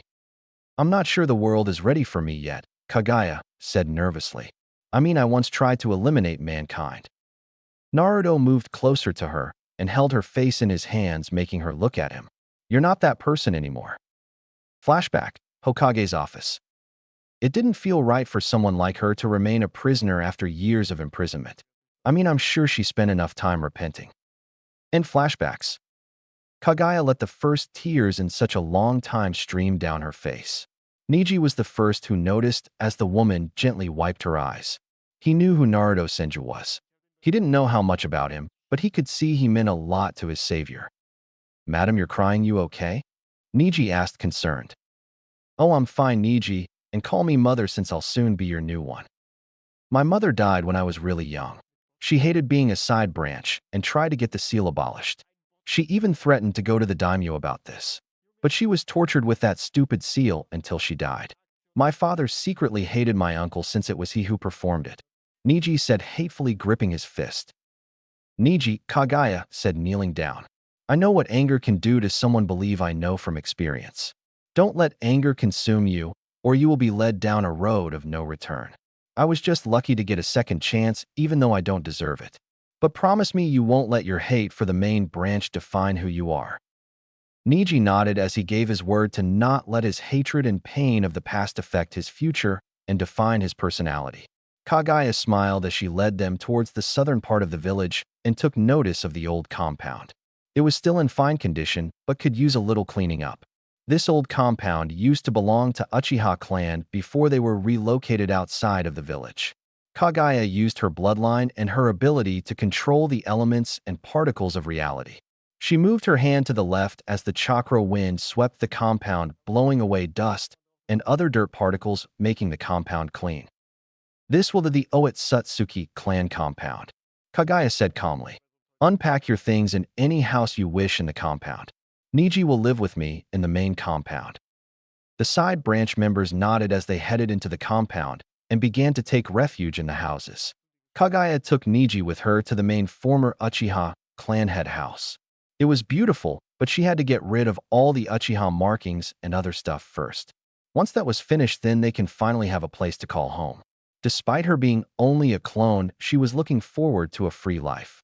Gazing up at the sky as she looked out the window, she let out a sincere smile. Thank you, Naruto. You've given me my second chance. Thank you, my love. Mother, are you all right? Neji asked. Kagaya turned to Neji. I'm fine, Sochi. How about we go out to eat? That would be nice. I do know a nice barbecue place we can go to, Neji smiled. Konohagakure, main district. Naruto, along with his mother Mito and his friends, arrived at the Konoha barbecue. The lunch was on the Akimichi clan.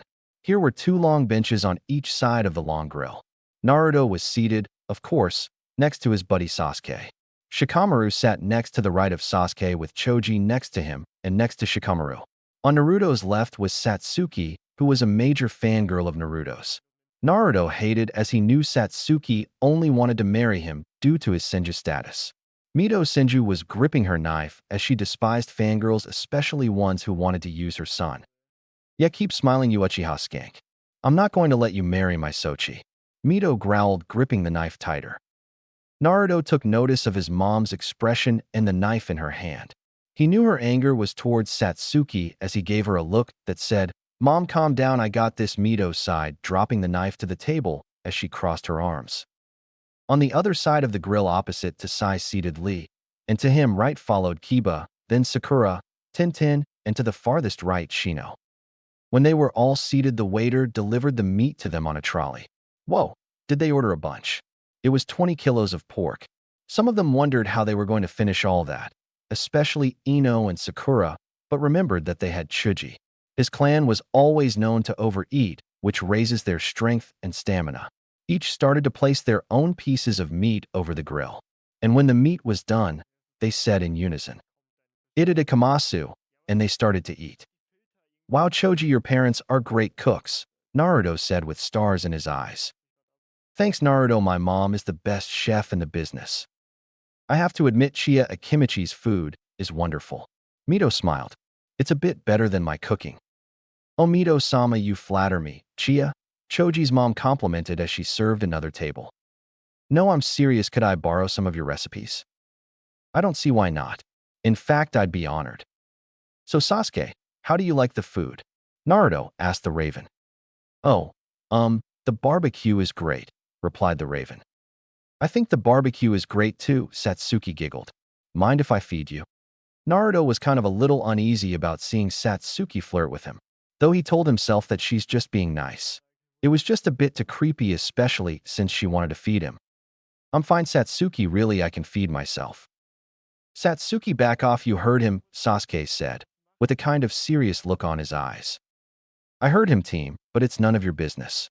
I'm going to be the future Lady Senju." "Like hell you will, Mito," and Sasuke growled. "Is my brother getting jealous?" asked the fangirl Yukiya in a teasing manner. A blush formed on Sasuke's face. It turned so red Naruto took notice. "Hey, your face is all red," Naruto said to the blushing raven. It's the heat. Yeah, the heat from the grill. That's why my face is red," defended the raven. "Oh really? Is that why?" Satsuki asked again with a smirk. "So Naruto, I heard you've been spending the afternoon with Kagaya. There's a rumor going around the village that you would make the cutest couple," Mito said in a teasing manner. "Mom," Naruto stuttered, blushing madly. "It's not like that. I was just showing her a good time and great places around the village." "Are you sure about that?" Mito smiled, noticing Kagaya walking in with Niji. "Yeah, I'll admit she's cute and a beautiful woman. But she deserves someone who can respect her, protect her, admire her. She's a sentient goddess with a hard past, but a good heart." "Oh, am I?" Kagaya kissing Naruto on his cheek. Naruto felt the kiss and turned around to see Kagaya. She was dressed in a black tank top and blue short shorts which showed off her legs. Naruto soon got a nosebleed as he fainted backwards. "Was the outfit too much?" Kagaya added innocently. "I wanted to keep up with modern fashion." "Oh, the outfit is fine," Mito said as she gestured her to join them. "So you're Kagaya?" Kagaya and Niji took a seat across from Mito as Kagaya noticed the Uzumaki woman. She remembered from Naruto that this woman is his mother. She could read Mito's thoughts, and she could see Mito was very overprotective of Naruto. "So you think you're good for my baby Maelstrom, do you?" Mito said sweetly. "I'll admit Naruto is a sweet boy, but I'm going to wait till he gets a little older before any sort of relationship starts." Kagaya replied back, just as sweetly. "Just because you're a goddess doesn't mean I'll let you shag my son when he's older." Mito smiling again with her eye twitching. Naruto woke up immediately when he heard what his mom said. Man, sometimes his mom can be so embarrassing. Naruto admitted he had a crush on Kagaya, I mean who wouldn't? But he didn't want to rush, and hey, anyone was better than Satsuki, right? At least Kagaya was no fangirl. "Are you insinuating I'm not good for someone like Naruto?" Kagaya growled. "You took the words right out of my mouth," Mito growled back as lightning flashed between them. "You know what, you look like a big cream puff with that kind of white hair." Kagaya's eye twitched as tick marks appeared on her forehead. She knew cream puffs were fat-looking puffs, and she took that insult hard. She thought Mito was calling her fat. "Like you're one to talk, tomato," Kagaya screamed, making Mito growl, making the lighting between them increase. "Cream puff. Tomato. Cream puff. Tomato. Cream puff. Tomato. Cream puff. Tomato." All the children were shaking as they were getting scared of the two angry arguing kunoichi. Shikamaru was mostly afraid because they reminded him of his mother Yoshino Nara. Sasuke and Choji learned from their fathers never to interfere with an argument between two pissed-off women. Naruto was a bit braver as he tried to play peacekeeper. Now, Mom. Moonlight, let's just all calm down, okay? There's no need to fight over me. Naruto chuckled nervously. I love you both anyway. Now come on, we're supposed to be having fun and eating a nice prepared lunch. The two kunoichi looked at Naruto, who was begging them to keep their arguing on hold so they could enjoy their lunch. Kagaya and Mito humphed at each other, turning away from one another as they sat down to eat their lunch. Phew, Naruto sighed in relief. Naruto sat down as he noticed Neji was sitting next to Kagaya. He was Hinata's cousin from the side branch. Hey, you must be Neji. I'm Naruto. Nice to meet you, Naruto. Kagaya-sama spoke fondly of you. Well, thanks. How do you know her? She saved me and the side branch from the main branch of the Hyuga clan. She overpowered my uncle Hayashi and freed us from the caged bird seal. He said with a smile. She offered us asylum in her clan and welcomed us as new members of the Otsutsuki clan. She took me in as her firstborn son as well. What? Mito coughed. You kidnapped half of the Hyuga clan? I wouldn't say kidnapped, I say liberated. Mito-sama, please don't be angry with Mother, we owe her our lives. You could end up in a lot of trouble for this. Mito sighed. You may have started a civil war in the village.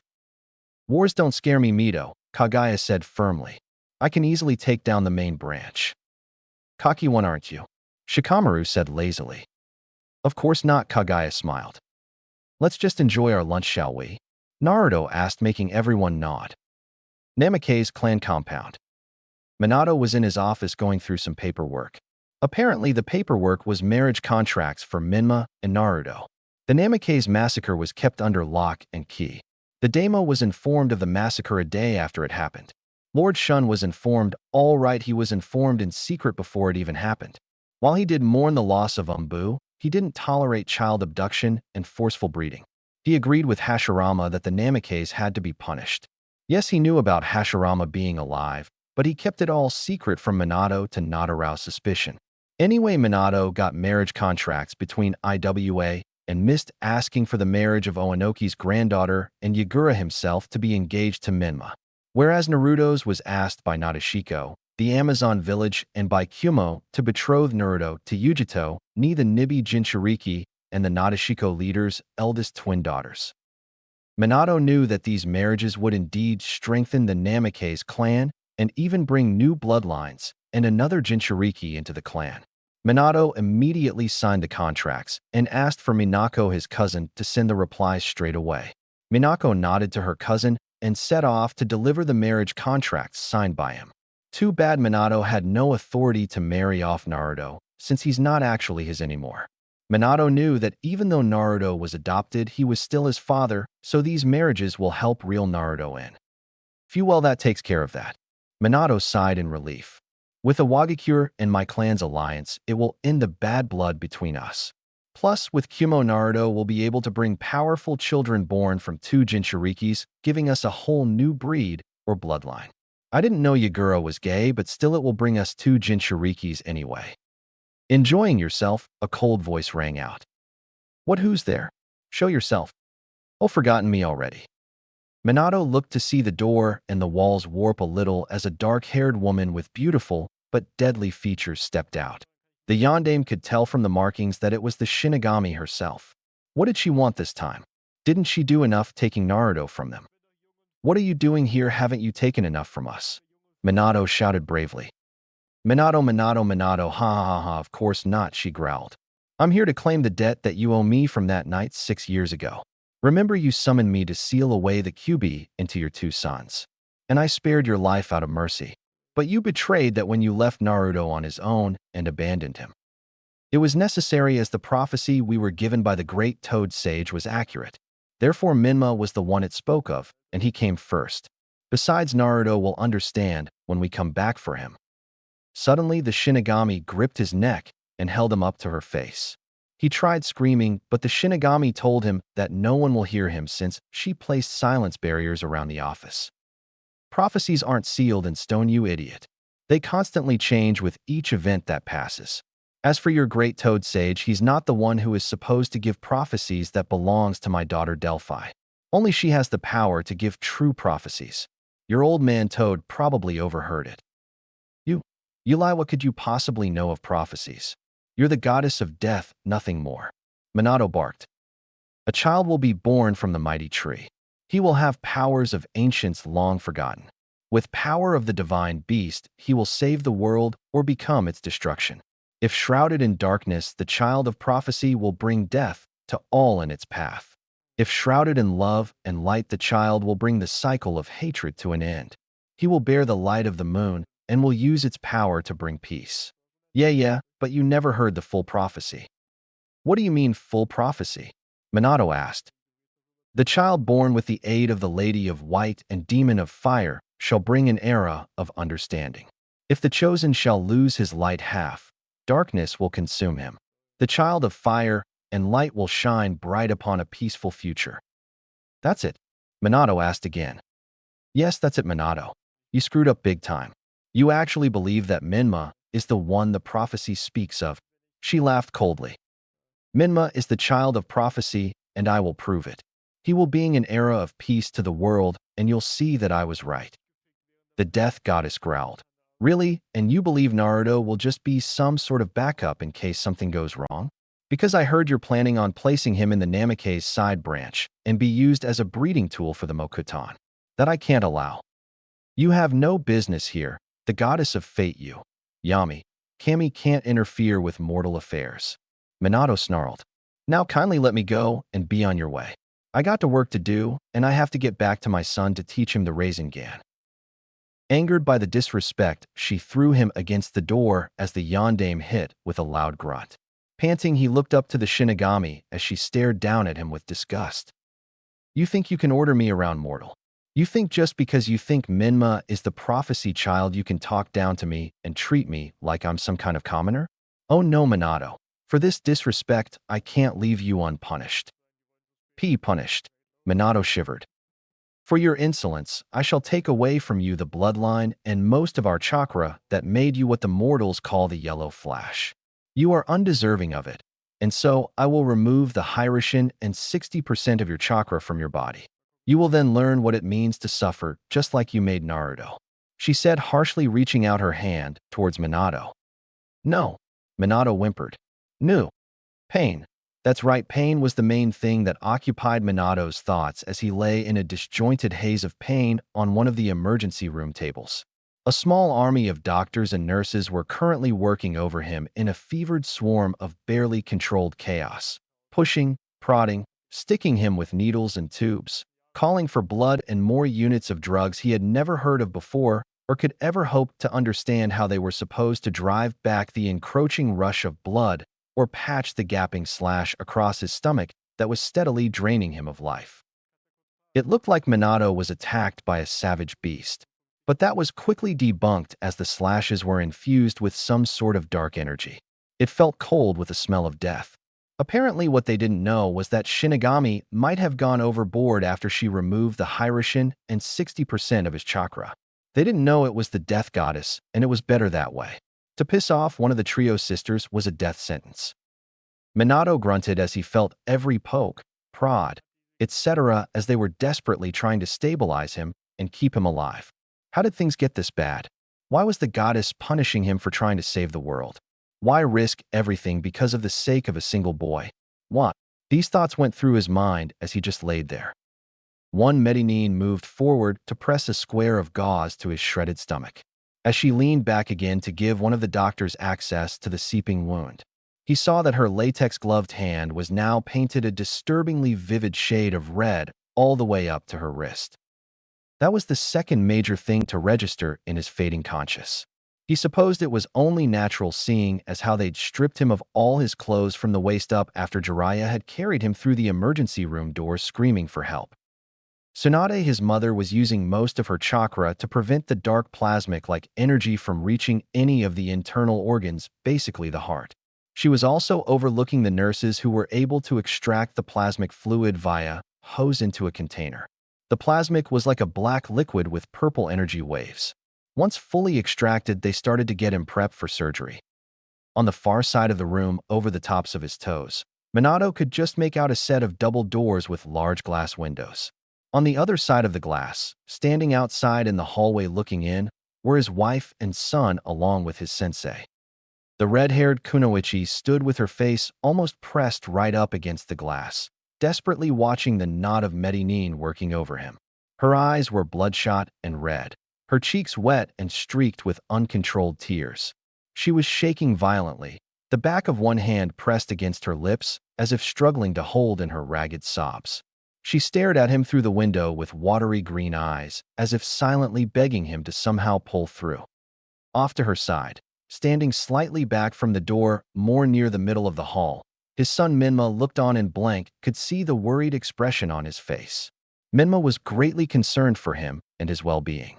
His son looked up to him, and he was afraid that he wasn't going to survive. Jiraiya was most concerned for his student. He was the son that old Toad never had. He took pride in his student and his accomplishments. He felt like a proud father when he first met and trained him.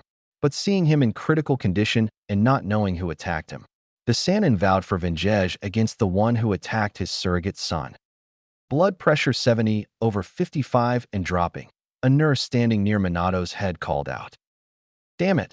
The doctor on his left shouted again and hurriedly grabbed another unidentifiable medical instrument from one of the nurses and leaned back down over his shredded abdomen. His hands and the lower portion of his forearms were completely covered with blood and clotted gore. "Hoshi, call Hikari up in surgery and tell her to have an operating room ready for us. Once we get my son stabilized, we're going to have to move him there fast." "Blood pressure 65/50, the nurse called. "Sochi? Minato-kun, look at me." Tsunade yelled as her strong hands began to shake his shoulder. Groggily blinking his eyes up at the one so insistently calling his name, he gave a weak, twitchy smile under the oxygen mask that had been fitted over the lower portion of his face. "Tsunade ka-san," he whispered in a watery cough. He was taken aback by how weak his voice sounded even to his own ears.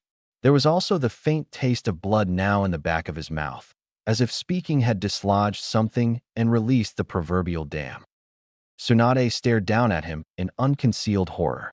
Her amber eyes were filled with panic, her usually immaculate blonde hair mussed and tangled as if she hadn't slept in weeks. "Sochi, what happened?" she demanded, unconsciously gripping his shoulder tighter as she frantically stared into his eyes. Her grip was beginning to verge on being painful. Minato couldn't help but feel guilty for being the one to put that frightened, pain-filled look on her face. "SS Shinigami," he coughed as he passed out. A fiery, possessive look flared in Tsunade's eyes, and she speared the doctor with a poisonous glare that would have instantly turned him to ash if it were physically possible. Straightening from over her son, she turned to the nearest nurse and hissed, "Get me a pair of gloves. I'm taking over." None of the doctors or medical personnel dared contradict the female Sannin, as the nurse timidly handed Tsunade a pair of latex gloves and scurried to the other side of the emergency room to get as far away from her as she could. "Don't worry, Brad," Tsunade said as she snapped the gloves on and forced one of the other doctors to give up his spot by the table with nothing more than a glare. "You're going to be all right, I promise." Outside of the operation room, Kushina was sitting with Minma. Minma couldn't even sit still due to his worry about his dad's condition. Kushina was another story. She wondered how something like this could have happened. The compound was secured with powerful seals to prevent outside threats after the Namikaze massacre from Mito Uzumaki.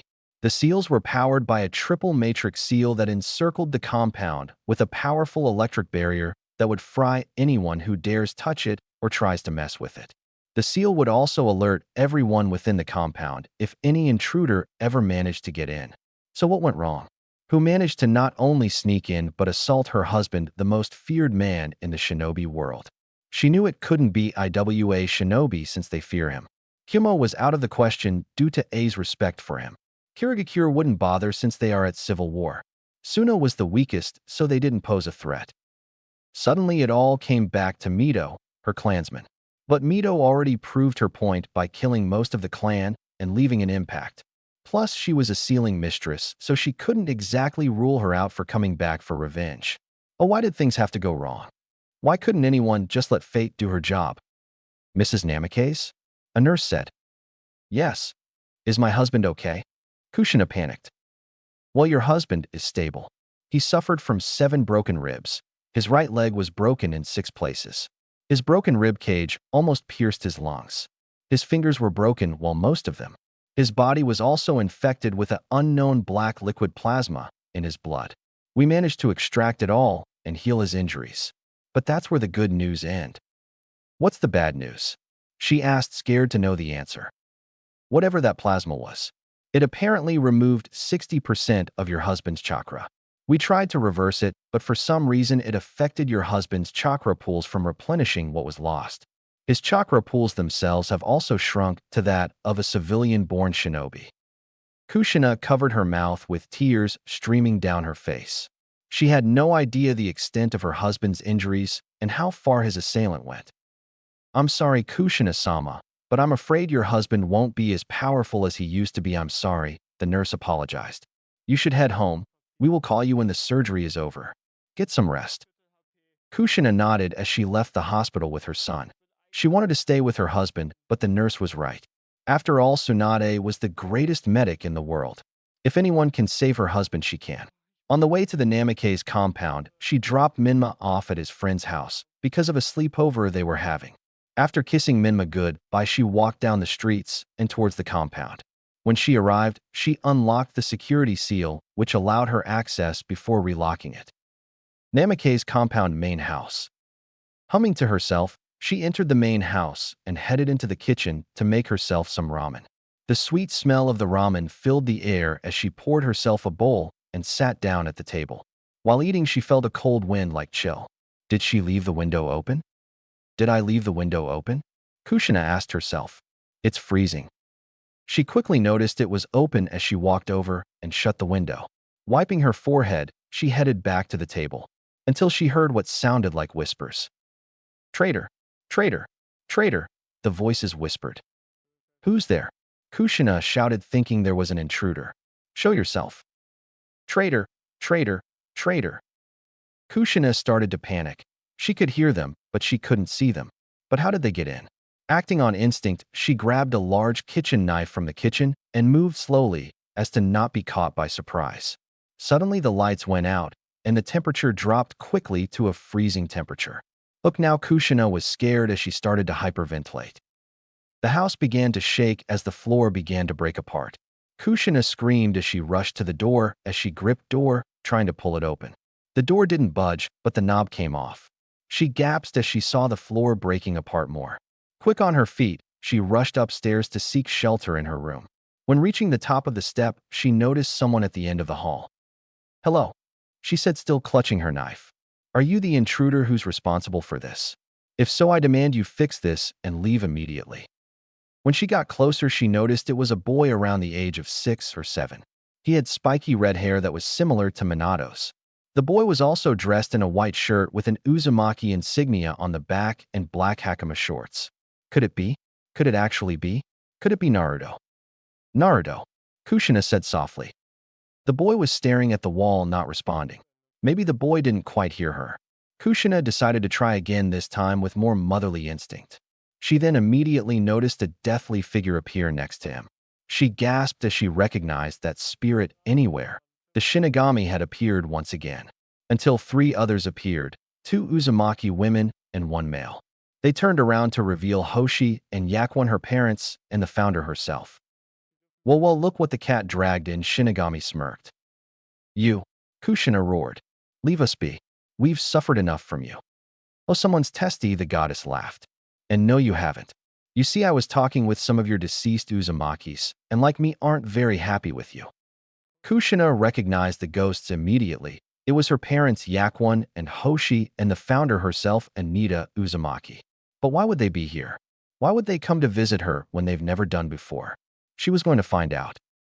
Father, mother, Anita-sama, Kushina said before her father interrupted her. How could you do this, Kushina? I raised my daughter better than this. Yakuan shouted. I didn't raise my daughter to forsake her own kin. I raised you with good morals and branded the Uzumaki creed into your brain. I didn't forsake my son, father, Kushina defended. What would you call it then? He asked with a raised eyebrow. It's called protection. He would be safe within the village while Minato and I train Minma to control the Kyuubi's chakra. You could have raised him in the Leaf Village, Hoshi scolded. Naruto held the soul, and it would be dangerous to have the two of them together. The Kyuubi would be allowed to slowly absorb its chakra back into its body. Kushina explained. You could have had Tsunade to stay behind and take care of him. She is his grandmother after all. Anita said coldly. Tsunade was needed with us. If Minma ever lost control and hurt himself, she would be there to heal him. Kushina replied defensively. Besides, Shizun stayed in Konoha so she could take care of him. You're his mother. You're the one who had to raise him. Hoshi screamed. I did this to protect both of my sons. Besides, Naruto will be back with us when we return to Konoha in a few days. Minma will have his brother back, and the prophecy will be on its way to fulfillment. Hoshi and Yakuan shook their heads at the daughter's arrogance and belief in someone as stupid as a prophecy. The Uzumaki clan never believed in such nonsense. The only time they would believe it if Lady Delphi herself was the one who foretold it. Hearing it from an old toad was not evidence enough that this prophecy was even real. You've lost your way, Kushina. You've abandoned and betrayed the Uzumaki creed that we Uzumakis have followed since Anita-sama, the granddaughter of Indra Otsutsuki, founded the clan. Yakuan said in disappointment. I've done no such thing, Kushina argued. We of the swirling tide value camaraderie and family above all others. United we thrive, severed we fall. We swear upon Lady Anita that family will always come first. No outside or inside force will come before it. We the Uzumaki clan swear to uphold this sacred creed and leave no family behind. Anita recited, glaring at Kushina. You broke the very creed I created. You left Naruto behind. You abandoned him for a prophecy. We the ancestors of the Uzumaki clan find you unworthy of the clan name and its sacred blood. You can't be serious. I already told you the reason for all this, Kushina said, stomping her foot. The need of the many outweigh the need of the few. Naruto will understand when we come back from him. Besides, he won't be under any threat. The Kyuubi's soul is powerless, so there is no harm. You baka, Anita screamed. A tailed beast's soul is more manipulative than its chakra. Naruto could very well turn to the tailed beast for comfort if he ever learned of your abandonment of him. Naruto will be fine. Like I said, Mito is there with him. Speaking of Naruto, he already knows you abandoned him. Shinigami laughed. That's right, apparently he's met the Kyuubi and the fox told him. And Naruto knows? Kushina stuttered. He wasn't supposed to know until we came back. You're lying. There is no way Naruto could have met the fox. The seal was designed to separate Naruto from the soul until a certain age. Oh, I'm telling the truth, Kushina. Ha ha ha ha. In fact, Naruto already hates you and your husband. He doesn't hate Minma, though, since he believes his brother had nothing to do with this. Naruto would never hate us, Kushina said bravely, though secretly was afraid it might be true. Don't believe me? Well, go ahead, ask him yourself. The goddess said, gesturing to the boy standing next to her.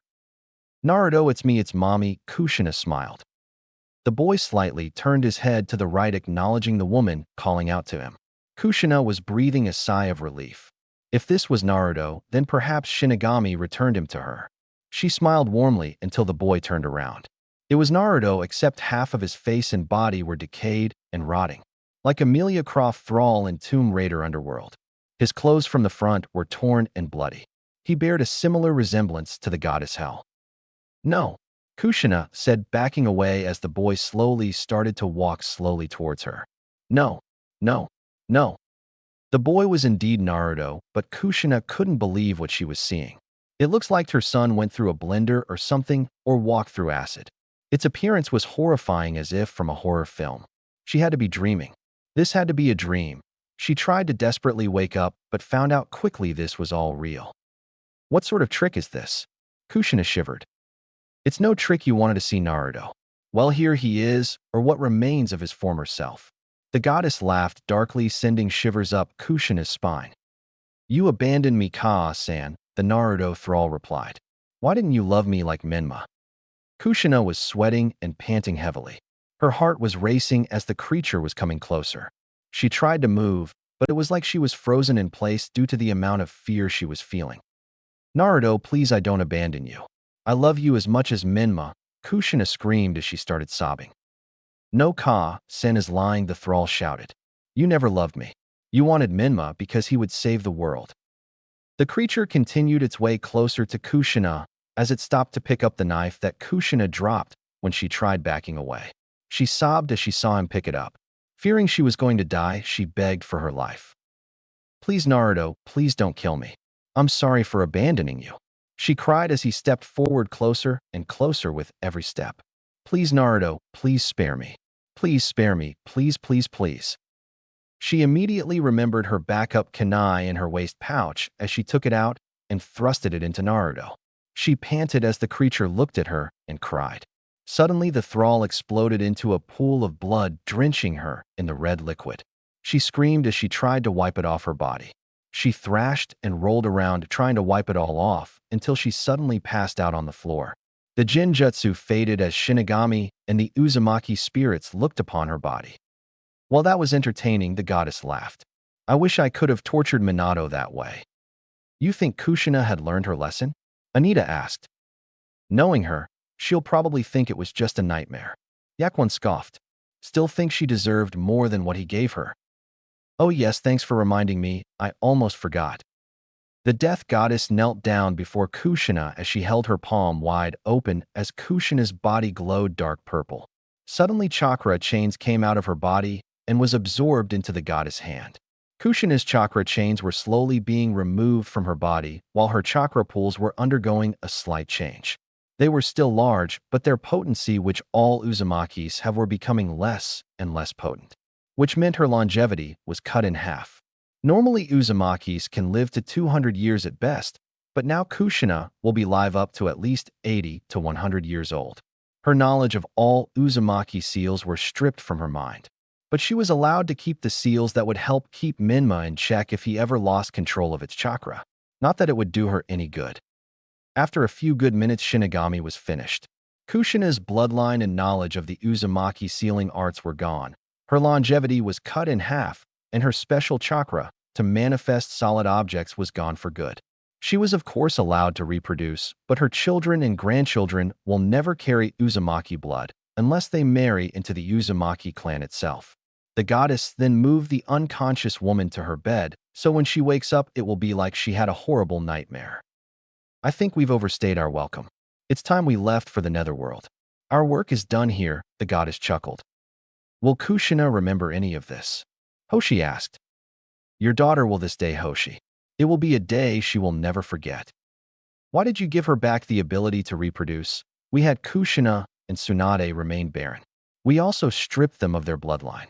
Anita demanded an answer. "You may have been able to punish her, but you only made her bloodline and blood dormant, which meant she still had it in her body. However, I decided to tweak it a bit. I fully removed and absorbed her Uzumaki bloodline and cut her longevity in half. Also, I gave back her ability to reproduce. Her children and grandchildren will be full Namakazes with no drop of Uzumaki blood." "But Minato is quarter Uzumaki due to being Tsunade's son," said Hoshi. "Oh, I took care of that. Minato's Uzumaki blood was removed when I punished him. He's still Senju by blood, but no blood relation to your clan. Unless, of course, you want her to always have a miscarriage." "No, we will allow her to reproduce." Anita sighed. "But at least she will never breed Uzumaki children again." "What about Tsunade?" Yakwon asked. "Oh, leave that old woman to me." With that being said, the spirits vanished from the Namikaze compound, leaving a soon-to-be traumatized Kushina and a beaten-down Minato in the hospital. If Tsunade or Jiraiya catch wind of the Shinigami being responsible for both attacks, they better pray to Kami for protection if the Death Goddess dares to come after them next. They don't know it yet, but if they do catch wind of it, then they better start praying. It was a few months later since the whole Kushina incident, as we find Naruto Senju on his favorite swing under the big tree outside of THR Academy. He loved that spot so much. It was where he and his mother used to have their picnics. Naruto was as happy as a 6-year-old can be, and he was excited about beginning the academy.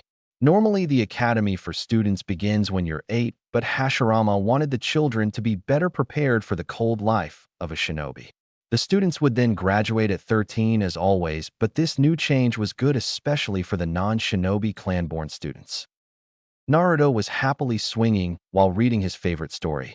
Kurama was on his left side, sleeping in the shade in his fox form. He was the size of adult version of Akamaru. The fox was released from the seal a few months ago with the help of Madara and Mito herself. The process was painful but worth the wait.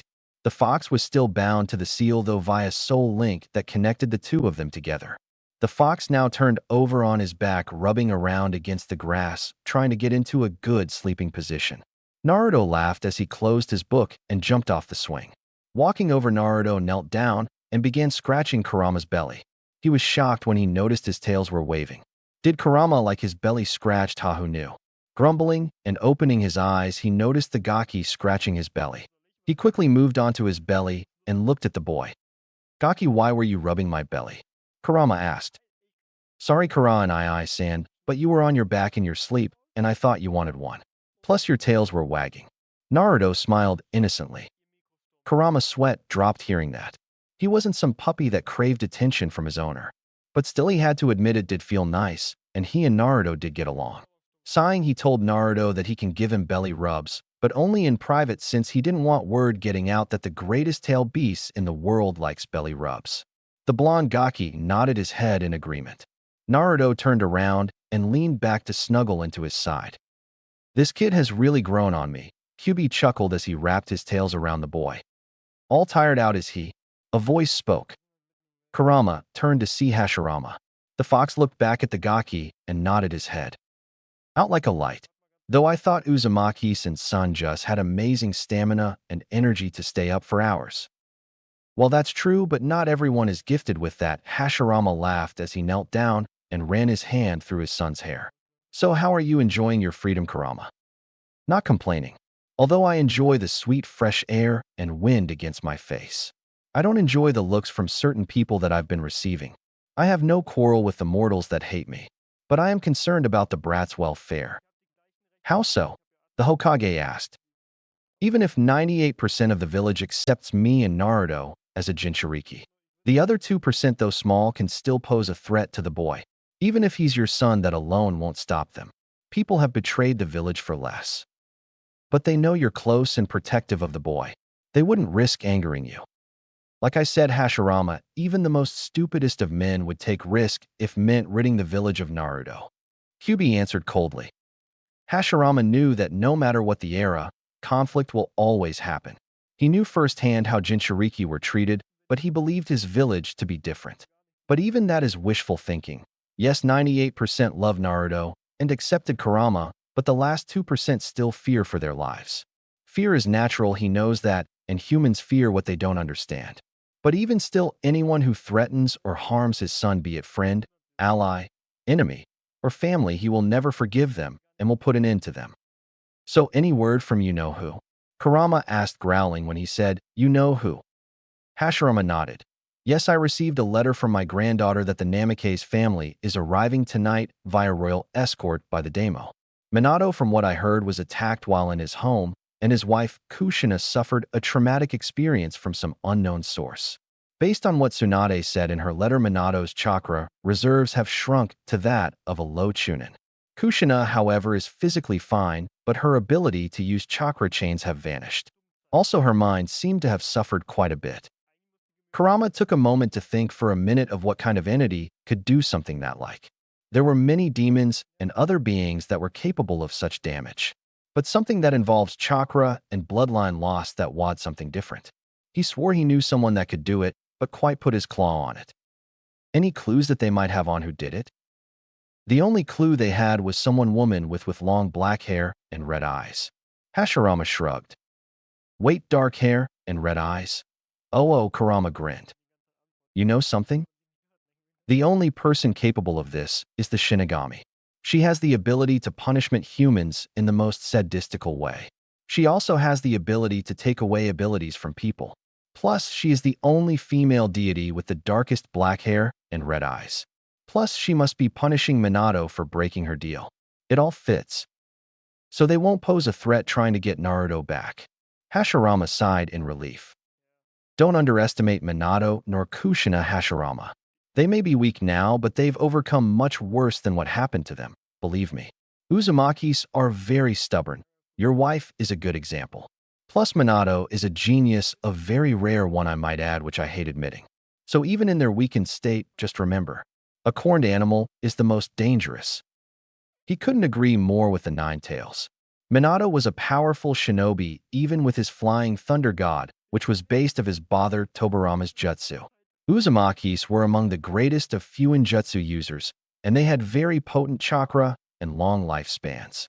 But Hashirama believed he could handle them due to him being the god of shinobi. But he shouldn't get too cocky. Their conversation continued for a few hours when Naruto somehow woke up from his mid-afternoon nap. Yawning, he noticed that his father had come to see him. "Hi, Dad," Naruto smiled. "Hello, Maelstrom. Sleep well?"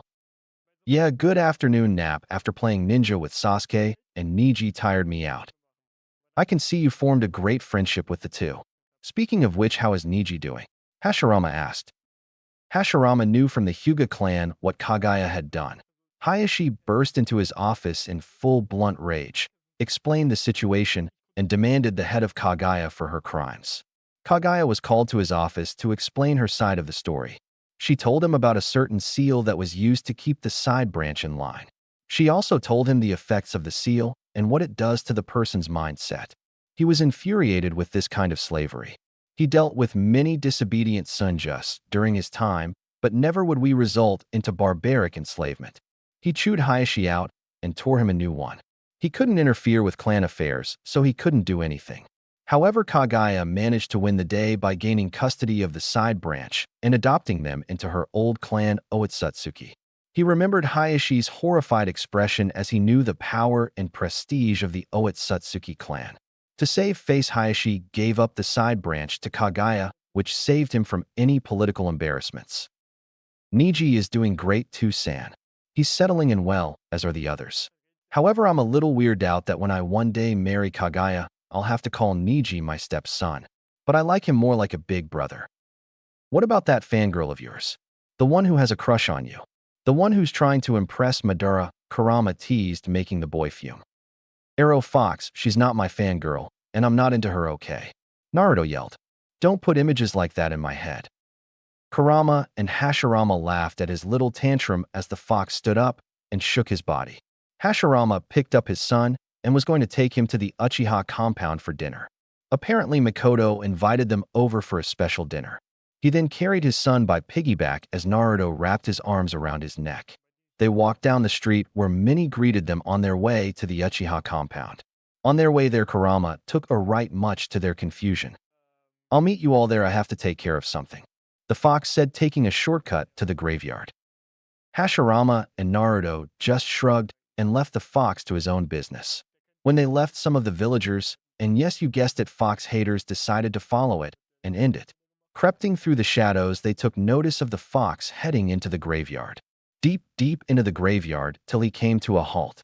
The shinobi stood in the shadows waiting for a moment to strike. The fox sat down before a tombstone which read, "Here lies Tobarama Senju. A great shinobi. A faithful brother. A devoted friend. It's been a long time, my old friend." Kurama chuckled, wiping his eyes. "I'm sorry I haven't been here as much as I hoped, but things have been a bit busy for me. But a lot of good things happened. I made a new friend, your nephew Naruto. Your brother and sister-in-law were brought back from the grave to raise my Jinchuriki, who was abandoned by his real ones. Thanks to the brat, I am finally able to walk in the real world again. But still, I wish you were still here, Toby. I still blame myself for not being able to protect you during the Second War when Mito allowed me freedom to fight by your side." Kurama was allowed freedom after the First War, but was still bound to Mito. He was allowed free reign as long as he behaved. Tobarama and his at first hated each other, but somehow not really sure how they managed to create a civilized friendship. Not best friends, but still friends. After Hashirama died, Kurama was always there for Tobarama, which the guy thanked him for. Their friendship soon became a close companionship, maybe even more than that. Kurama would always fight alongside Mito or Tobarama in battle, until that faithful day during the Second Shinobi War, when Tobarama chose to sacrifice himself for his village. It was the last battle they ever fought together, and it was on he regretted. Tobarama was struck down by a sneak attack with an explosive tag attached to a kunai. Kurama remembered going into rage and killed every enemy ninja there. Once he calmed down, he tried applying his chakra to his wounds. He was bleeding too fast, and many internal organs were damaged. Kurama tried much to his ability, but Tobarama told him that his was okay. He did his job, and he did it for the village. Kurama remembered his blood-covered paws as he looked down on the lifeless body of his closest friend. Tobarama was more than just a friend. Unknown to the second Hokage, Kurama was in love with Tobarama. The rest of the story was history. Tobarama, he cried, tears as they dropped to the ground. I can sense you, shinobi. Come on out. The group consisted for 4 jonin and 15 villagers. They all carried pitchforks and armed themselves with multiple weapons. We are here to avenge our loved ones that you killed. The Hokage may believe your sorry sob story, but we don't. We know better. Today you die, demon, and maybe Hokage Samus' son will be free of your influence. Kurama rose to his feet as he turned around and glared at them. You should know better than to threaten someone like me, especially when I'm in such a bad mood. Kurama charged at them as they charged in return, hoping to finally ending the fox. But boy, were they outnumbered. Oh, so very wrong. Kurama was not only able to overpower them, but he dismembered each of them slowly and painfully. Legs ripped off, bodies ripped open while still alive. Heck, even one of the ninja was dissected. Kurama showed no mercy as the ground was spilled and stained with blood. Panting, he sat back down and began licking the blood off him, when he heard a clapping sound behind him. Now that is what I call a show. The fox turned to see an old woman, well, more like a hag. She was short and had a humped back. Her teeth were rotten and her skin was wrinkled and saggy. Who are you? He asked warningly. I mean you no harm, Kurama.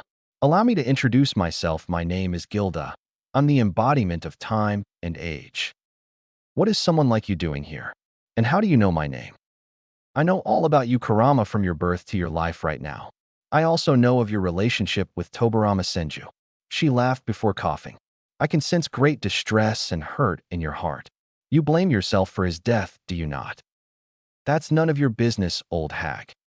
Temper, just like a child. Well, I have come here on Kami Samus' wishes. I'm here to give you this. She holds out a bottle of silver water. This vial contains water from the very river of eternal life. Sprinkle this water on any dead body and they will fully be restored to the age of when they first died. What's the catch? Kami wouldn't just give this for free. There is always a price for something like this. Kurama scoffed at the woman's offer. Naruto's fate is critical and we must ensure that nothing interferes with its progression. You are a critical part of it, Kurama. You are the demon of fire that the prophecy speaks of. Your loyalty to the Senju is unquestionable, which is admirable, but you've been easily turned away by other means like Madara, for example. What's your point, lady? My point is, in order for you to not be tempted by outside forces to steer you away from Naruto, we needed a way to keep you on the right track. So we decided that by resurrecting Tobarama, maybe, just maybe, he can keep you safe. Tobarama died for this village. I understood that a long time ago. I'm loyal to the village, no question there. But I will not abandon or turn away from the village. Hyuga roared. But you do wish to have Tobarama back, don't you? Think about it. She hands him the vial as she vanished out of sight. Kurama looked down at the vial in his hand. Is this really what he wants? Does he really want Tobarama back after the sacrifice he made? So many thoughts were conflicting his mind. Was it right to resurrect a man who proudly gave his life for his home? A man who chose to die than see the village fall? A man who Kurama highly respected? Sure, he missed his friend, but was it enough to disturb his resting place? Taking a deep breath, he thought for a moment, thinking of the benefits and cons of this decision. The benefits were that Naruto would have an extra family member if Hashirama or Mito would somehow pass away young. Naruto could also benefit in elemental jutsus, as Tobarama was a master water ninjutsu user who could conjure up water without any water source nearby. The cons would be Hashirama would be furious about this, not to mention Tobarama if he was returned to life. Naruto needed all the help he could get, and what's the harm with one more Senju? It would help the numbers grow more quicker. Plus, Tobarama could keep Madara on a tight leash, so that was a score in Kurama's book. Gripping the vial, he made his decision. Leaning down, he used his chakra to crumble the earth till the casket was revealed. Pulling off the lid, there laid Tobarama, perfectly preserved via preservation seals, which kept the body intact and well guarded against the elements. Uncorking the vial, he opened the man's mouth and poured the liquid down his throat.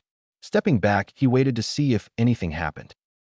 After a few moments, he started to think that this whole vial thing was pure bullshit. I mean, only Shinigami and Kami have the power of resurrection.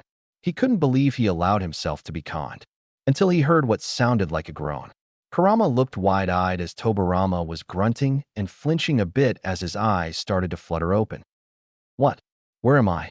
Tobarama groaned, trying to get up. The nine-dame looked around and noticed he was in a hole in the ground and quickly noticed the outline of the casket. Was he brought back to life? Did someone use the reanimated jutsu? He got up slowly as he could till he saw a certain paw in front of him. He looked up and noticed the Kyuubi in his sight. Kurama, is that you? He asked. Who else would it be, you crinkled sack of water? Kurama teased. Yep, that is definitely Kurama. Tobarama sighed. Mind telling me what's going on? You want the long or the short version? Give me the short version. He groaned. There was a boy named Naruto Senju born to Minato Senju Namikaze, your great-grandson, and his wife, Kushina Uzumaki. He was born with a twin brother named Minma.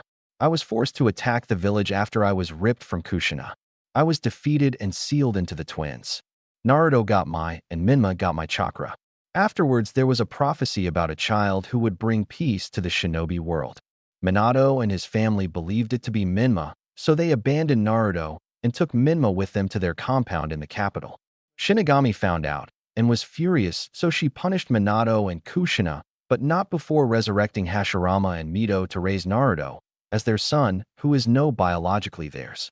Minato and Kushina are coming back to Konoha to get Naruto back and claim him.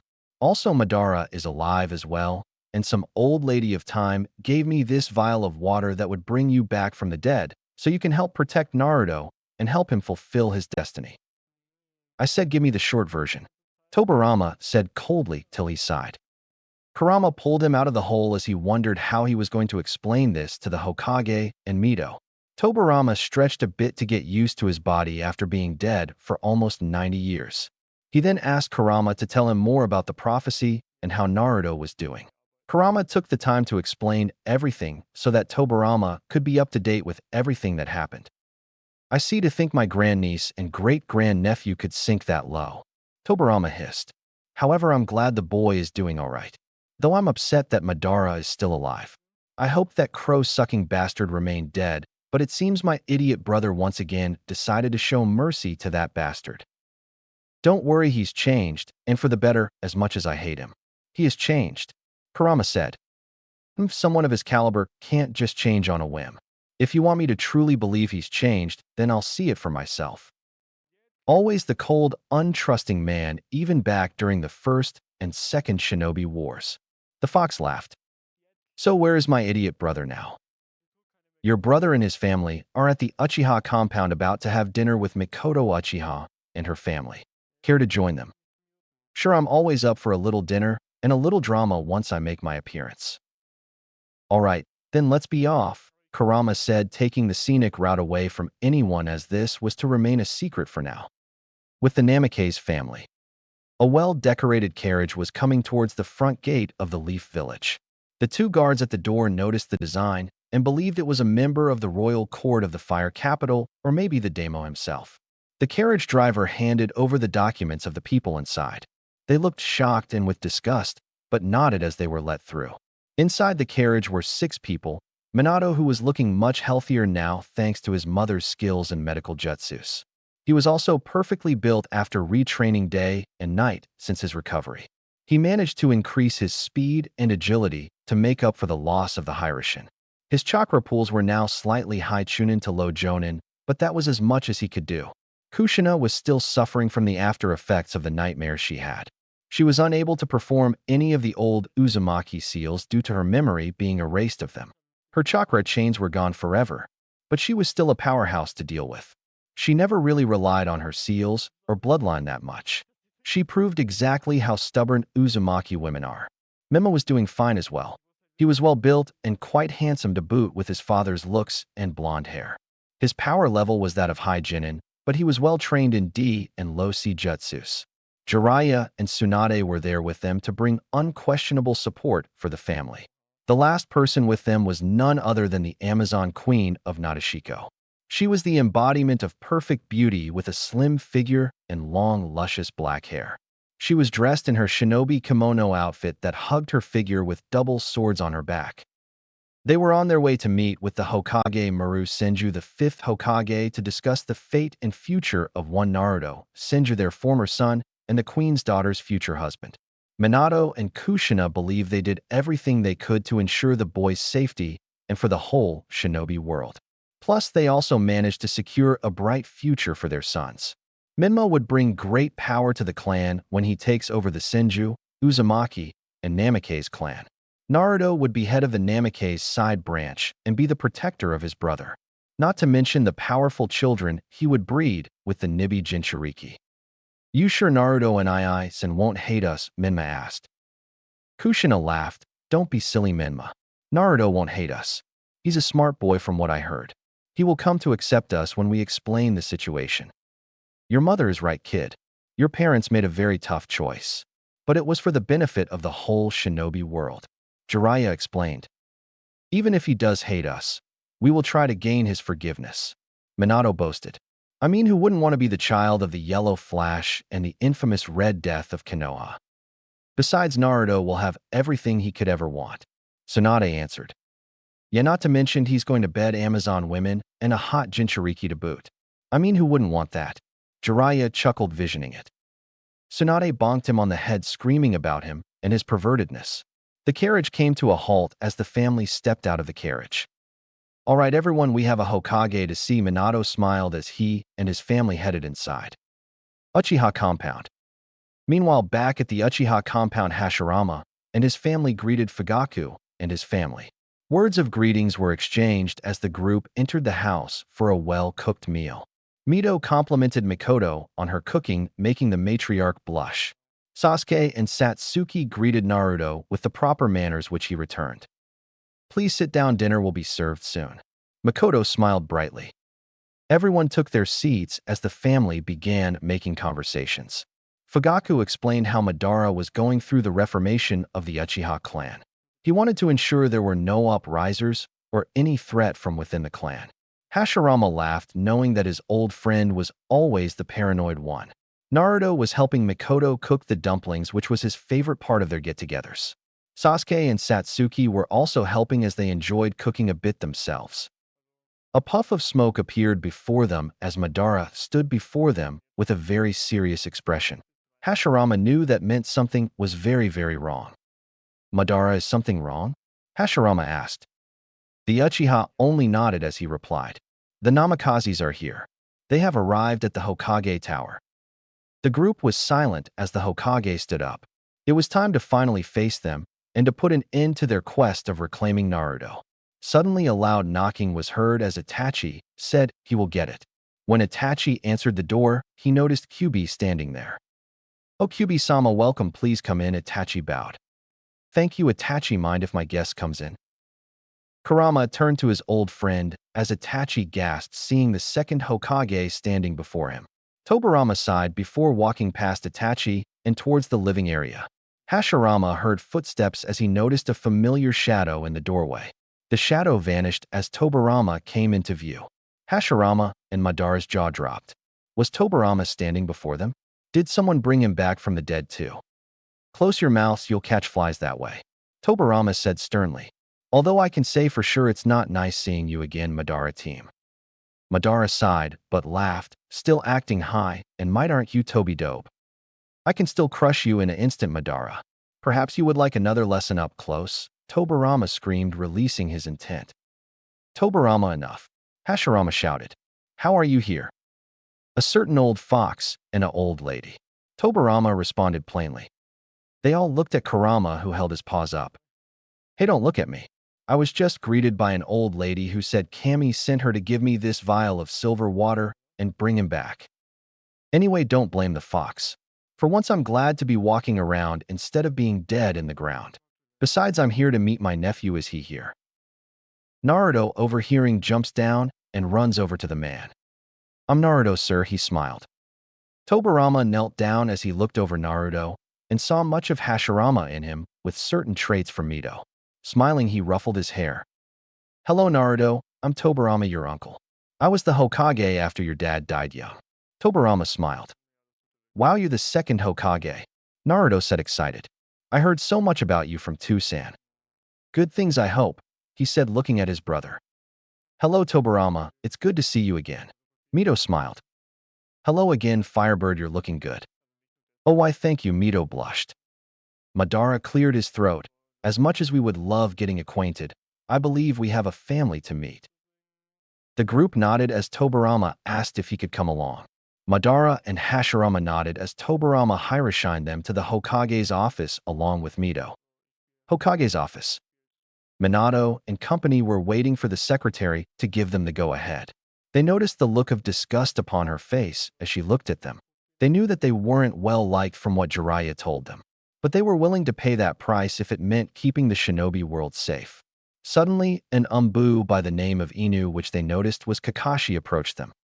Minato-sama and family, the Hokage is ready to see you now, Kakashi said coldly, making them flinch. Kakashi, Minato said sadly. They were led down the hall until they reached the Hokage's office. Kakashi knocked on the door. Lord Hokage, the Namikazes and company are here to see you. Send them in, Kakashi. Kakashi stood aside to let the family in. Minato opened the door and walked in. They were greeted by two people they didn't expect to see. Madara Uchiha, who was long thought dead, and Mito Uzumaki, the Namikaze clan killer, and a hood-robed man next to the Hokage's seat. So you finally show your face, Madara scoffed. Now Madara, although their presence is unwanted. They still want to speak to Hokage-sama, Mito said in a cold tone. Mito-sama, Kushina said. I didn't give you permission to speak to me, traitor, Mito shouted. Kushina flinched at her words as she shut her mouth. The Hokage's seat was facing the window as the Hokage spoke in a deep voice. What brings you here? As if I didn't already know. Lord Hokage, we have come for the return of our son Naruto. We understand you and Mito-sama have been raising him. We are grateful for that, but now that we are back, we would like him returned. Minato explained. You expect me to return a boy I loved as my own son. A boy who was abandoned by his parents. A boy who Lady Shinigami took pity on and gave him a new family. A boy who deeply loves and cares for Mito and I. A boy you had no right to, Tsunade shouted. And how about turning around, coward, show us your face. The Hokage motioned for his hooded friend to go first as the hooded man turned around and took off his robe, revealing himself to the group. Minato and the others gasped as there stood the second Hokage, Tobarama Senju. But if he is here, then that meant. The Hokage chair slowly turned around as Hashirama glared angrily at them. Hello, Tsunade. The air within the office was dropped to such a cold temperature. The emotions emitting from the Senju brothers, Mito and Madara, were flaring and combining to raise the level of killing intent they were expressing. Hashirama was glaring upon his granddaughter like he was glaring upon an enemy. Tobarama was the same way as his older brother, except his reason was different. Tobarama had taught Tsunade the importance of family and the values of the Senju clan. Mito and Madara were glaring at Kushina. Mito was releasing killing intent for Kushina's betrayal of the Uzumaki clan values. Madara wanted to kill every single one of them since Madara was once a father and he loved his children, unlike Minato, who only loved one of his children and abandoned the other. Tsunade and the others were having mixed expressions and feelings about what the situation in hand. Here standing before them were the first and second Hokage, Mito Uzumaki, and the infamous Madara Uchiha, the most powerful and dangerous of the shinobi nations and known as gods by all. Gigi, Tsunade spoke. My patience is wearing thin. Hashirama spoke coldly. You dare to show your faces after you fled from the village after the Kyuubi attack. How are you both alive and young? Jiraiya asked. A certain deity took pity upon Naruto and brought my wife, brother, and I to take care of him. Since you both failed in your parental responsibility, it fell upon our shoulders. The Shinigami, of course, Minato scowled. Prideful divinity bitch. We told Sarutobi that Naruto would go to an orphanage. There he will grow up with other children and have a normal childhood. Then when Minma turns 13, we would come back to retrieve him. Kushina explained. Because you wanted to raise the boys apart from each other under the fear of Kurama, trying to take back his chakra, right? Mito said in her sharp tongue-like tone. Not only that, but also due to a prophecy that decided the fate of the shinobi world. I knew it had to be Minma. and so it was decided to take him to the Namikaze compound in the fire capital. Jiraiya pointed out. Yet you didn't decide to leave the poor boy with a family friend or an allied clan. Tobarama said with a tone as cold as Madara's. We couldn't have him live with any of the clans as that would draw suspicion and attention to Naruto. Minato explained. Sounds like a bunch of bullshit to me, Madara scoffed. I, being a father once myself, would have made sure my child would stay with a family friend or ally if I had to perform a mission or whatever that was critical to the village's safety. Well, regardless of what you think of us, we did it to ensure the world's salvation and survival. Minato retorted. We know it was painful for us to do this, Naruto. But we are back now, and we would like for the return of Naruto to us. Hashirama laughed. In fact, it was the most he laughed in such a long time. You honestly think I would surrender my son back to man with a godlike complex? A man who threw away one of his sons for the training of another. A man who fled the village when they needed him the most. A man who deserted his village when we were in such a weakened state that left us in such a vulnerable state in which our enemies could easily attack us. Hashirama yelled at the end, panting hard. Lord Hashirama, please see. Minato sighed. Minato was soon interrupted by a gust of wind that was pure chakra. The feeling and the killer intent within was making it tough to breathe. Gazing up, he looked to see it coming from Tobarama Senju. Say please see reason, and I'll rip out your eyes and shove them down your throat, so you can see my hands tear your carcass open, the second Hokage shouted angrily. The party backed away, including Madara himself. They have never seen Tobarama so pissed off before except only when it was wartime. The Namikaze family couldn't even move at the amount of Ki was being released. The only one who weren't affected, it was the Amazon Queen herself. She was gazing at Tobarama with such longing and lust in her eyes. Your reputation precedes you, Tobarama, the queen purred. And you are? Tobarama asked. My name is Gabrielle, Queen of the Amazons, she greeted. Tobarama heard about the Amazon village of Nadeshiko. They were a race of powerful female shinobi that only marry if they could be defeated in battle. He thought that was crazy, but he wasn't one to contradict or insult their methods and ways of living. He remembered when he fought a few members in his youth and won against them, but then refused to marry any of them as he wasn't interested in marriage or anything of the sort. A pleasure, Gabrielle-sama. Likewise, Tobarama. I wish we could have met under better circumstances, but am I here to fulfill the contract signed by Minato regarding his son Naruto and my twin daughters Xena and Artemis? According to the contract, they would meet up with the boy, and during the Chunin exams they will fight. If Naruto wins, my daughters are his. And if he loses his life, Mito growled. Precisely now, if you would be a dear, call Naruto here, so he can be reunited with his parents, and we can go on with business. Gabrielle smiled. Hashirama was about to stand up when Mito stepped forward and got into the queen's face. The Uzumaki matriarch glared, and her hair flared as her eyes turned slits. Her nails turned into claws, and whisker marks grew on her face. She looked like a female human version of Kyubi. Listen here, jungle whore. My baby isn't going to fight, so she can fight your sexual-driven spawns. Mito insulted Gabrielle. Gabrielle growled at the disrespect the woman was giving about her village and her daughters. She also flared her hair and countered with her facial markings become tiger-like. Her eyes, nails, facial markings strongly resembled a tiger as she growled back at Mito. I'd watch what you say, ocean bitch. The queen roared. When it comes to my son, I'll make sure only the best women marry my little boy. Mito growled. You mean my boy? Kushina shouted. Shut up, Kushina. Mito and Gabrielle screamed. Enough of this chatter. Tobarama, please retreat Naruto for us so we can put an end to this once and for all. I'm sure Naruto would love to his former parents and get to know them. Hashirama grinned insanely, which Tobarama nodded at before vanishing. Kanahagakur, Ichiraku Ramen. Meanwhile, we find Naruto at Ichiraku Ramen having some delicious miso ramen with Kagaya and Kurama.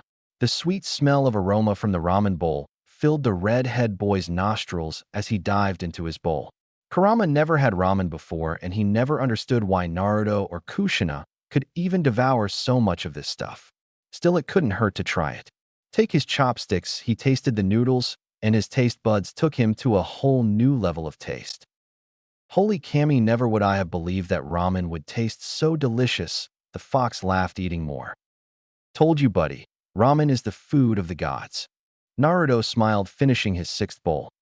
Kagaya was eating her ramen with more sophistication as per her character and status.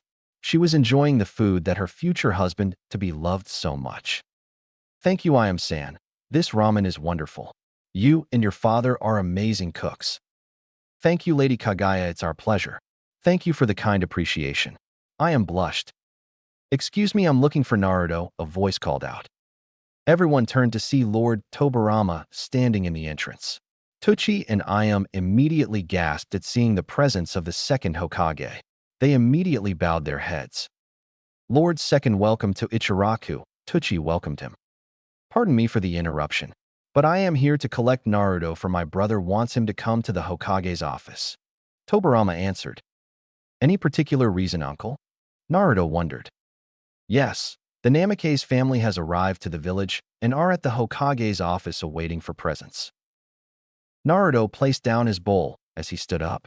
Kurama knew how long Naruto had waited for this moment. His face was lowered at the ground with his hair covering his eyes. Kagaya was worried for him as well. She knew that her lover had a horrible past with his former parents, but at the same time, she was looking forward to seeing how he was going to handle the situation. So they finally shown their faces after all this time. Naruto said coldly, which thickened the air around him. Are you sure you wish to face them now? We could always postpone the meeting until another time if you wish. Tobarama asked. No, uncle.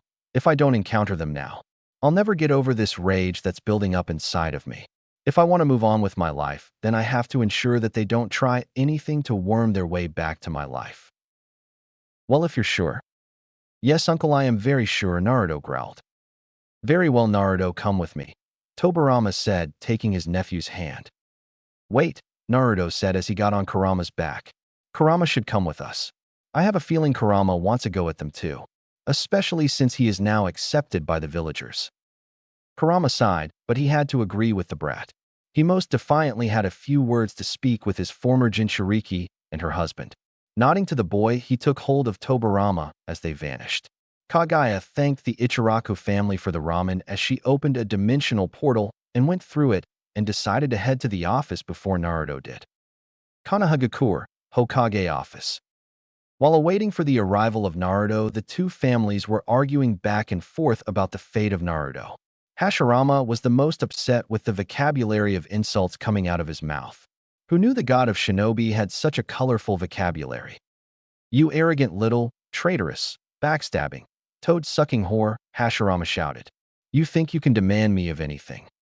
I am the Senju clan head grandfather, Tsunade retorted back. You're a cowardly nobody that I am ashamed to have created from my son's loins. You turned your back on everything your parents and I taught you. I did no such thing, old man. Like we told Sarutobi, Sensei, the survival of the world outweighs the needs of a single boy. Tsunade scoffed at him.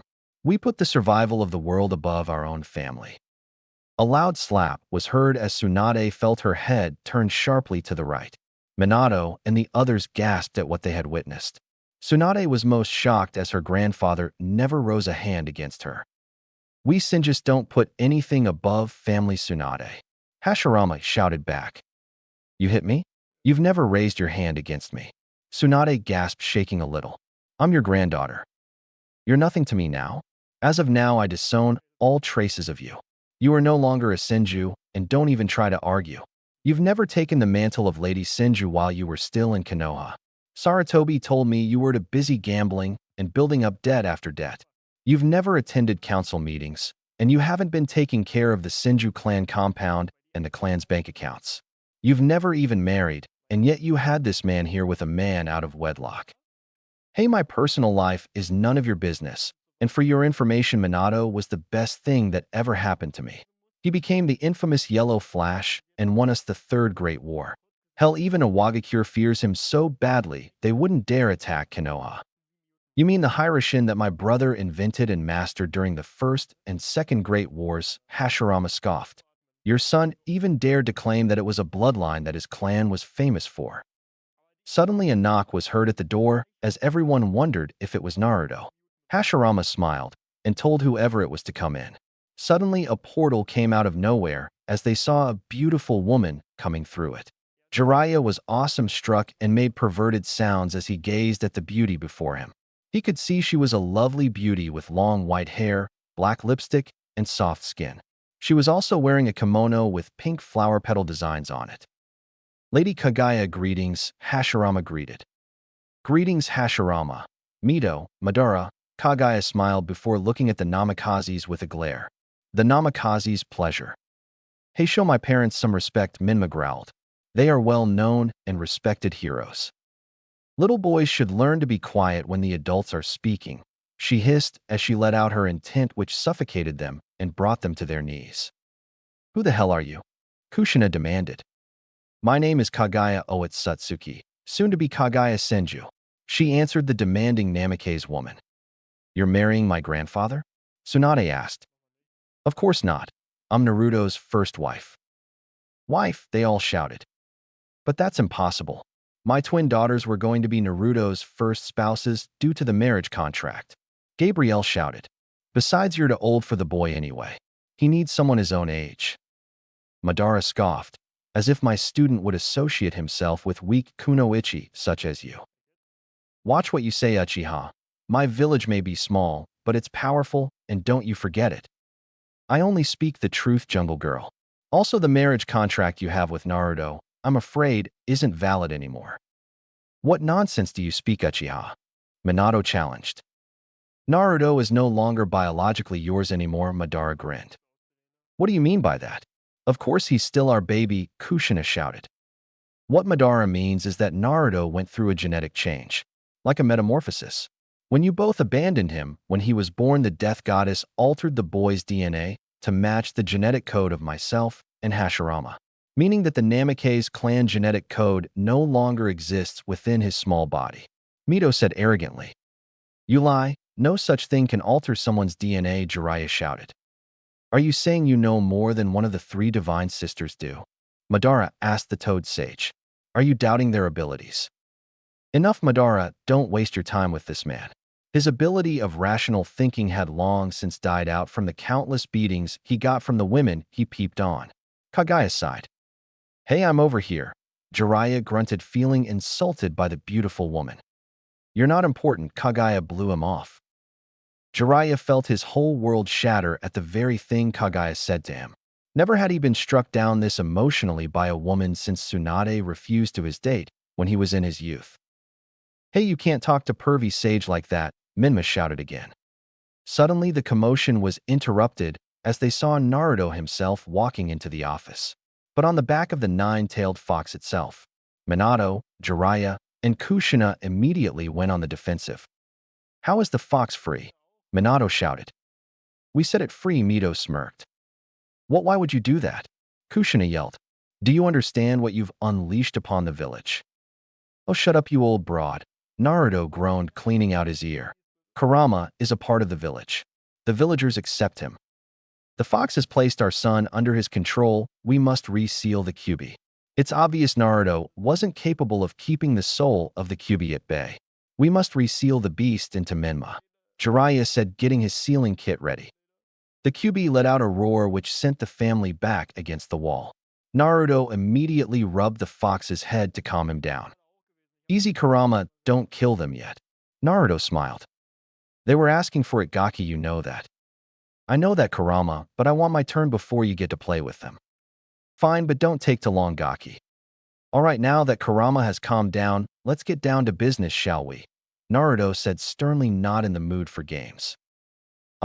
Naruto, I'm glad to see you actually have control over the beast, Minato said with that foxy grin that Naruto couldn't help but growl at. Look at you, so handsome already. You have your father's looks all right, the redhead woman gushed. But my red hair. Naruto then noticed a boy about his age with red hair like him, but spiky, walk up to him. Hey, San, my name is Minma, I'm your brother. I've waited a long time to meet you. Minma grinned. Now that we're together again, we can finally fulfill the prophecy together, and you can also fulfill your duty. What duty? Naruto asked. That's simple, son. Minma here will be head of the Senju, Uzumaki, and Namikaze clan. He's also going to engage to Oanoki's granddaughter and other powerful females of other nations to rebuild the clans. Minato smiled.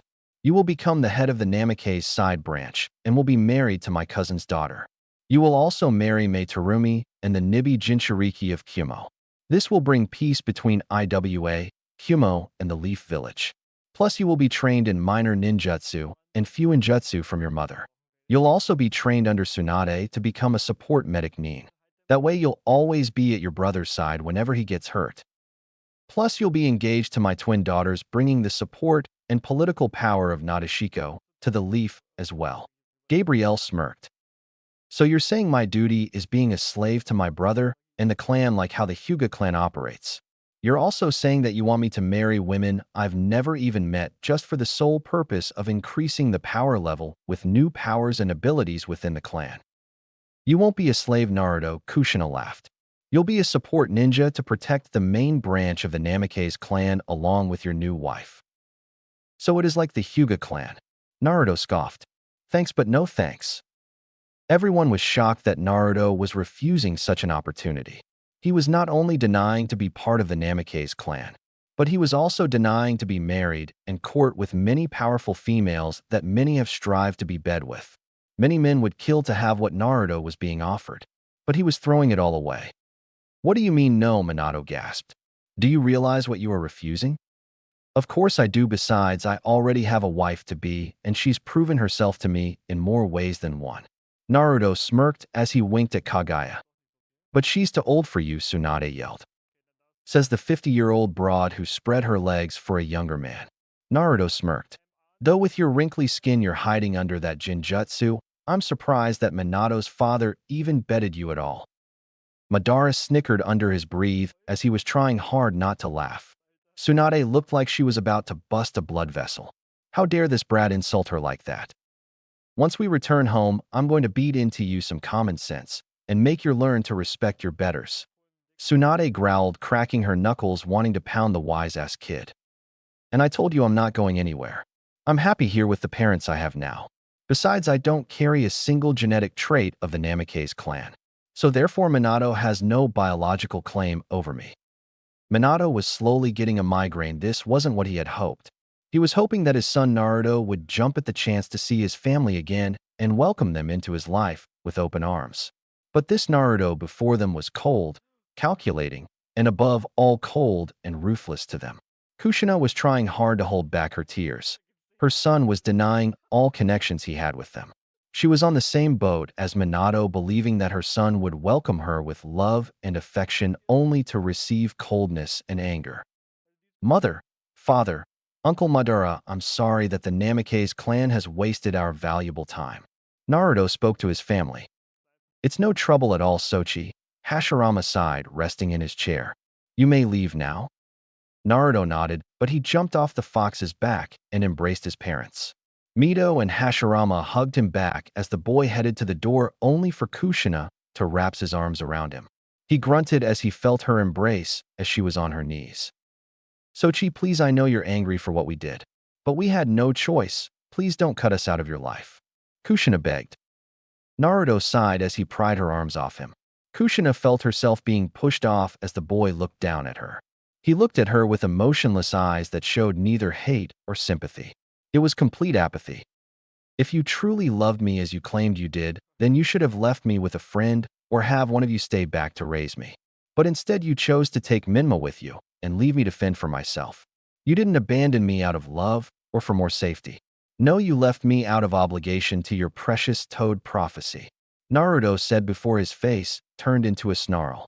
I once respected you when I heard all the stories of you when I was little. I admired both you and your husband. But once I learned the truth from Kyuubi about what happened, that all went out the window. Now look at yourself begging at my feet like some old beggar on the street. It's pathetic. Sochi, Kushina cried, grabbing his shoulder only for Naruto to slap it away. Please, I'm sorry. Don't touch me, Naruto growled. You honestly expect me to believe you're sorry? Naruto, that's enough. Kushina is your mother, Minato scolded. This woman is no mother of mine. She's no relative of mine either. Naruto yelled back. Please, Naruto. No, Kushina, you hurt me in the worst way possible that very day. Now it's my turn to return that in full. Naruto held down Kushina to the ground as he got on top of her. He quickly used Mokuton, which shocked Hashirama, to bind Kushina to the ground. Reaching into his pouch, he pulled out a kunai and pulled up Kushina's sleeve.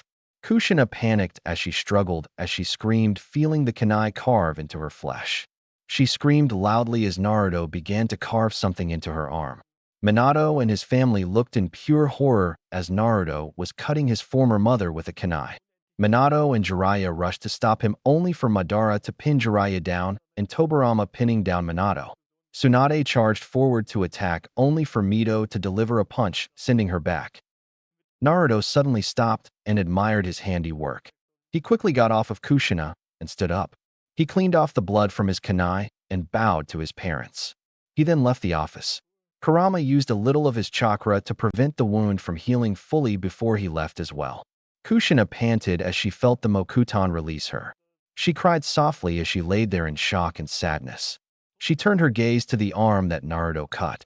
There, carved on her arm, was the word "Blood Kin Deserter." She could only lay there in silence as Minato and Jiraiya were released, and Minma rushed over to aid his mother. He could see each letter bled from her arm as Tsunade came over and tried to close the wound.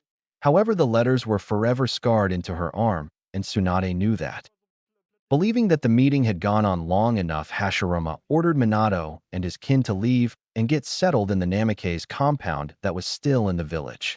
Not wanting to anger the Hokage and make things worse, Minato and the others decided to retreat for the moment and figure out to fix the situation another time.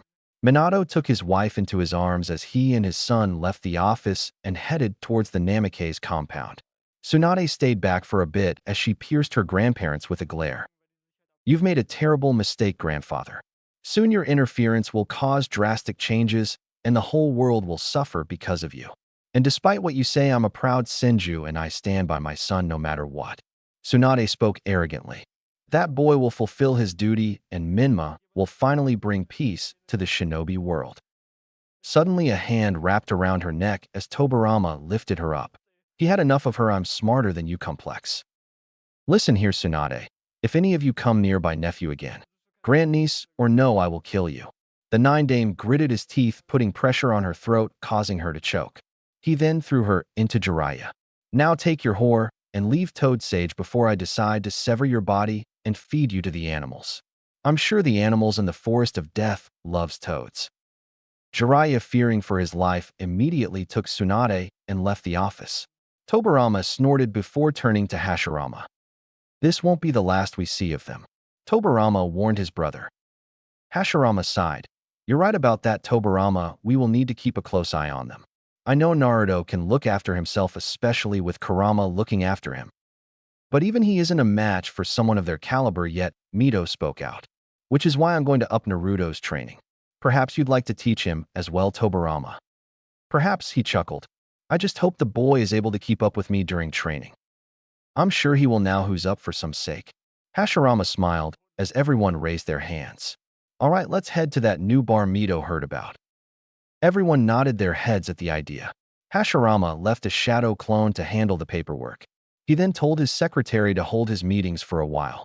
Once that was finished, they headed out to the new bar to share a drink together like the good old days. The morning soon came as the sunlight shined through the beautiful crafted windows of the upper level of the Senju mansion.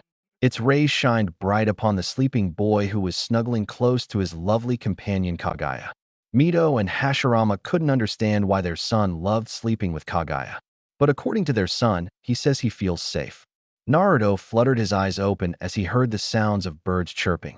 With a groan, he sat up and let out a yawn. "I hate waking up early in the morning," he groaned, rubbing his eyes. He soon turned to see Kagaya still asleep. She looked so beautiful when she slept. Not wanting to disturb her, he started to get dressed. He put on a bright orange shirt with the Uzumaki symbol on it along with black hakama shorts. Once fully dressed, he walked over and kissed Kagaya's cheek before heading downstairs. He was suddenly greeted by a sweet smell of delicious eggs and bacon as he saw his mother cooking and his dad reading the morning paper. "Morning, Ka-san. Morning, Tu-chan," Naruto greeted them happily. Mito turned her head to see her son up, and at him so early. Normally, he would sleep in like his father. Still, she placed the food on the table and took a seat next to her husband. Well, good morning, Sochi. It's very rare to see you up so early in the morning. I can only guess since today is your first day of the academy. Mito chuckled.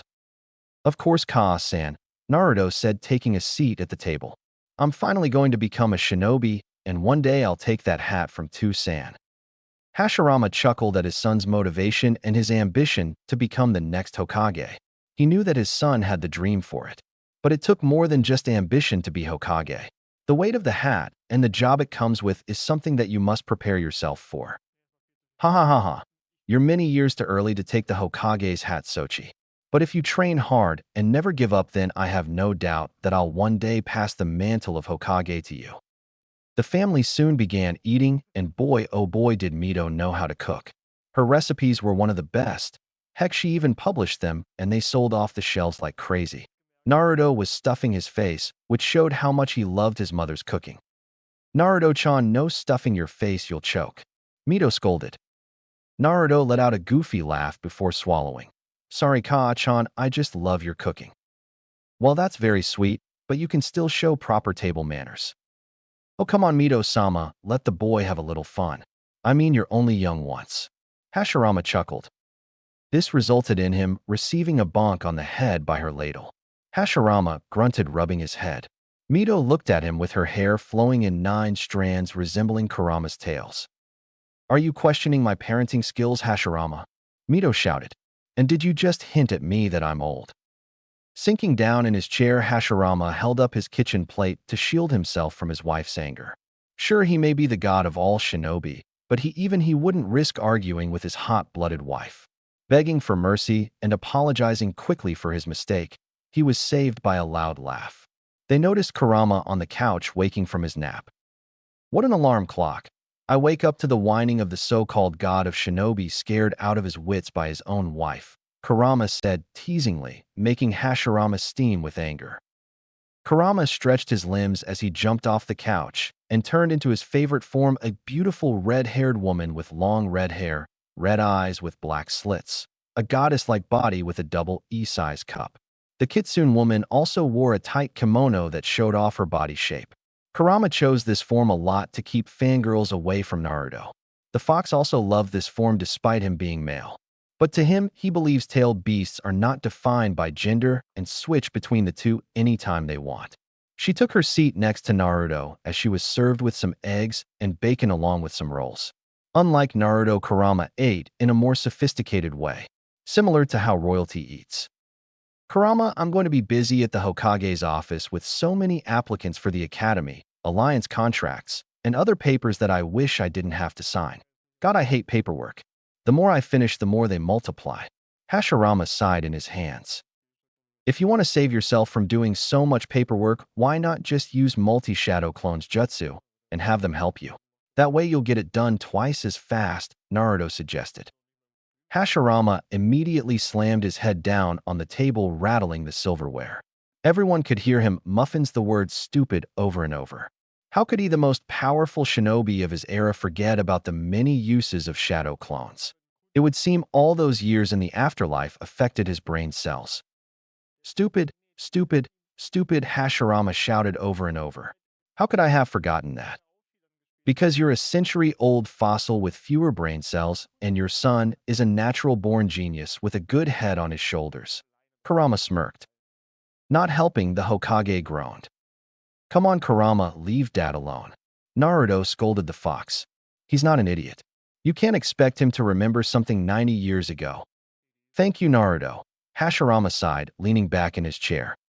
That's what mom's for. Hashirama soon sulked in his chair, sobbing that his son was agreeing with the fox about him being an idiot. Naruto and the others' sweat dropped at his reaction to what he said. Mito sighed in irritation. Her husband always takes insults too seriously. Suddenly, there was a knock on the door. Who could be at their house this early in the morning? Minato and his family arrived at the Senju compound, hoping to end this farce and retrieve Naruto. They were thankful that the gods had pity on Naruto and gave him a temporary family to raise him. But now that they were back, the family's services would no longer be required. Plus, they were hoping that by doing this, then their relationship with the village will be restored. Since their return, over 92% greeted them with glares and harsh whispers of insults. At first, they didn't mind it, but soon they were overcharged for food and other merchandise, along with the fact that many other food joints didn't allow them entrance. Of course, Minma was treated differently, as they didn't know if he was the same as his parents.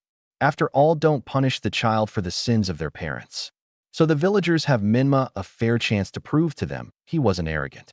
However, 2% of the village praised the return of the Namikaze family with open arms. Soon they all gathered at the front door as Minato knocked on the door. Minato had been planning on teaching his son his uncle's elemental jutsus and the side branch taijutsu styles. Since Naruto was going to lead the side branch, he wanted to ensure his son would be powerful enough to aid Minma. Kushina was planning on teaching him Fuinjutsu and Kenjutsu, which would allow them to be closer and form a mother and son relationship.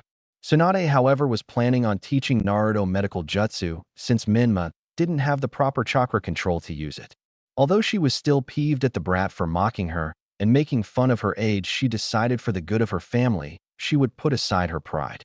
Jiraiya was going to train him to summon toads despite the fact that unknown to him Mito was going to have Naruto sign the White Tiger contract, and that Kurama would let him sign the Fox contract. "We have to get my son back, Minato-kun," Kushina cried. "We will, Kushina-chan, don't worry. It will be tough, but I'm sure Naruto will get used to it." Minato smiled. Suddenly the door opened, and they saw Naruto standing before them. Naruto just looked at them with no smile on his face. They assumed that their son was still angry with them and decided to show it. "Can I help you, Namikaze-sama?" Naruto asked. The Namikaze family was shocked. They thought that he was going to explode with anger or sick the QB on them, but he just greeted them with a respectful gesture. "Hello, Naruto, we hope we aren't intruding. But we need to talk to you," Minato smiled. "Mother, the Namikaze family is here," Naruto called out to Mito. Mito, who was clearing some of the dishes, heard what Naruto said. She growled in irritation, wondering what could they possibly want now. "Send them in, Naruto. Let's see what they want," Mito called back. Naruto allowed them inside as the group entered the dining hall. Tsunade was shocked to see the old compound in such good shape after being deserted for so many years. Kushina was trying her best not to get into a confrontation with Mito, her old mentor. Jiraiya, on the hand, noticed next to Hashirama and noticed the goddess-like beauty next to him. The Toad Sanin's eyes popped out as he immediately got out his notebook and began taking notes. The said woman glared at the Sanin as she noticed that Jiraiya was staring at her and writing notes in his notebook. "Jiraiya, son, I hope you're not writing notes about me to put in your filthy, smutty books, are you?" she growled. "Wait, what?" Naruto said, grabbing the notebook from his hands. "Hey, give that back, Gaki, that's personal," Jiraiya shouted.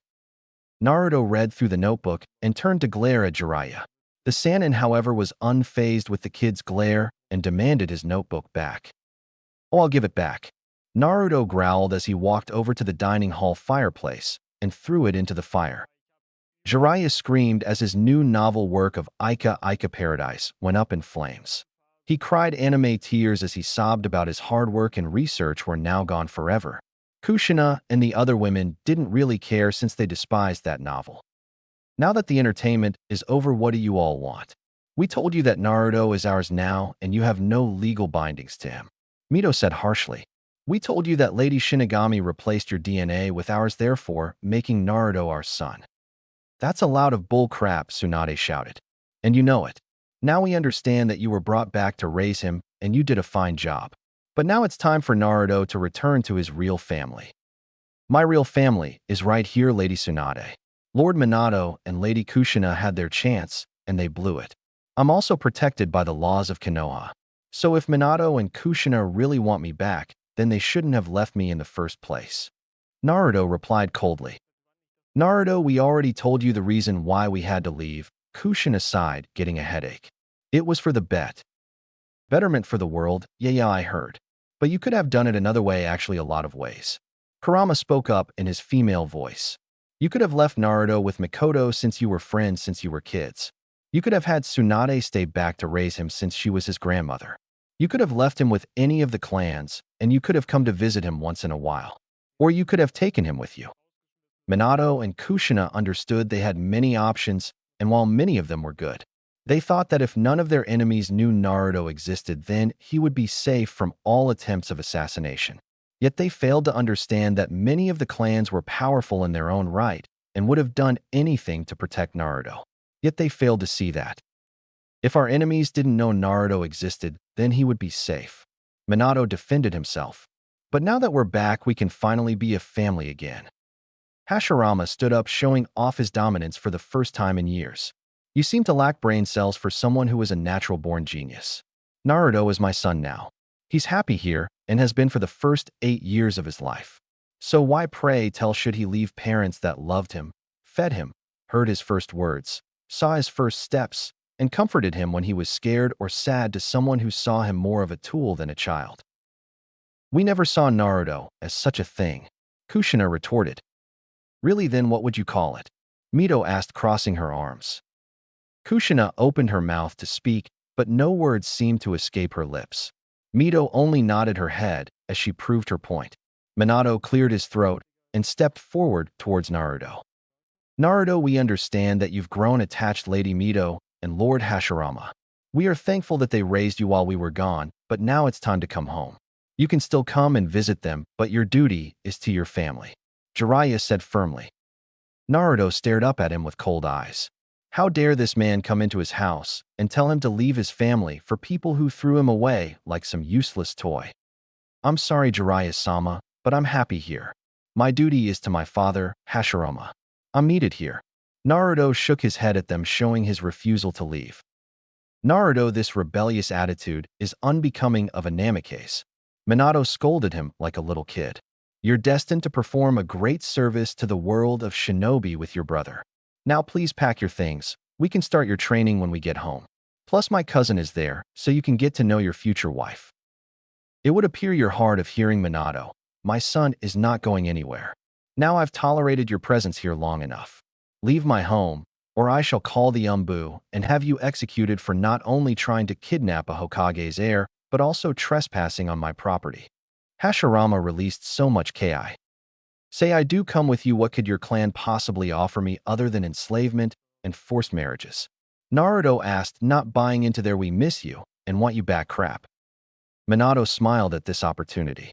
Simple, my son, I can teach you the lightning elemental jutsus of my uncle that made him famous in the Second Great War, as well the Namikaze taijutsu style. I already have Kakashi and Ayasan to teach me Raiton jutsus. Naruto scoffed. Plus my mom and dad can teach me Senju and Uzumaki taijutsu style to its full potential than you. Minato stuttered as he tried to think of something else. Kushina, seeing her husband was trying to control the situation, spoke her piece. I can teach you Fuinjutsu and the Uzumaki Kenjutsu style Raging Tide. Kushina smiled. We can bond over that and learn so much about each other. To get together as mother and son again. Naruto found it tempting, as Raging Tide was once of the powerful Kenjutsu styles of the Uzumaki clan. But it was the most toughest styles to learn. Naruto wasn't really interested in Kenjutsu, as he preferred a staff like Hiruzen Jiji. Plus he already had a Fuinjutsu teacher, his mother, since she was one of the greatest sealing mistresses in all the nations. Sorry, but I don't have the patience or the love of swordplay. And as for sealing, I've got Mito Kaa-chan, who is the greatest sealing mistress in existence. So sorry, Kushina-sama, but I'll have to pass. I can teach you summoning Kido, Jiraiya boasted. After all, the toads and slugs are two of the most powerful summonings in the world. Naruto and his parents sweat dropped at that. Apparently no one ever told the pervert that the toads and slugs were one of the top 15 most powerful summonings.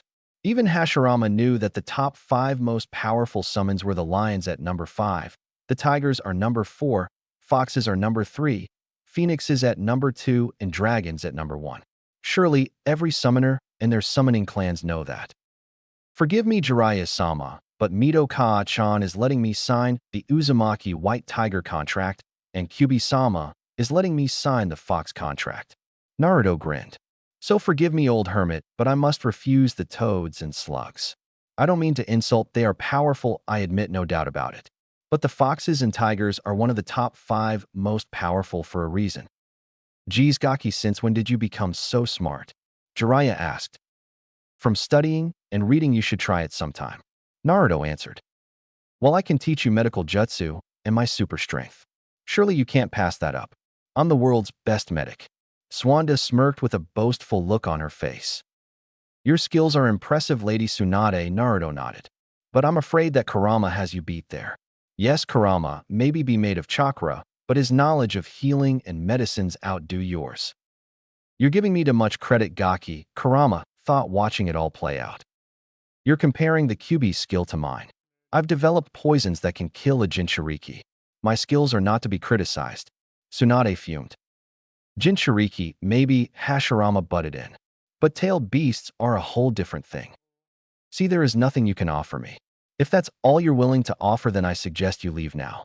I have to get ready for the academy, and I don't want to be late because my so-called birth family can't take a simple no for an answer.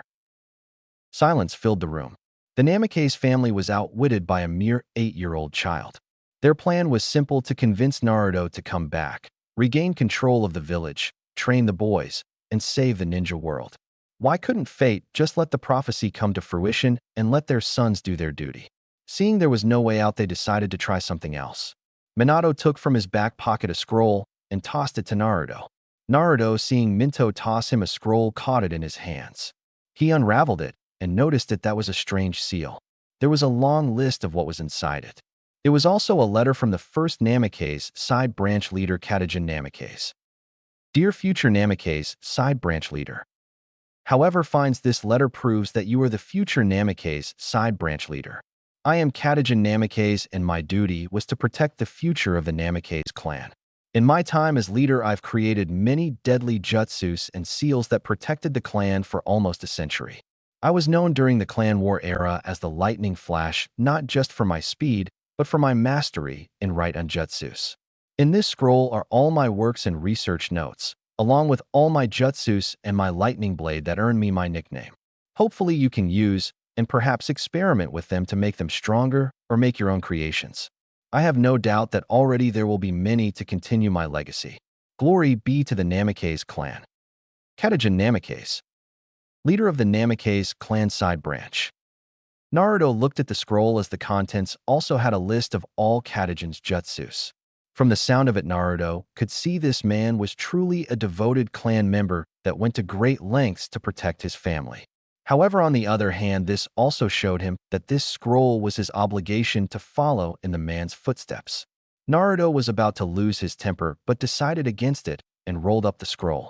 The boy was silent as everyone waited to see what his reaction would be. Naruto turned towards the fireplace and in a flash threw the scroll into the fire. Minato gasped as he saw his ancestor's scroll thrown into the fire. Like a flash, Minato pushed Naruto aside and reached into the fireplace, ignoring the burns and blisters from the flames.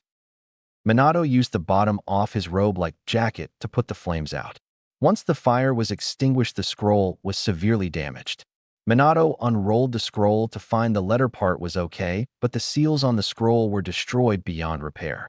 Katagen's research, his Raiton jutsus, and legendary lightning katana that made him the Lightning Flash was now lost forever. Minato's eyes filled with tears before turning to Naruto with a glare. You little turd, do you realize what you done?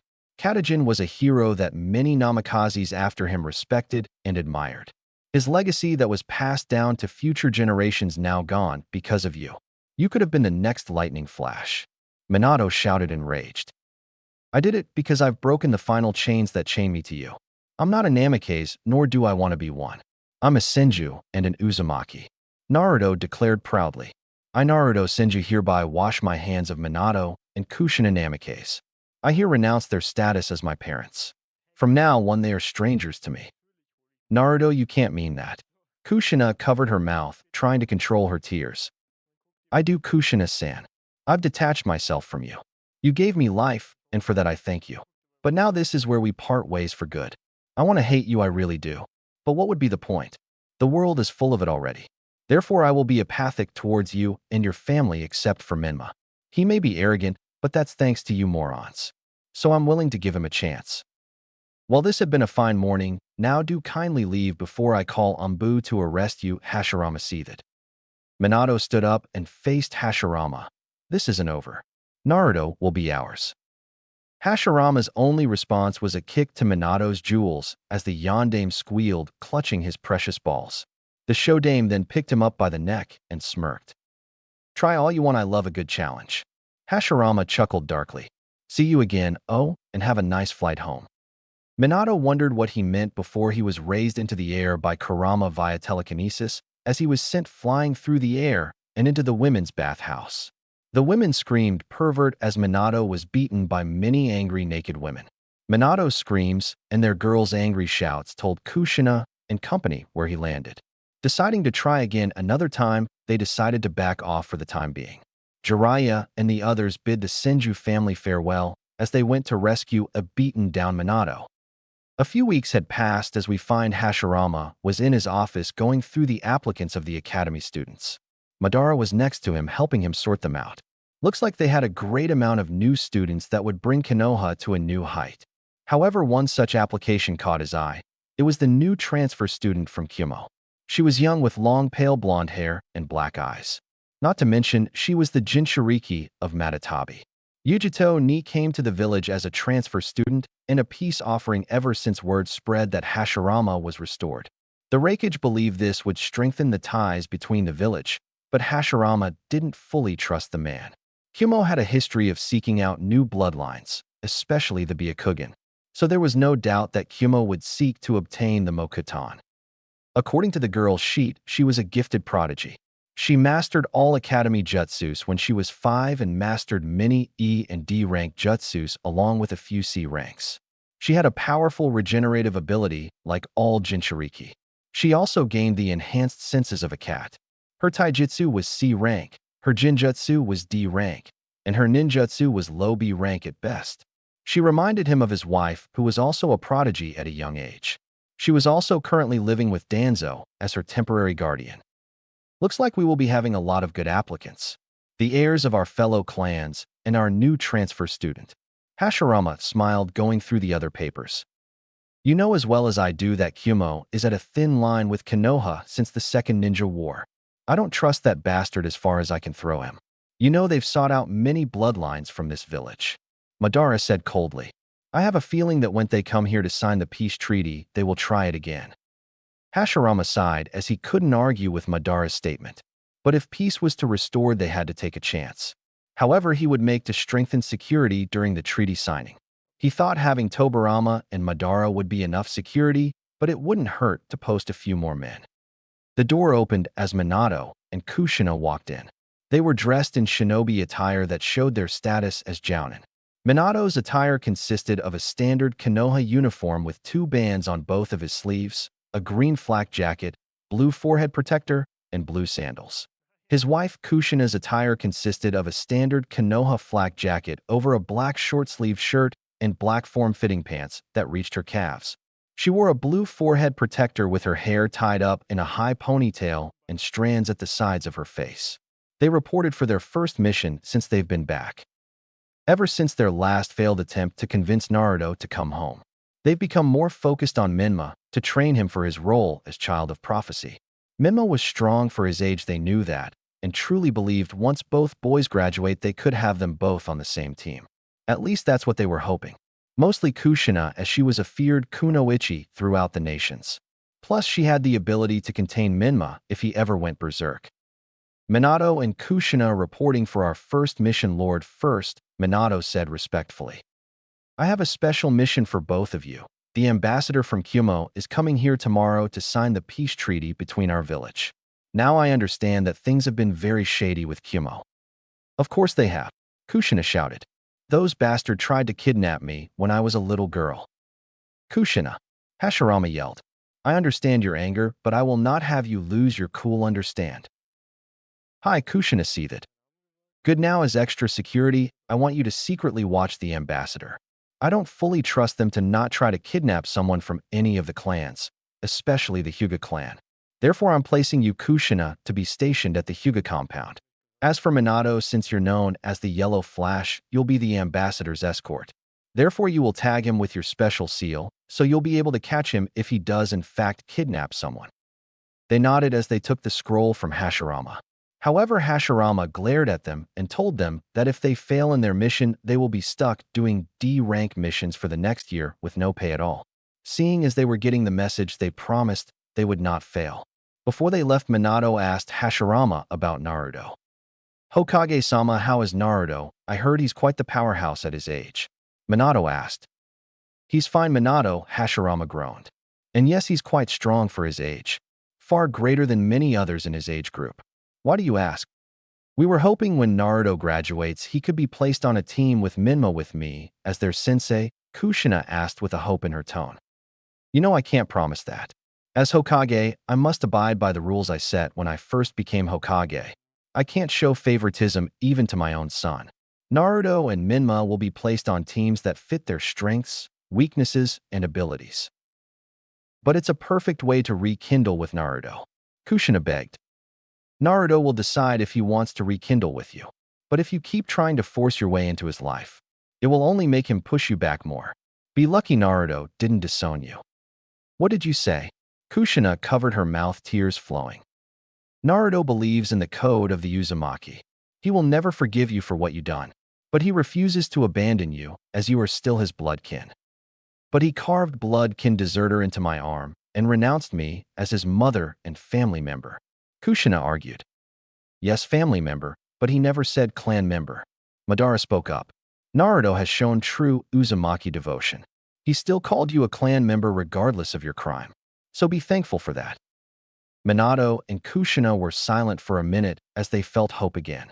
Naruto hadn't fully disowned them as he still considered them clan members. Maybe there was a chance to rekindle their relationship. They vowed to make things right with Naruto, even if it killed them. Bowing their heads, they left the office.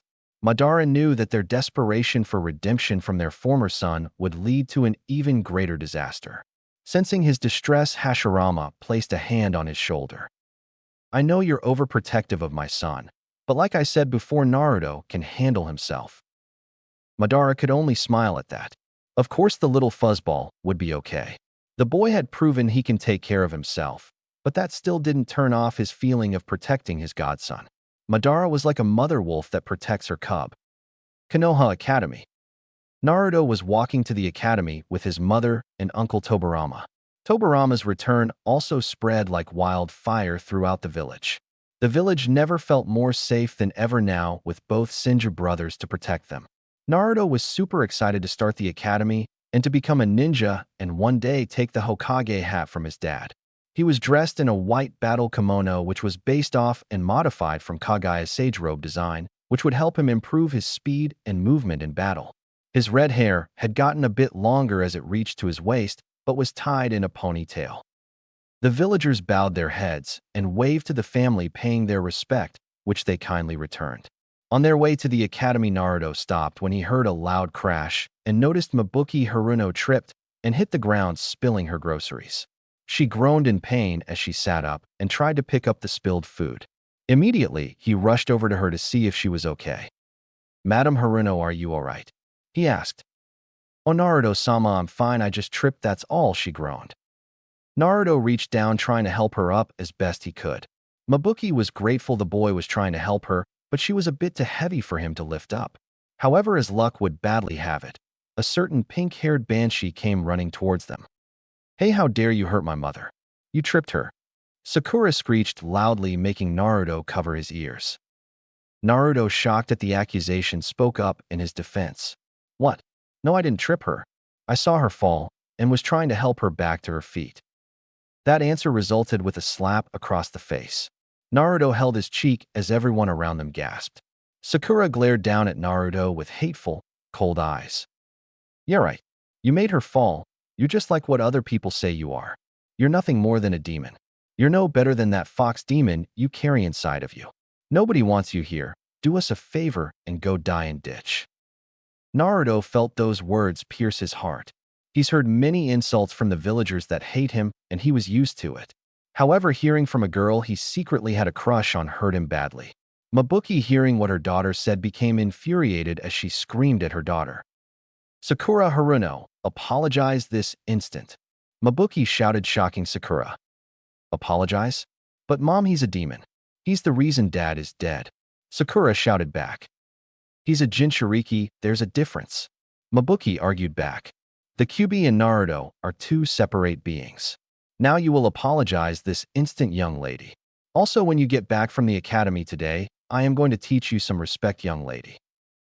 I say she needs a lot of it, Tobarama growled as Naruto turned around. Uncle Tori, Naruto smiled. You alright? Yes, uncle, I'm fine. Tobarama walked over to Mabuki and held out his hand, helping her to her feet. Oh, thank you, Lord Tobarama, Lord Naruto. She thanked them. Please call me Naruto. I don't like having my lord title being used as it makes me feel like I'm above everyone else. Naruto blushed a bit. Such a kind boy with a good heart. I see your parents have raised you well. She chuckled, stumbled to her feet. Please take this. She offered Naruto an apple from her bag. Oh, thank you, but I can't accept it. Naruto replied shyly. Oh, please, I insist, it's the least I can do to thank you. She begged. Well, all right, Naruto smiled, taking the apple. Thank you. No, my boy, thank you for taking time to help a lady. She smiled before dragging her daughter to the academy. You did a good thing, Naruto? Tobarama smiled. I couldn't just leave her like that, Naruto sighed. That wouldn't be right to let a sweet lady just lay there. Spoken like a true hero, Tobarama ruffled his hair. Come on, your mother is waiting for us. Naruto nodded as they headed back down the road to meet up with Mito, who was at the front of the academy. Mito noticed them and asked them what took them so long. Tobarama told her about how Naruto helped an old lady who fell and hurt herself. Mito turned to her son, who nodded, which had confirmed his story. That was a nice thing you did, Sochi. Mito praised him. Thank you, Kaa-chan. Naruto smiled. Well then, come on, I don't want my son to be late on his first day. Naruto nodded as he hugged and kissed mother goodbye and high-fived Tobarama. He followed the batch of students to the classroom where their sensei, Irika Yumino, greeted them. Naruto also noticed many of his friends were there. Kiba, heir to the Inuzuka clan and a brash kid with an alpha male's complex. But on the inside, he was as soft as newborn puppy, all bark and no bite most of the time. Sasuke Uchiha, his brother-in-arms and closest friend since childhood. Satsuki Uchiha, his #1 fangirl that dreams of marrying him. He swears that she is worse than Sakura Haruno, Sasuke's #1 fangirl. Speaking of the Banshee, she was sitting next to Satsuki. She was one of the students that hated Naruto and blamed him and the Nine Tails for her father's death. She also hated him for corrupting her mother. In back of Sakura was Ino Yamanaka, heiress of the Yamanaka clan, Shikamaru Nara, heir to the Nara clan, and Choji Akimichi, heir to the Akimichi clan.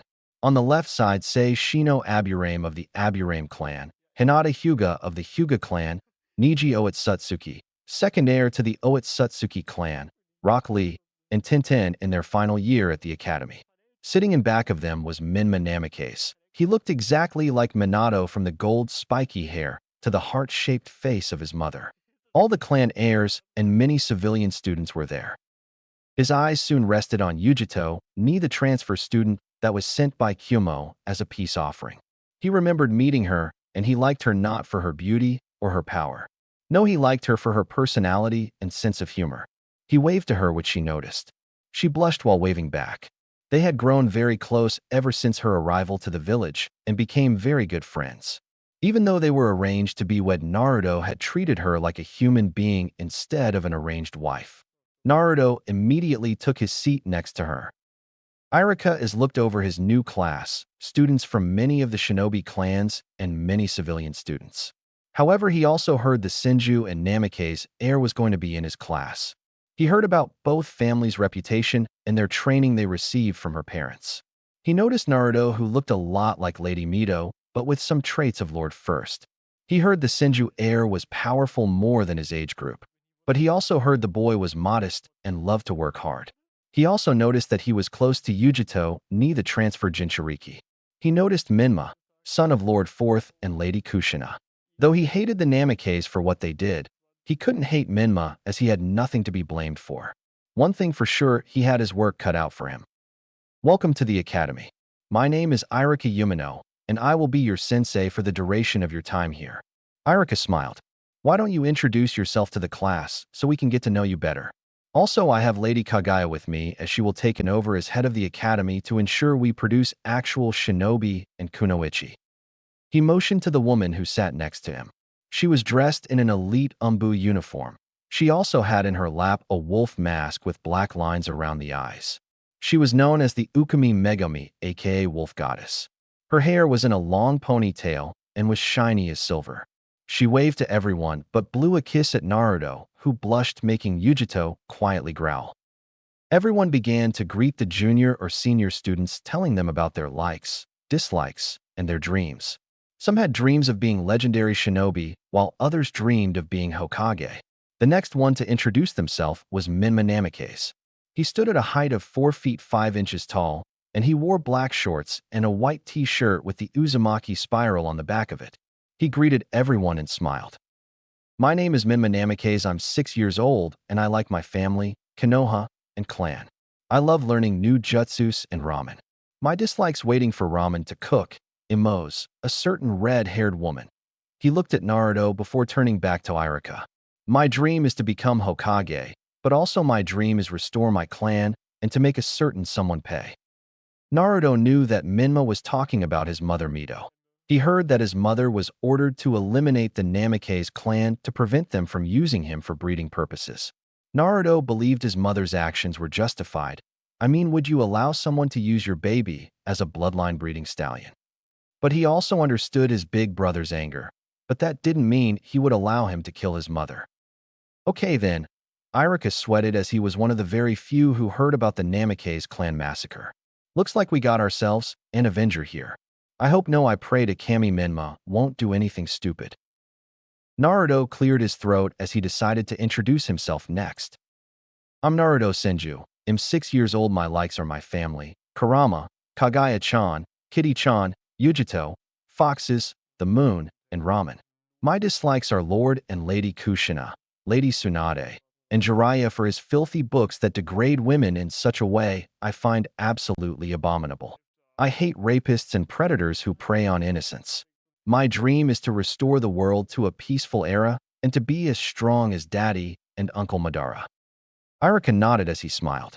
The kid truly had big ambitions, especially with wanting to be as strong as his parents and uncle. Alright, thank you, Naruto. And Ms. Ni, how about you go first? Alright, my name is Yujito Ni. I'm 7 years old, and I like my village, cats, Matatabi, Foxy Kuin, Naruto, cooking, and castrating men who annoy me. My dislikes are rapists, a certain family, and secretly my rakeage for forcing me to become a Jinchuriki against my will. My dream is marry my Foxy Kuin and be the dominate wife in his harem. Kagaya narrowed her eyes at the young girl. The little brat actually thought she was going to be Naruto's head wife. Oh, she was going to show her when she's old enough to have sex that no one is going to lead the harem but her.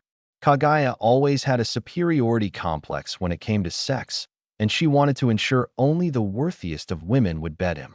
Yujito noticed Kagaya looked pissed off as she gave her the stink eye, making her silently fume. Naruto, noticing it, groaned as he face-palmed, shaking his head. Why was he cursed to be so desirable? After the rest of the introductions were finished, the class was now in session. It started with the basic curriculum, much to the disgust of Naruto. His uncle Tobarama told him that the academy's academics the former civilian council had chosen were utter bullshit that wouldn't even help you on the battlefield. However, despite that, the best part was when it was time for the battle portion of the day. Taijutsu spars was the most fun for Naruto because she was facing against Minma. He wanted to see just how much Minma learned from his parents and the Sannin. 1, 2, 3, Hajime. Minma got into the hummingbird stance as he rushed at full speed. But Naruto expected this. He could clearly see Minma rushed and rashly and was acting upon only power and speed. He immediately sidestepped and tripped him.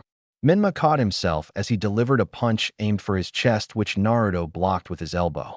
Naruto was soon swung off his balance by a low kick falling on his back as Minma swung a punch down only for Naruto to roll out of the way. Naruto smirked as he was impressed. Well, I must say, Minma, your parents taught you well. Your speed is incredible, and your use of the hummingbird style is truly impressive. Naruto praised him. But let's see how you handle this. Naruto dove in the whirlpool taijutsu style as he vanished from sight, making the crowd gasp as Naruto appeared behind Minma. Minma immediately countered the punch that was aimed for him, but was kicked back a few feet. Minma grunted, feeling the power behind the kick. Naruto soon charged forward, not letting him recover, delivering kicks at his waist, chest, and his face, kicking him against the metal fence. Minma fell to one knee as he growled at Naruto. "I won't lose, not this time." He started leaking red chakra, which everyone knew what that was. His eyes turned slits and his teeth sharpened. He let out a roar as he charged extremely fast. Naruto quickly dodged a swipe of his sharp finger like claws. Damn, he succumbed to his anger that quickly. Naruto thought to himself. Looks like there is no choice. I got to find a way to calm him down. Naruto was pushed back against the fence pretty hard, grunting from the pain of the impact. Naruto stood up as he went through hand signs that his father taught him. Wood style, cage restraint, he shouted. Soon wood sprouted around Minma like a cage, and the wooden bars sprouted more strands of wood that wrapped around him, contracting him. Minma struggled as the chakra began to be sucked into the wood, which allowed Naruto to absorb the chakra. If only I still had Kurama in me, it would be a big help, Naruto groaned softly. Naruto was only able to absorb 10% of the Kyuubi's chakra from Minma before the Namikaze's air collapsed. Naruto panted as the jutsu was released. He soon collapsed a few minutes afterwards. Kagaya immediately rushed both boys to the hospital as the students were sent home early. Konoha Hospital, Room 204. Minma POV. I yawned as I woke up and found myself in a comfy hospital bed. Looking out the window, I saw it was a bit cloudy. Upon realizing I was in a hospital, I began to remember how I got there. Suddenly, I remembered that I was sparring with my little brother, and then I remember losing my temper, and soon. Oh god, I lost control of the Nine Tails. Oh my god, Naruto, I hope I didn't kill him. I'd never forgive myself. Quickly throwing off the covers, I ran out of room to the receptionist in the lobby, having been to the hospital many times before back home. Excuse me, I asked the receptionist. Which room is Naruto in? Naruto-sama is in room 504, Lord Minma, she told me. I thanked her as I rushed up to the 5th floor despite my small injuries. Upon reaching the room, I slowly opened the door to see Naruto resting in the bed with small parts of his body bandaged. He didn't look beaten up at all. I guess he had regenerative abilities like me. I gazed upon my brother's sleeping face as I felt a pang of guilt. I don't know if you can hear me, Naruto, but I know you can. I'm sorry I lost control of myself. I could have almost killed you. If that happened, I'd never forgive myself. I know you and my family don't see eye to eye, but I would like to at least be part of your life. I won't force you to leave the family you already have. I can see Lord and Lady Senju make you happy. I would be a bastard for taking that away from you. For what it's worth, little brother, I'm sorry. I hope you'll still consider me as your big brother. I leaned down and gave him a kiss on the forehead before leaving before my parents find out I went AWOL in the hospital. Normal POV. Naruto opened his eyes slowly as soon as Minma left. He wasn't really out cold, he was just resting a bit, as an injury like this was nothing compared to the sparring matches with Madara or Kurama. However, a small tear ran down Naruto's cheek as he let out a small smile after hearing his brother's words. He found no deceit in his words, and he felt pure remorse and love from it. I already have Minma. Minma headed towards the door and gripped the handle when he heard a voice telling him to stop. He slowly turned his head to see Naruto turning his head towards him. He could see a smile upon his fair, gentle face. His eyes were showing amounts of kindness with no amount of disdain and anger like he did the last time they met. Releasing the handle, Minma walked towards the bed. His brother slowly sat up, grunting a bit. I knew you could hear me, Minma chuckled. Like I said before, I'm sorry that I lost control of the Nine Tails. I don't know what went wrong. Didn't your parents ever train you to control it? Naruto asked. Surely with Kushina being a former Jinchuriki, you would have been trained to control it. Minma felt a little embarrassed, but he had to agree with Naruto. He wasn't trained in the basics of controlling a tailed beast's chakra yet. What's the point of having a Jinchuriki if they can't even control their power? No, I haven't reached that level of training yet. My parents taught me the basics first before moving on to ninjutsu and other stuff. I mastered low-rank jutsus, and I was good in taijutsu. My few ninjutsu skills suck balls, and I suck at jinjutsu. And yet, even after all that training, they didn't teach you to unlock the Kyuubi's chakra? Well, according to Dad, I needed to train my body before allowing the Kyuubi's chakra to flood my body. Minma sighed. He always said it takes a power being to wield power. You took that kind of advice from your father instead of asking advice from the actual Jinchuriki in your family. Naruto face-palmed. I guess so, Minma chuckled nervously. You're an idiot. It takes more than just training your body. First, you need to train your mind as well as your body. A tailed beast are known to be very manipulative and cunning. If you lack a strong mind, then you lack the mental strength to combat their influence. Second, you need to have perfect chakra control. Kurama's chakra is potent and highly acidic. If your chakra control severely lacks, then the chakra can cause some major bodily harm, or worse, you can lose yourself to it and go berserk. Naruto explained. Right? And look what happened, I nearly killed you. I'm a monster, Minma cried, trying to wipe his eyes. Sensing his brother's distress, he patted the bed, motioning his brother to sit. Taking the invite, Minma sat down close to him. Naruto placed a hand on his shoulder with a firm but gentle grip. Minma, look at me, Naruto said softly. Minma looked up with his saddened-filled eyes to gaze into Naruto's light blue ones. You're not a monster. You just lost control when you gave into your anger. You weren't yourself. Naruto explained, trying to ease his pain. Exactly, I wasn't myself. Minma shouted. What if I end up hurting the ones I care about again? I could hurt Mom, Dad, or anyone in the village. No Jinchuriki is perfect, but if you truly want to ensure that you don't lose control again, then get off your ass, go home, and demand training from your parents. The only ones to blame are your parents, who should have trained you from the start. But I don't want to hurt anyone again. He sniffled. I'm afraid to use this power again. Naruto wiped his brother's tears with his thumbs and held his face in his hands. Minma sniffled again, his tears running anime style as he wrapped his arms around his brother. Naruto ran his hand through Minma's hair, letting him let out all of his pain and sadness. A word of advice, brother, to combat a powerful source of chakra like Kurama's. We must fill ourselves with love. Love is the only thing powerful enough to combat the chakra's malicious nature. Naruto said gently, still running his hands through Minma's hair. Minma slowly looked up at his brother. He was confused at Naruto's attitude towards him, even after how he acted towards him when they first met in the Hokage's office. Naruto, why are you so forgiving towards me? I thought you hated me like you do my parents. Naruto understood Minma's question. True, he hated Minato and Kushina for abandoning him for a prophecy, but he couldn't bring himself to hate his brother. He believed that Minma was also a victim in this. I mean, sure, he was one of the reasons they left, but not the main reason. I mean, how could an infant be the cause of his abandonment? He may have held hatred for Minma once before, but after today, he knew Minma truly was remorseful for his actions, which separated him from his power-greedy parents. I will admit that I felt hatred for you once. You became their main priority, and I became the extra baggage. But I soon came to realize that it wasn't fair to blame you for something that you had no knowledge of.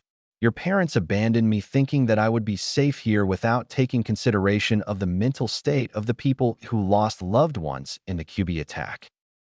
You don't hate me? Minma whispered, clutching him tighter.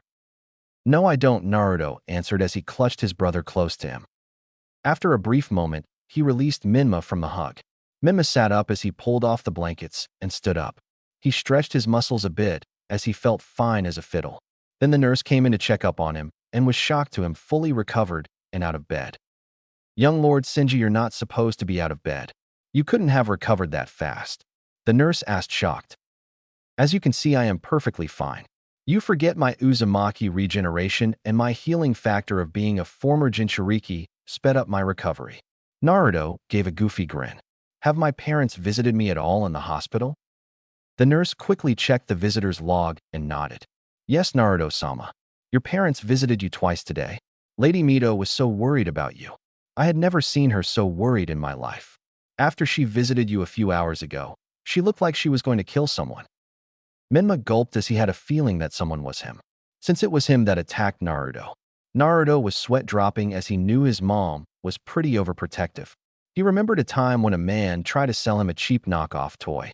His mother beat the man's ass so bad for trying to scam him. His mother was a real mother wolf. Thank you, nurse, but seeing as I am okay, am I free to leave? Seeing as there was no injury she could see and the boy looked perfectly healed, She couldn't help but sign the release papers for Naruto to leave early. Thanking her, Naruto asked Minma if he wanted to head out for some lunch to get to know each other better as brothers. Minma wanted nothing more than that, nodding his head excitedly. Konoha Downtown District. Tsunade POV. I was enjoying my day so far. I was hanging out at my favorite local bar, the Golden Dragon, with my old teammate Jiraiya and my son Minato. The bar was filled with people, guys playing billets, girls dancing on stage, much to my perverted teammate's face. I could see the perverted look in his eyes. That idiot couldn't even go on day without staring at a beautiful woman. Well, at least it wasn't me this time. The bartender pouring us a drink was an old friend of mine, Hachi Kazama, son of the owner and big boss himself, Daichi Kazama. Hey Tsunade, it's been a while since you've come to drink at my bar, Hachi cackled, pouring me a drink. What can I say? I had family business to take care of, I laughed, chugging down my drink in an instant. Damn, that's good sake. Hit me again. You sure know how to hold your drink. So what brings you back to the village so early? I thought you guys weren't going to be back for 13 years. Hachi asked. Well, I won't go into details, but a certain situation came up. I told him, not wanting to reveal more. Hey, whatever, it's your business, Tsunade. The bartender left to tend to other customers as I reached out and grabbed a whole bottle of sake. I needed a large drink to make me forget about a certain redhead. Damn, that brat gave me such a migraine after our encounter. That brat had the nerve to insult me, make fun of my medical skills, and even had the gall to bring up my age. I chugged down the bottle like a mad woman. After a large gulp, I slammed the bottle down. Jiraiya and Minato take notice of me overdoing it. Hey Tsunade, I'm easy there. You don't want to end up drunk again, said Jiraiya. I scoffed as he tried to take away my bottle as I swatted his hand away. My son gave me a look which was the same look he gave me when I was drunk off my ass and started a bar fight a few days before we left for the fire capital. I nearly got in trouble with the owner and had to pay for the damages. Mother, please control your drinking. We don't want a repeat of last time when you started a bar fight. Oh, come off it, Minato. You know very well those men started the fight when they thought I was an easy score for sex. I growled softly, taking another gulp of sake. Besides, I learned my lesson. Now let me enjoy my drink. Normal POV. It was now getting late in the afternoon, and yep, you guessed it. Tsunade was once again drunk off her ass. Her breath smelled like sake, and she could barely even walk. The bartender had to cut her off because she had her 23rd glass of sake. Of course, this enraged her as she believed she didn't have enough. But the bartender stood firm in his decision to cut her off. Seeing there was no way to convince him, she tried another approach. Leaning over the counter, she revealed her cleavage, making her large D-cup breasts pop out. Jiraiya screamed as he flew back with a nosebleed. Minato could only groan, knowing this wasn't going to end well. Shaking her breasts in the man's face, she hoped her seductive nature would get him to change his mind. However, unknown to her, the man was a happily married man, and he didn't take kindly to people who would seduce him for free benefits, free drinks, or free anything. He immediately pressed a button to call the security umbu that his father hired in case of emergencies. I'm sorry, Lady Tsunade, but I'm afraid I'm going to have to ask you to leave now. You've had enough drinks for today, he stuttered. Tsunade groaned as she slammed her fist into the counter, leaving a spider web crack in it. She climbed over the corner and grabbed the man by his shirt and gripped her fist tightly, about to punch him.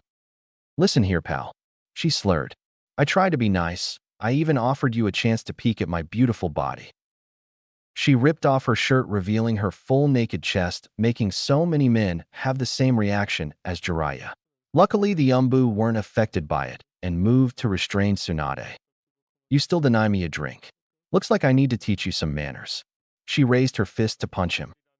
Hey, what's going on? She yelled as she felt her hands being tied behind her back. Do you know who you're messing with? Hands off me, I'm Lady Tsunade of the Senju clan. Lady Tsunade, you are under arrest for assault and prostitution, Ambu Bear stated firmly. You are to be held in the local jail center until you are released on bail, said Umbu Hawk. Tsunade was then hauled out of the bar, kicking and screaming. Minato slammed his head on the counter in embarrassment. His sensei Jiraiya was too drunk and Lady happy to even care. Now he had to go and file for his mother's release. He just couldn't catch a break. For once, he just wanted to have a normal day with his family without any trouble. Was that so much to ask? Meanwhile, Naruto was leaving the hospital with Minma. The villagers greeted Naruto with warm greetings and smiles. Minma got some smiles, but most were still unsure about him given his parents' reputation. Minma tried his best to ignore some of the glares he was getting. Naruto called out to him telling him to hurry up so they could make it to Ichiraku's. Not waiting for an answer, Minma immediately dashed towards him. "Come on, Ichiraku is on me," Naruto offered. "Thanks, little brother, but I think I should be treating you. You know, for almost killing you during class." "Hey, don't look a gift horse in the mouth. You're not going to let me treat you, are you?" Minma's sweat dropped. "Nope." Naruto grinned. "Now come on." The two boys rushed down the street, hoping to get to the ramen stand before they closed. Tonight was the Leaf Music Festival, so many business were going to close for the occasion. Taking a sharp turn around a corner through an alley, they noticed the ramen stand was a few feet away. Naruto could smell the ramen's sweet aroma. Its delicious flavor, its scrumptious, delicious noodles, the tender meat. Oh, it was driving him crazy.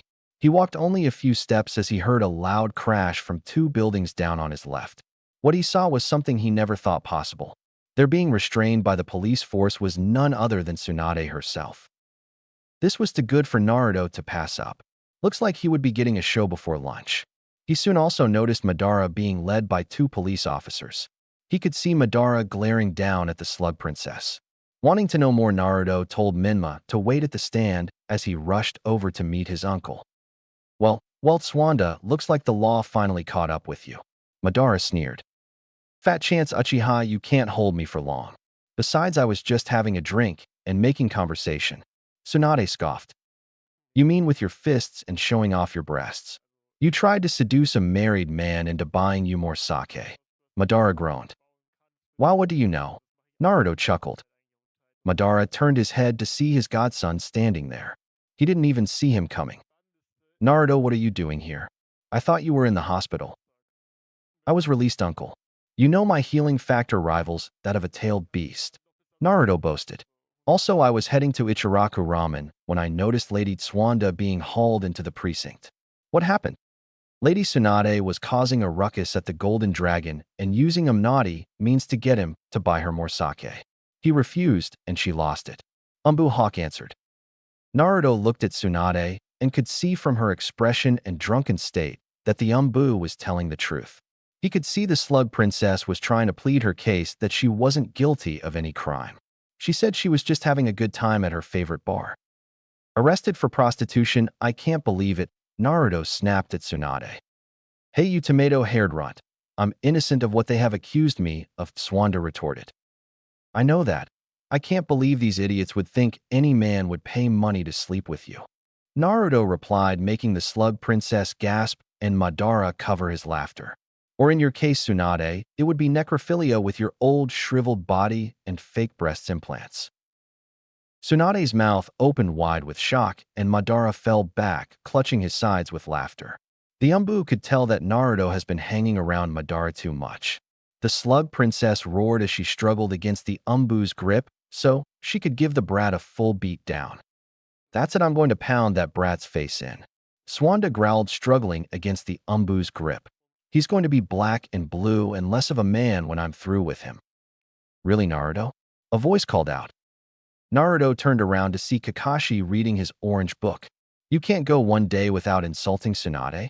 Whatever happened to treating your superiors with respect?" "Oh, don't worry, Kakashi and I. Tsunade still has my respect as a medical master and elixir crafter. I just like to get a rouse out of her every once in a while." He chuckled as he noticed the clock on the precinct building. "Oh crap, I got to meet Minma at Ichiraku. Catch you later, Kakashi. Bye, Uncle Madara. Oh, and make sure to behave yourself, Lady Tsunade, and a word of advice. Date someone your age. I heard the Great Toad Sage is the perfect age for you. Try him, bye." Tsunade was soon dragged into the police station with 6 officers to keep her from chasing down the Senju heir and beating him to a pulp. She swore revenge on the brat as she was dragged inside. Kakashi, watching the whole thing, groaned.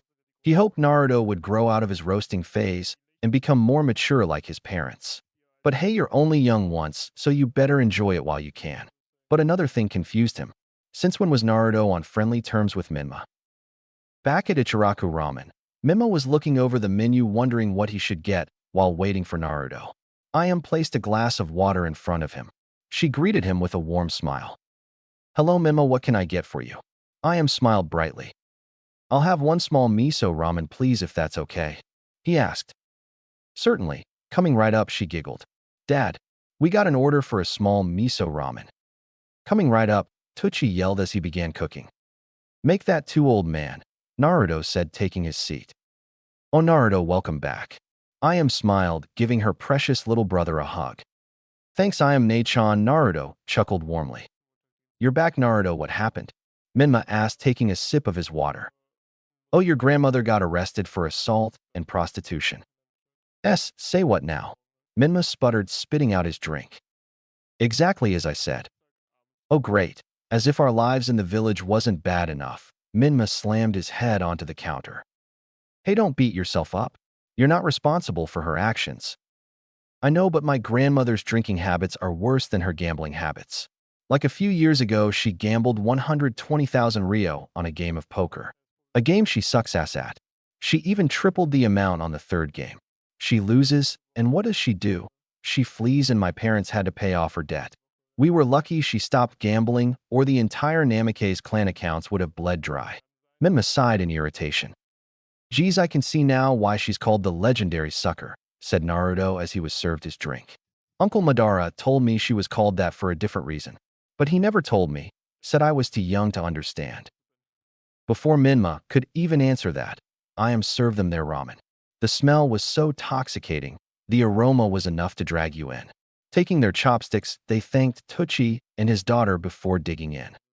Sunlight shined through the window on the upper level of the compound. Its warm rays shined lightly upon the faces of Naruto and Minma. Minma spent the night at the Senju compound and was welcomed with open arms from Hashirama and his family. Naruto was sleeping soundly on his side, with Minma huddling close to his little brother. Mito came in and smiled at the sleeping boys. Walking over, she gently shook them awake. "Naruto, Minma, wake up, you're going to be late for breakfast," Mito said softly. The boys mumbled a bit as they weren't ready to get up yet. Mito sighed and decided to use her usual method when Hashirama wouldn't wake up. Gathering her chakra and pushing it to her hands, she formed electric currents in her hands. Chuckling with a happy smile, she leaned forward to their sweet little faces. "Get your lazy butts out of bed." Naruto and Minma immediately sprang up, clutching each other. Barely awake, they turned to look at Mito. Minma let out a yawn and spoke to the Senju matriarch. "Wow, I didn't know Naruto's old clock had a banshee alarm." Mito gasped in shock. Her face twitched and large tick marks appeared on her forehead. "Who's an old banshee?" "Ah, Mito-sama," Minma screamed, coming to his senses. Back downstairs, Madara was cooking breakfast for the whole family. He had a knack for cooking, and it was one of his hobbies. He wore a black tank top, which showed off his ripped muscles and six-pack. He also wore a pair of black Hakama Umbu pants with a skull belt buckle on it.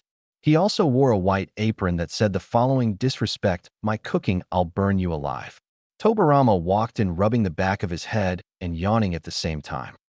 "Morning, sunshine," Tobarama said jokingly to Madara as he sat down at the table. "Morning, Toby. Sleep well?" Madara asked back, flipping the pancakes. "Better than my 100-year dirt nap," Tobarama answered, reading the newspaper. "Where's Hashirama?" "He's preparing for the peace treaty with Kumogakure. Hiruzen and Kurama are with him to oversee the treaty." Madara set the table and began placing the pancakes on the plates. The sweet aroma was so heavenly, it even made Tobarama's mouth water. The second Hokage didn't want to admit it, but he liked his cooking better than Mito's. Speaking of Mito, she should have woken up the boys by now. Soon they heard loud crashing from upstairs and screaming from Mito. The boys came rushing downstairs, fully dressed, as they say at the table. Naruto was perfectly fine, but Minma looked like he was a street fight. "What happened?" Tobarama asked, concerned about Minma for a bit. "I tickled a sleeping dragon." Minma groaned in pain. "He called Mom an old banshee." Naruto ratted him out. "Hey, I was still tired, and I couldn't see straight, okay?" Minma retorted angrily. Minma's eye was swollen along with his left cheek, and he had a black eye. Madara immediately took notice of this and knew who the sleeping dragon was. Speaking of the dragon, they noticed her coming down the stairs humming to herself. Mito was smiling warmly and brightly, except it was a smile the family was familiar with. What a fine fresh morning. The matriarch chuckled, taking her seat at the head of the table. It's a special day for Konoha. Special day, my ass. I wouldn't trust Kumogakure as far as I could throw them. You know their main goal is obtain as many bloodlines as they can to fuel the ranks of their shinobi. Madara spoke his piece with malice against the cloud. I believe this treaty is no more than a trap. Once we have our guard down, they will steal someone from one of the clans from under our noses. Surely Hashirama placed that ambassador under watchful eyes. From what I heard, they tried this the last time and almost kidnapped Hinata Hyuga. Yes, he did. He appointed Minato for that. Tobarama sighed, turning the page. Hedgehog head, scratch that you would be insulted to actual hedgehogs. Why am of all people? Minato no longer has the Hiroshin, so he won't able to teleport to the guy's location in an instant. Madara pinched his nose before sitting down to eat. If anyone, he should have chosen you, Tobarama. You originally created the Hiroshin. Oh, don't worry, I'm the backup. Say what? Madara was confused now. Hashirama knew Minato lost his ability to use the Hiroshin, so I'm the backup in case Minato screws up, which I know he will. Lord Second smirked. So, children, how are things at the academy? Mito asked the boys. Naruto and Minma looked at each other before Naruto answered his mother. He revealed to her that the academy qualifications weren't as they once were. Basically, the old civilian council reduced the effort it took for shinobi to be prepared for the real world.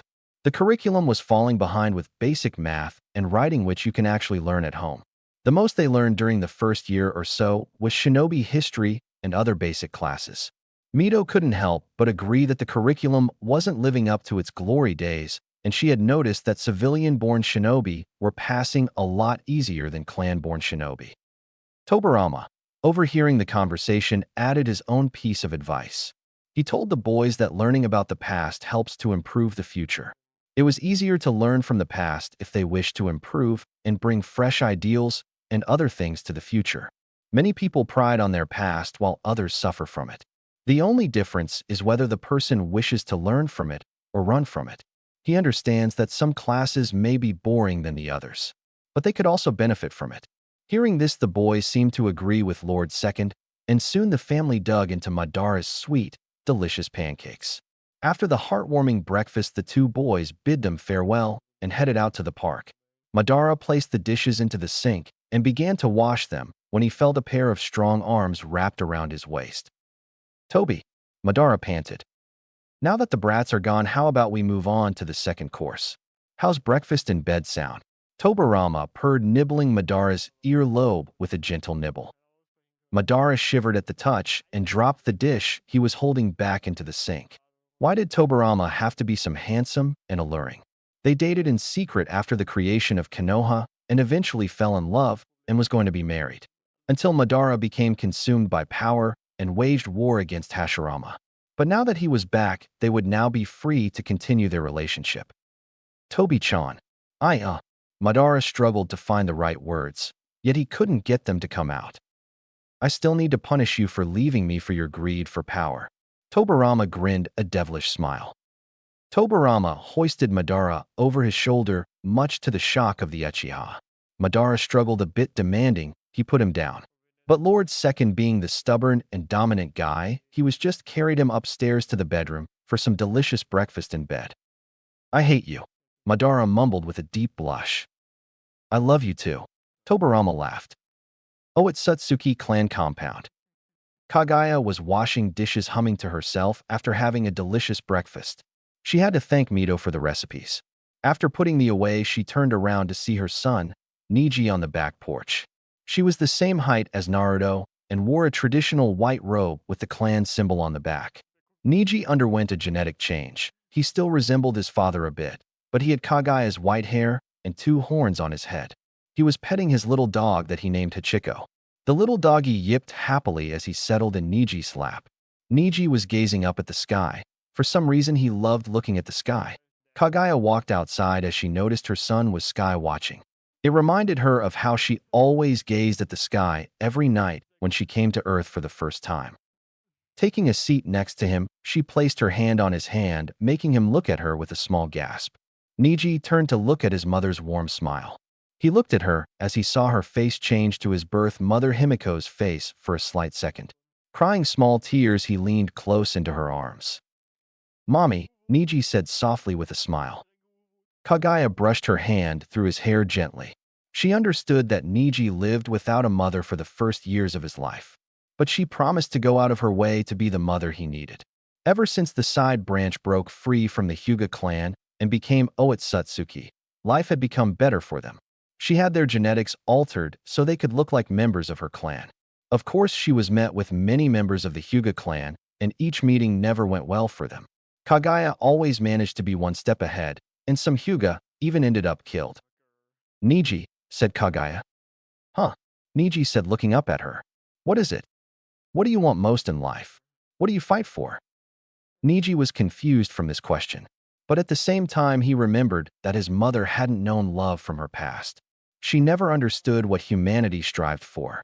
It never interested her in the slightest, so why was she asking him this? "Well, I fight for my village and everyone in it. We live as protectors of the leaf. Some may say shinobi are slaves that serve their kages. But to me it's different. I fight for a brighter future to bring peace. But peace is never everlasting. It's temporary with the dark fact that there will always be war. Peace is only an illusion." Niji explained in his usual tone. "I used to believe that fate was sealed in the very thread of life itself. But never would I have thought that fate could be altered. I was once a slave to the main branch of the Hyuga, but now..." Niji cried tears of happiness for the first time in such a long time. "I'm finally free of my cage, free to fly wherever my life takes me." Kagaya could only smile at how far her little boy had come. Niji had certainly matured in the short time he had been with her. One of the Otsutsuki members approached them. It was a middle-aged woman who was once Niji's nanny after his mother died in childbirth. "Lady Kagaya, forgive me for intruding, but Lord Hayashi is here to see you." Kagaya's eyes narrowed with a sharpening glare from the mere mention of that man's name. After what happened that day when she liberated the side branch and used the caged bird seal on him, she thought the man who had the brains to realize she was not someone to be challenged. She calmly stood up and told Niji that the meeting won't last long. She told him to go see his friends for a while, but Niji shook his head for he wanted to help his mother. He explained that if he is to become head of the Otsutsuki clan one day, then he will need to learn all he can. She was going to refuse till she noticed the determined look in his eye. She sighed but nodded her head. "Very well, Niji, you may come. But remember these few rules. You don't speak unless spoken to. Second, regardless of your past with this man, you must show him respect unless he insults the clan in any shape or form. Third, you must contain your negative emotions during the meeting and only release them at the right time. One screw-up could ruin everything." Kagaya explained harshly, making Niji nod. Kagaya then turned to the old woman and told her to let Hayashi in. The woman nodded as she headed to the front door to allow the man in. Hayashi walked into the compound as he and Kagaya stared down at one another. He took notice of Niji and how different he looked. He could see his former nephew resembled the woman who broke apart his clan. "Lady Kagaya," Hayashi said, trying to hold back his distaste for her. "Lord Hayashi," Kagaya replied back with equal distaste. "What brings you here to my compound on such a fine morning?" "I have come here for the return of the clan members you stole from me," Hayashi demanded. "The Hyuga elders have pushed him to retrieve the side branch, since the side branch made up most of the clan itself. Losing them had greatly reduced the clan in numbers. It left them at a very vulnerable state. They weren't weak or defenseless, but it put their bloodline in severe peril. Hayashi was ordered to ensure the side branch was returned, for their bloodline was vital." "Know who you are speaking to, Hayashi," Kagaya threatened as she unleashed her chakra infused with massive killer intent. Niji felt the air thicken from the amount of power his mother was releasing. He could barely even move. It was like being frozen solid. It was like being in a nightmare you couldn't wake up from. "This Ki, it's so powerful. I can't move my body. Is this power I'm feeling mother's true power? Her chakra, it feels so dark, so benevolent, so divine." Niji shuddered as he gazed upon his mother. "What is this strange chakra?" Hayashi gasped, shielding his face with his arms. "Who are you?" "I'm the embodiment of power itself. I'm the very core of which all chakra originates. I am known throughout history by many names. Some call me a goddess, a healer, a demon, a killer, but I am infamously known as the rabbit goddess, the mother of all chakra. Kagaya shouted. Hayashi's eyes widened. This woman, this very creature that attacked him and severed the clan, was the embodiment of chakra itself. The infamous rabbit goddess herself. No, that couldn't be true. The rabbit goddess was just a fairy tale. Surely this woman must be an imposter and a Hyuga rebel. You honestly expect me to believe that? Hayashi scoffed with a laugh. The rabbit goddess is a myth, a mere story told by generations of shinobi. What I see, a Hyuga woman with an over-egotistical ego who tried to defy the power of the main branch. Neji grit his teeth, seething with anger at his former uncle's disrespect to his mother. What he wouldn't give to rip that smirk off his smug face. But he had to remember his mother's rule. He couldn't show any negative emotions until the right time calls for it. You dare call the fourth greatest woman of divinity a liar? You dare mock her power and ability? You dare mock the woman who lived before chakra even existed? The woman who ended all wars before the rise of shinobi? The woman who has the rank of divinity that only the three divine sisters have? You dare mock her like she was some kind of peasant under your shoe? Give me one good reason why I shouldn't kill you where you stand. Neji stepped forward before Kagaya held her arm in front of him to stop him from approaching any further. Neji grunted in frustration but backed down as commanded.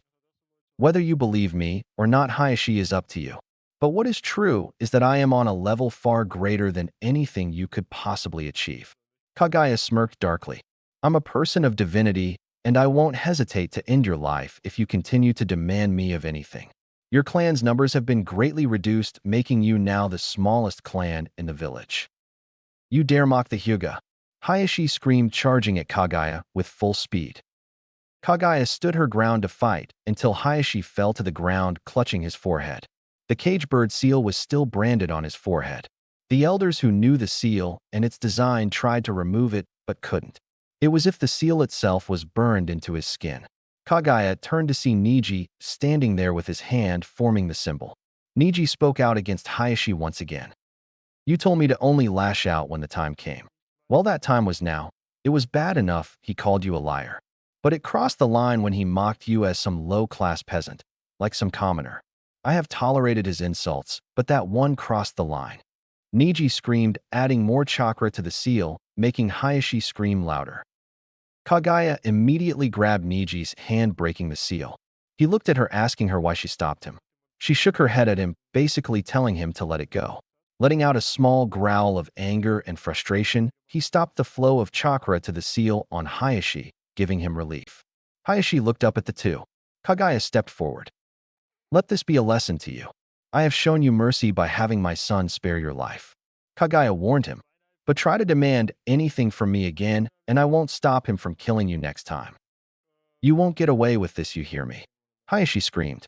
I'm the head of the Hyuga clan. Arg. Kagaya pressed her foot upon his neck, adding pressure to crush it. Hayashi struggled to pry it off, but was having trouble trying to budge it. Don't push me. I'm in a really foul mood, she said coldly before removing her foot. You've become the kind of man you despise. The once great chi blocker Hayashi of the Leaf, now a figurehead for the Hyuga elders. Once a proud clan head, now reduced to an elder's lapdog. Hayashi picked himself up, trying to put on a brave face. But he was shaking so bad that urine traveled down his pant legs. Kagaya groaned. Her new carpet was ruined. She picked up Hayashi by his collar and kicked him out the door, making him fall flat on his face. That's for ruining my brand new carpet, you filthy mutt. It cost me a pretty penny to buy that. The villagers who saw the whole thing felt sorry for Hayashi for being at the end of her wrath, either from demanding her of something or insulting her. Hayashi grunted as he got up and dusted himself off. Seeing the villagers staring at him, he coughed before walking off as if nothing happened. Neji smiled, watching him walk away in shame. Well, that was fun. I'm going to meet my friends. I'll be home by dinner. Neji rushed off to meet up with his friends. Kagaya smiled before heading back into the house to continue with sewing a sweater she was making for her son. She needed time to relax after her morning was ruined by Hayashi. Neji was hurrying down the street as the park was close by. On his way there, he heard the villagers talking about the Kumo peace treaty. He couldn't understand how they could trust Kumo after what happened to his father. The Reikage denied any involvement with the kidnapping, and the village actually believed it and sacrificed his father. The only problem was that his father willingly gave his life not just for his brother, but for the village. On his way there, he noticed Naruto and Minma outside of the park gates. They met with Sasuke, who also arrived along with Shikamaru and other kids. Naruto noticed him and called him over, which he happily responded and rushed over to greet them. Meanwhile, the villagers were gathered in the main district as the Kumo shinobi arrived with the new Kumo ambassador. The man was 6 feet 2, dark skin, and well-built muscled body. He wore a dark green vest and dark blue pants with white tape wrapped around his left leg and both arms. He had long dark hair with a ponytail tied at the end. He also had a long scar over his left eye that ran from the top of his eye down past his nose. His name was Arashura, the Dark Tempest of the Hidden Cloud, an S-rank shinobi who specializes in nightly assassination. He was accompanied by his sister, who was one of the group of shinobi that was in charge of protecting him. She was 5 feet 8 inches with a slim body and DD-sized cup. She was dark-skinned, but fairly beautiful with long black hair and beautiful blue eyes. Her name was Ketsu-Akumi, the Bloody Tempest of the Hidden Cloud. She was an A-rank kunoichi, and a deadly one at that. She was well infamous for killing 1,000 shinobi with a single typhoon caused by her deadly bloodline storm release. While everyone greeted them with warm smiles and cheers of praise, a figure watched from a distance in the shadows. He wasn't fond of having Kumo ninja here. Oh, not one bit.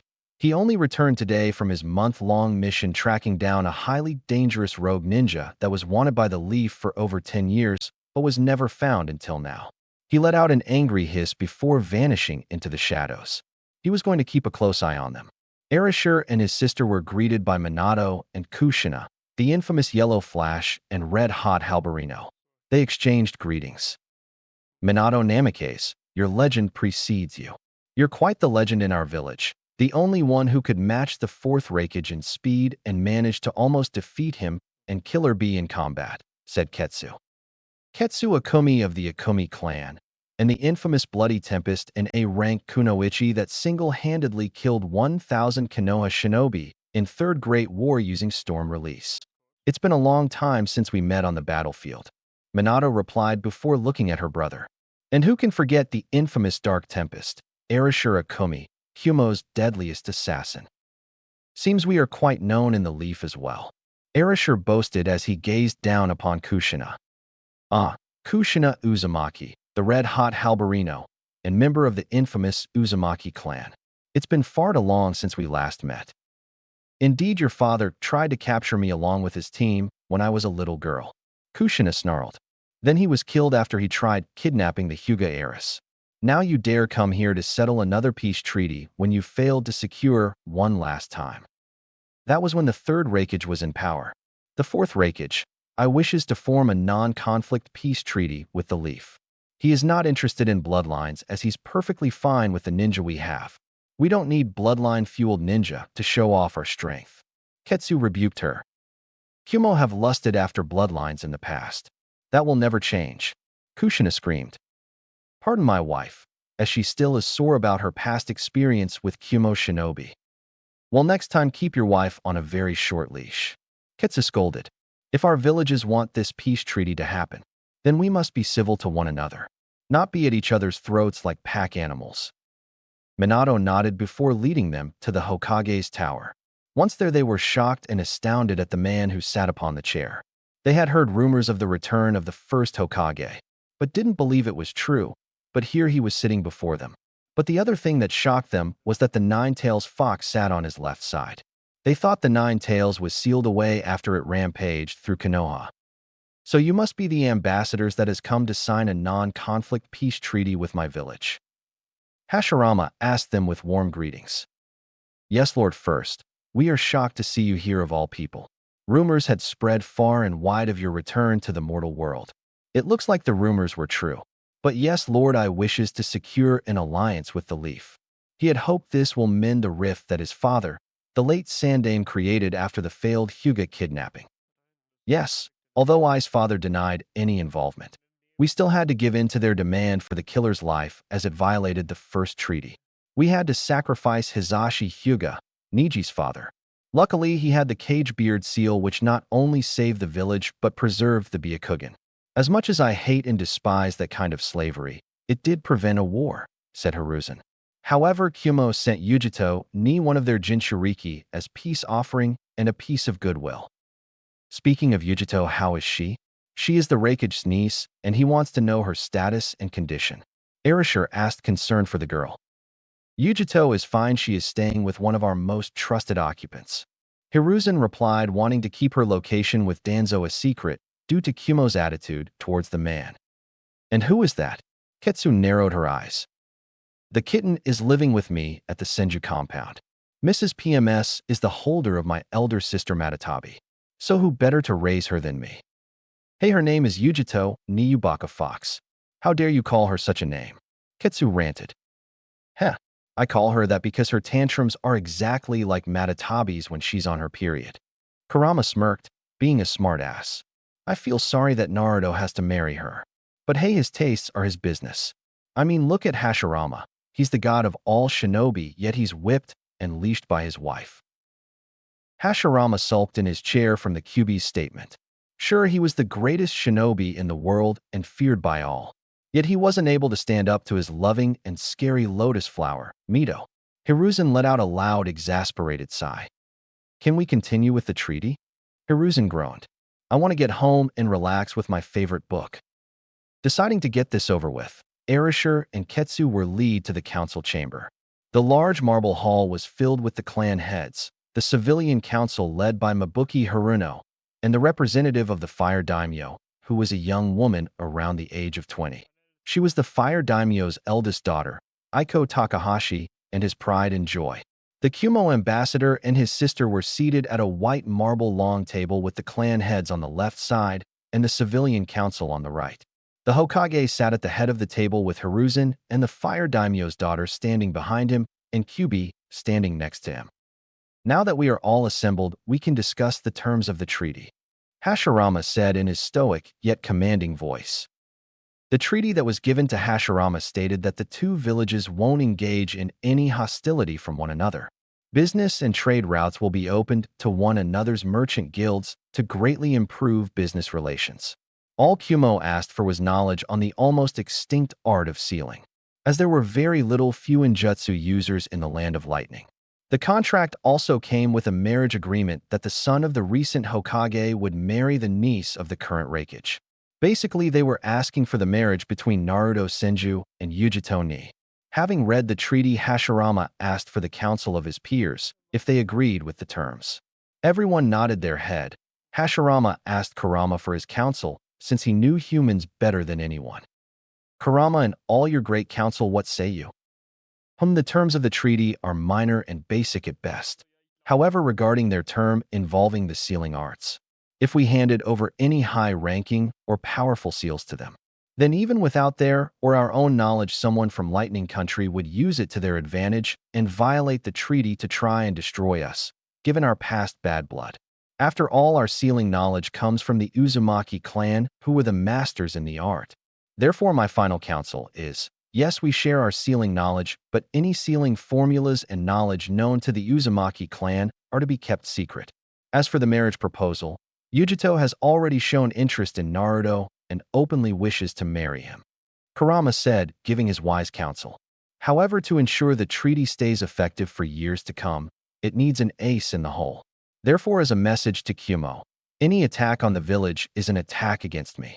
I may have been sealed 3 times already, but I had pledged to defend this village. Every shinobi knows that while I may be sealed, I'm still the most powerful force in existence. The Kumo ambassador and his sister nodded their heads, fearing the fox's retribution should anything happen against the village. Sure, they have the 8 tails, but Konoha has the god of shinobi, the Kyuubi, and other powerful forces. Satisfied with the agreement, the treaty was signed by both parties. The bad blood between Konohagakure and Kumogakure can finally be placed to rest. The ambassador was welcome to stay for the day and depart the next day. They took the offer with great sincerity. The rest of the day passed quickly, and the village was in joyous celebration. Bars and restaurants were opened, and a festival was held to honor the peace between the two villages. Naruto was enjoying the festival with his brother and friends, playing games at booths, eating delicious snacks and other things. It was the most joyous day of his life. He had never been happier. He and Minma sat by the edge of a large lake looking at the sunset. Minma took in its beautiful sight as he felt relief, something he hadn't felt in a while. He turned to look at Naruto, who had somehow fallen asleep. Placing an arm around him, he held him close. Watching from the trees, Minato and Kushina were pleased to see how close the boys had become. Now that the boys have become close, it will be easier for Naruto to help his brother achieve his destiny.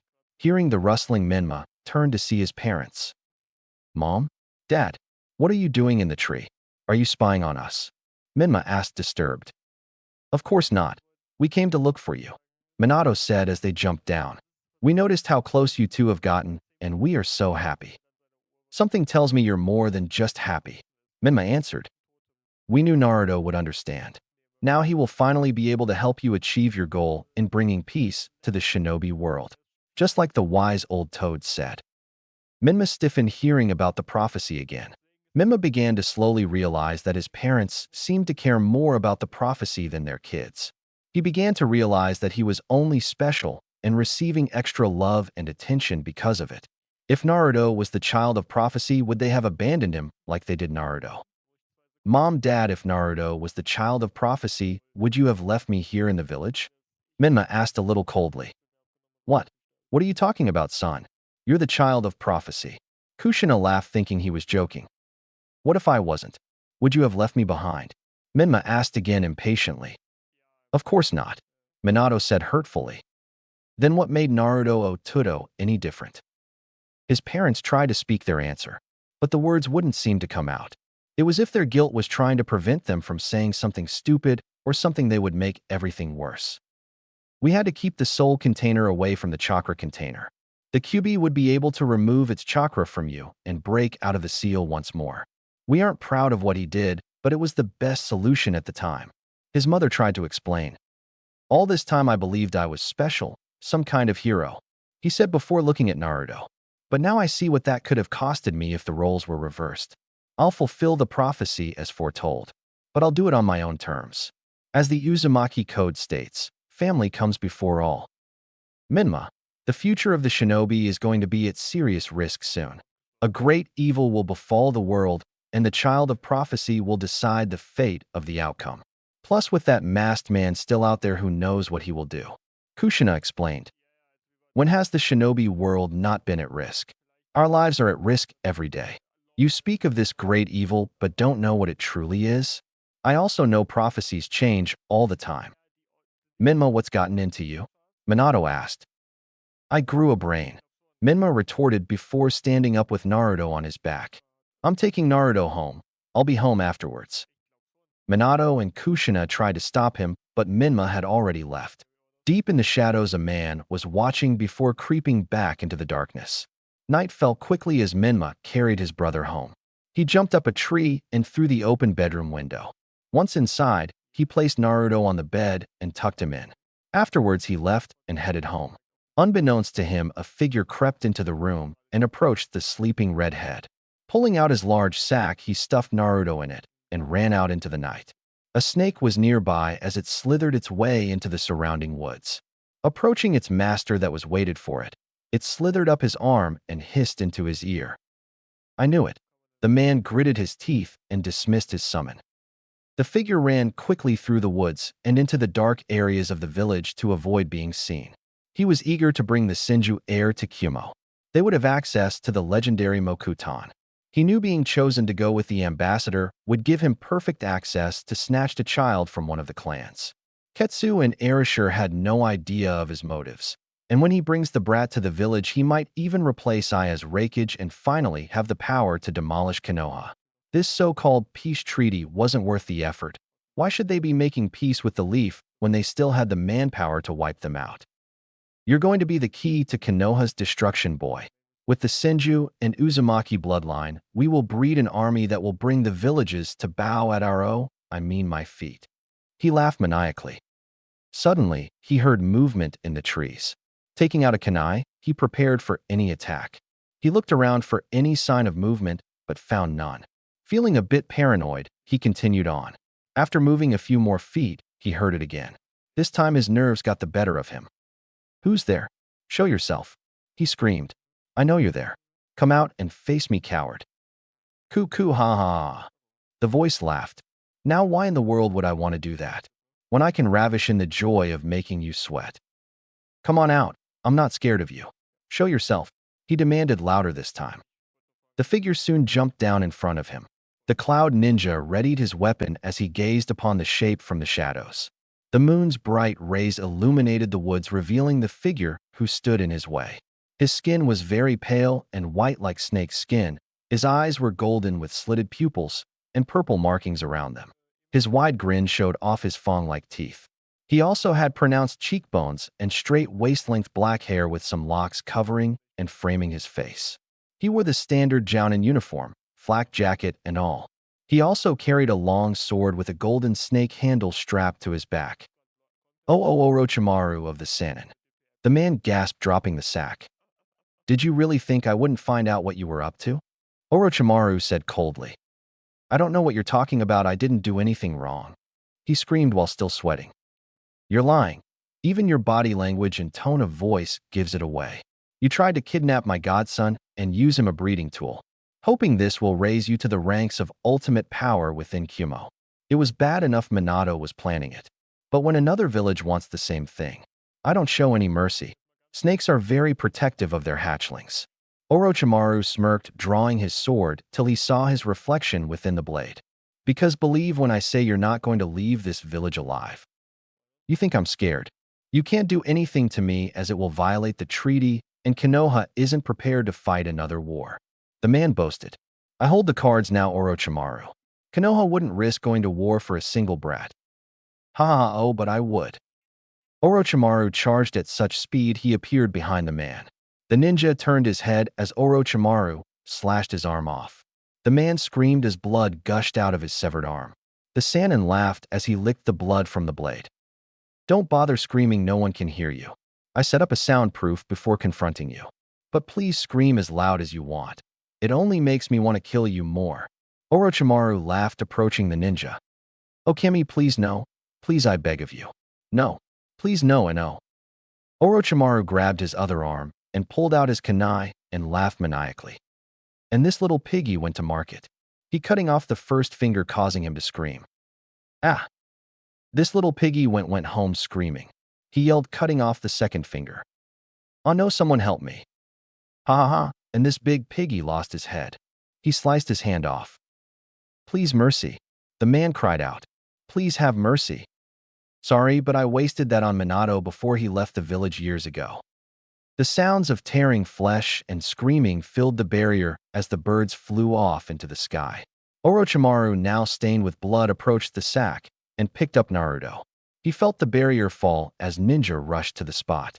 Hashirama and the Kumo ambassadors arrived to see a Cloud shinobi flayed and in pieces, and Orochimaru standing by him covered in blood. "What happened here?" Hashirama yelled. "You should ask the ambassadors. One of their shinobi snuck into the Senju compound and kidnapped Naruto." The man hoped that by kidnapping Naruto, the village wouldn't risk another war over him. "I only managed to come home today, and one of my summons informed me of the man's intention to kidnap the boy," Orochimaru explained. Ketsu approached Orochimaru, and instead of attacking him, she thanked him, which confused him. Why was she thanking him for killing one of their shinobi? Ketsu explained that she thought the village purged the remainder of Kumo's Black Lightning Division, an Umbu division created by the second Raikage whose mission was to kidnap and bring fresh bloodlines to boost the physical power of the village. After the third's death, I had the Umbu division disbanded and had the old members executed. They had no idea that members of the division was still active. Orochimaru was skeptical, but he had a run-in with those Umbu before. Plus, he didn't sense deception in her words. Lord Hokage, Kumo had no idea they were still running in secret. The Raikage had no knowledge of this. Erasure explained, hoping to avoid another war. "That's what the last Raikage said when he tried to kidnap Hinata. I told you Kumo couldn't be trusted." Kushina ranted loudly like a banshee. "Geez, and I thought my voice was loud." Mabuki winced, covering her ears. They speak the truth, Hashirama, said Orochimaru. I sense no deception in their actions or their words. Hashirama nodded. Very well. Erasure, clean up your ninja's corpse. Orochimaru, take Naruto home. Ketsu, send word to Ai of what had transpired. Ketsu nodded and left to send word to Ai of the incident. Erasure took care of the body by burning, but keeping the severed head. Orochimaru took the sleeping Naruto home. The snake Sannin was surprised that Naruto slept through all that. Arriving at the compound, Mito was told of the incident, and boy was she mad. So made she actually trashed the kitchen in the rage. After calming down, she sat down to have a glass of sake. Orochimaru quickly placed Naruto to bed and closed his door. Small lemon ahead. If you don't like, please skip it. On his way down, he heard laughing coming from Tobarama's room and went to investigate. Opening the door, his eyes widened before he screamed. Madara and Tobarama, both naked in bed, turned to see Orochimaru gazing at them. Do you mind? Tobarama shouted as he was still on top of Madara, the man's arms still around his waist. Don't you know how to knock? Madara retorted. Don't you know how to lock your doors? And since when are you two so lovey-dovey? You hate each other. Orochimaru shouted as he covered his eyes and shut the door before running down the hall. Geez, what's his problem? Tobarama scoffed. Who cares now? Where were we? Madara smirked, kissing Tobarama. Why do the goddesses torment me with such irresponsible, blatant, and useless shinobi? Hashirama asked irritably, tearing into Minato and Kushina for their failure to protect his seedling. Hashirama, please, Minato said, trying to reason with him. Be silent, Hashirama commanded, making the man flinch. I gave you both a simple assignment, to keep track of the Kumo ambassador, and your incompetence had nearly cost me the life of my only son. Has my teachings from the past taught you nothing? You mustn't be hard on yourself. Lord Hashirama, you were an excellent teacher, Hiruzen praised. It's not your fault they were incompetent, Danzo added.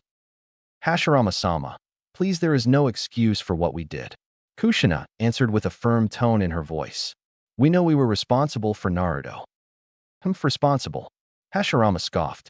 Do you know the meaning of that word, Kushina? Yes, I understand, Kushina assured him. Then do you understand the destiny that my sapling has set for him by the heavens above? That my son will lead the world into a paradise that not even I myself couldn't achieve. The Hokage gazed upon the picture of Naruto on his desk, his warm smile showing off the radiance of innocence which saddens him, as that would soon fade once blood is spilt by his hand. One failure to save Naruto doesn't show weakness in our capabilities, Minato retorted, getting fed up. You should know that. But one weak link can break the roots of a mighty generation, Hashirama roared, turning to face Minato. Mito placed her hand on Hashirama's shoulder and gazed down at Minato's lowered head. Hashirama sighed before raising his hand to dismiss them. You have my leave to go. You're both demoted to Chunin for your failure. Hashirama groaned, giving his final word on the subject. Hokage-sama, Kushina tried to get a say in before Mito held up her hand to silence her. Kushina turned around and headed out the door, muttering to herself all kinds of complaints.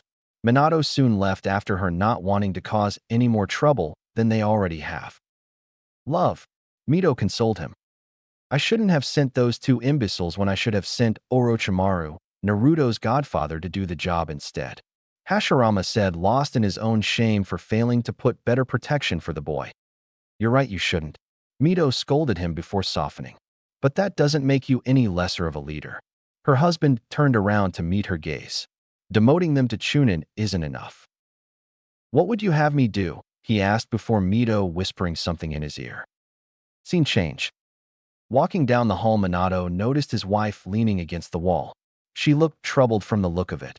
He guessed she was taking this harder than he was. He wrapped his arms around her, pulling her into a hug. Kushina laid her head against his chest. Minato-kun, this can't go on, Kushina said softly. What are you talking about, Kushi-chan? Minato asked, confused at this. Naruto, we can't keep doing this, Minato. I think it's time we let him go. Minato's eyes widened at his wife's declaration. She was always spouting about getting Naruto back, to hold her baby again and have him call her mom. What changed? What could have forced her to come to this conclusion? Kushina, what are you saying? You've been always talking and planning on how to get Naruto back.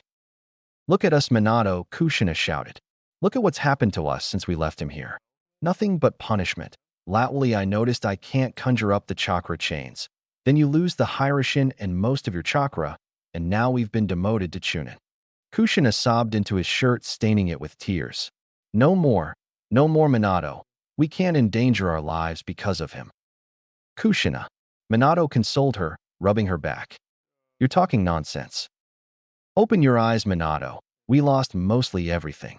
If surrendering Naruto will make this go away, so be it. Kushina screamed till she panted, running out of breath. Please, love, for the sake of our family and Minma's sake, let Naruto go. He's happy with Hashirama and Mito, let's give him that at least. We have to think of Minma and prepare him for his destiny.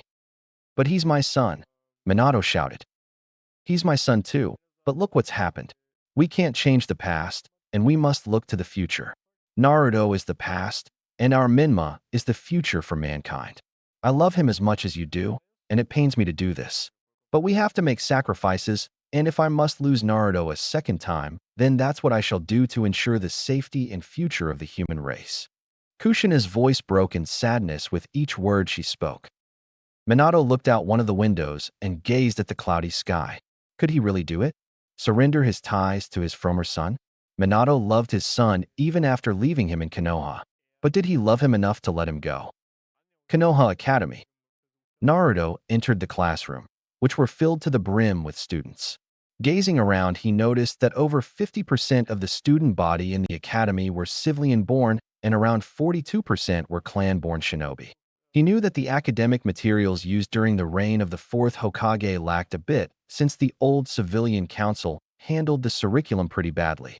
They also removed certain classes that made it easier for civilian shinobi to get into G shinobi ranks.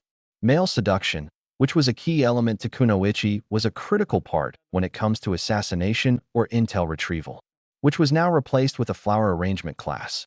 Then there was Kenjutsu training, which taught many the mastery and skill with a blade. Another class gone due to lack of the art. Assassination training, that was once another key class, was now restricted to umbu and other special ops. Even medical training was lacking due to lack of funding. All the key classes meant to ready a shinobi for the real world removed by greedy human beings. Luckily, his father managed to reinstate the classes. His mom, Mito, was in charge on male seduction.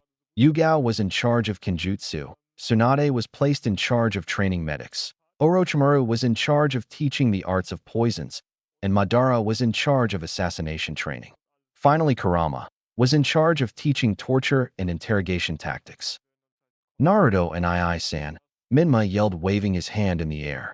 Over here. Naruto smiled and walked over to his brother and greeted him a playful headlock. Minma laughed as he struggled to get out of it. So what's my charming, sassy, and overconfident brother up to? Naruto asked. Hey, I'm not overconfident. Who do you think I am? Uncle Jiraiya? Well, Naruto grinned. Don't answer that. Minma silenced him. What? I wasn't going to say anything, Naruto said innocently. Minma knew that look and tone of voice. He's seen that in his time at the academy in the Fire Capital. He then gave Naruto a bonk on the head with his fist. Minma, what was that for? Naruto whined, rubbing his head.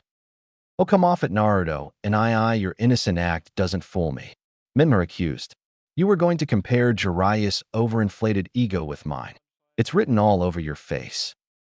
Was not, Naruto argued. Was too, Minma argued back. Lightning collided between their eyes before they were interrupted by a small cough. They turned to see Yujito dressed in a black tank top and blue shorts. Her pale blonde hair tied into a beautiful bun. Well, what looks like I just walked into It's the Baby Hour. I swear your behavior looks like something out of a comedy. Except I'm not laughing. Yujito grinned. Though I expect my future husband to contain himself and not fall into such childish squabbles. It makes you look like a joke. And you're a loud mouth, sexy, and short-tempered fuse. That makes you the punchline kitten. Naruto smirked before he was tackled to the ground by Yujito.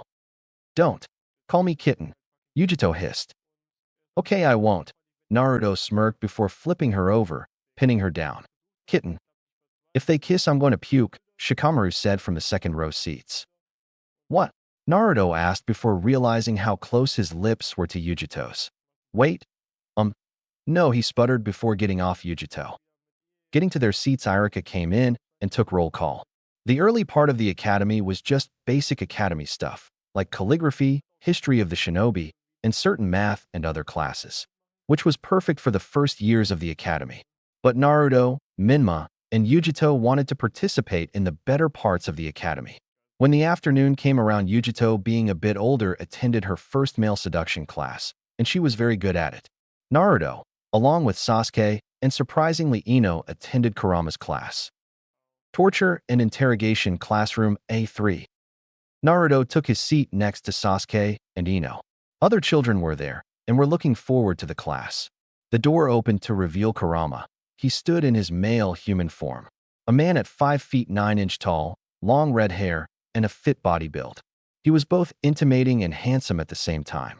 He gazed upon the student body and greeted them with a wide smile.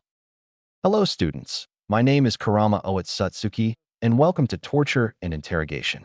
Here you will learn the methods and techniques to extract information from both enemy and sometimes traitors within your own village. Kurama grinned widely. But beware, some of the methods will be too gruesome. But then again, some may be too extreme, like what I do. Everyone knows that when you interrogate someone, you love peeling off their skin, gouging out his eyes. Naruto spoke out. Besides, if anyone was interrogated by a tailed beast, they will sing like birds. What about mental torture? Ino asked him. Kurama looked up at the Yamanaka girl and smiled. Ua Yamanaka, they're infamous for their mind transfer bloodline. He chuckled lightly. Ino Yamanaka, heiress of the Yamanaka clan, infamously known for their mind transfer bloodline. Physical torture may be good, but it doesn't last long. Any creature can die from large amounts of physical torture. But mental torture is, in my opinion, a superior branch.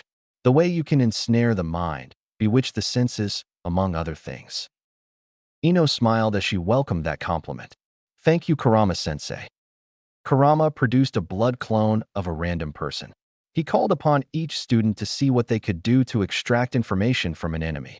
Naruto called out to go first. Naruto headed to the blood clone and conjured up wood as it wrapped around the clone. With a smirk, he formed a snake hand sign as the wood sprouted spikes which began to pierce into his head.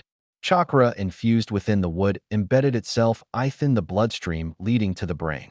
The clone screamed in pain from his nerve system. Oh gods, please, it hurts. Ooh-ah-ha, the clone cried out in pain. Naruto placed his hand upon the clone's head and began to absorb the chakra from within the brain that contained memory. He was able to see all the memory that Kurama gave the clone for the test. Of course, he also found something else which made him smirk. Kurama-sensei, I had no idea you had the hots for Tsunade Inuzuka, Naruto announced, shocking the class. Kurama blushed deeply. How did the brat find out? Then he realized he must have added too much memory in the clone. That's none of your business, you little twit. Let me guess, Tobarama banging Uncle Madara. So know you're moving on Akiba's mother? Though I wouldn't blame you. Some is of the sexiest women in the village.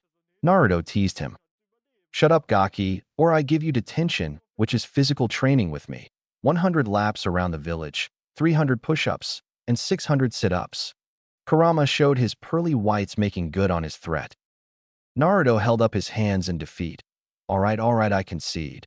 Don't get your panties in a twist. Ark, you really are insufferable, you know that. What can I say, it's part of my charm. Naruto boasted. After he finished, Sasuke took his turn and extracted his information from the clone by cutting off a finger one by one, then his toes one by one. Sasuke also began describing Tsunade as an old cat lady hag with saggy breasts, false teeth, and dirty breath smelling like fish. He then explained in detail of the clone having sex with that version of Tsunade.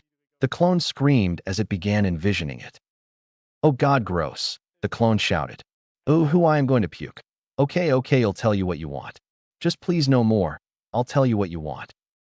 Sasuke was given full marks for his methods.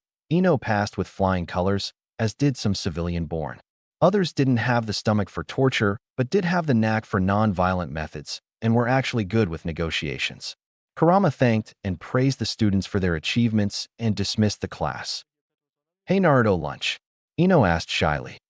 Sure, come on, Naruto smiled as they left to have lunch outside. On the way they met up with Yujito and Minma. He heard that Minma had the potential to be an assassin and was proud of him. According to Madara, Minma had perfect stealth that rivaled Kakashi, and he had the capability of ending the target swift and clean. Yujito, he had no doubt his kitten would pass that class. No one could resist her charms. I heard you passed your class, Yujito. Naruto praised her. I never had any doubt. Your mother was a good teacher.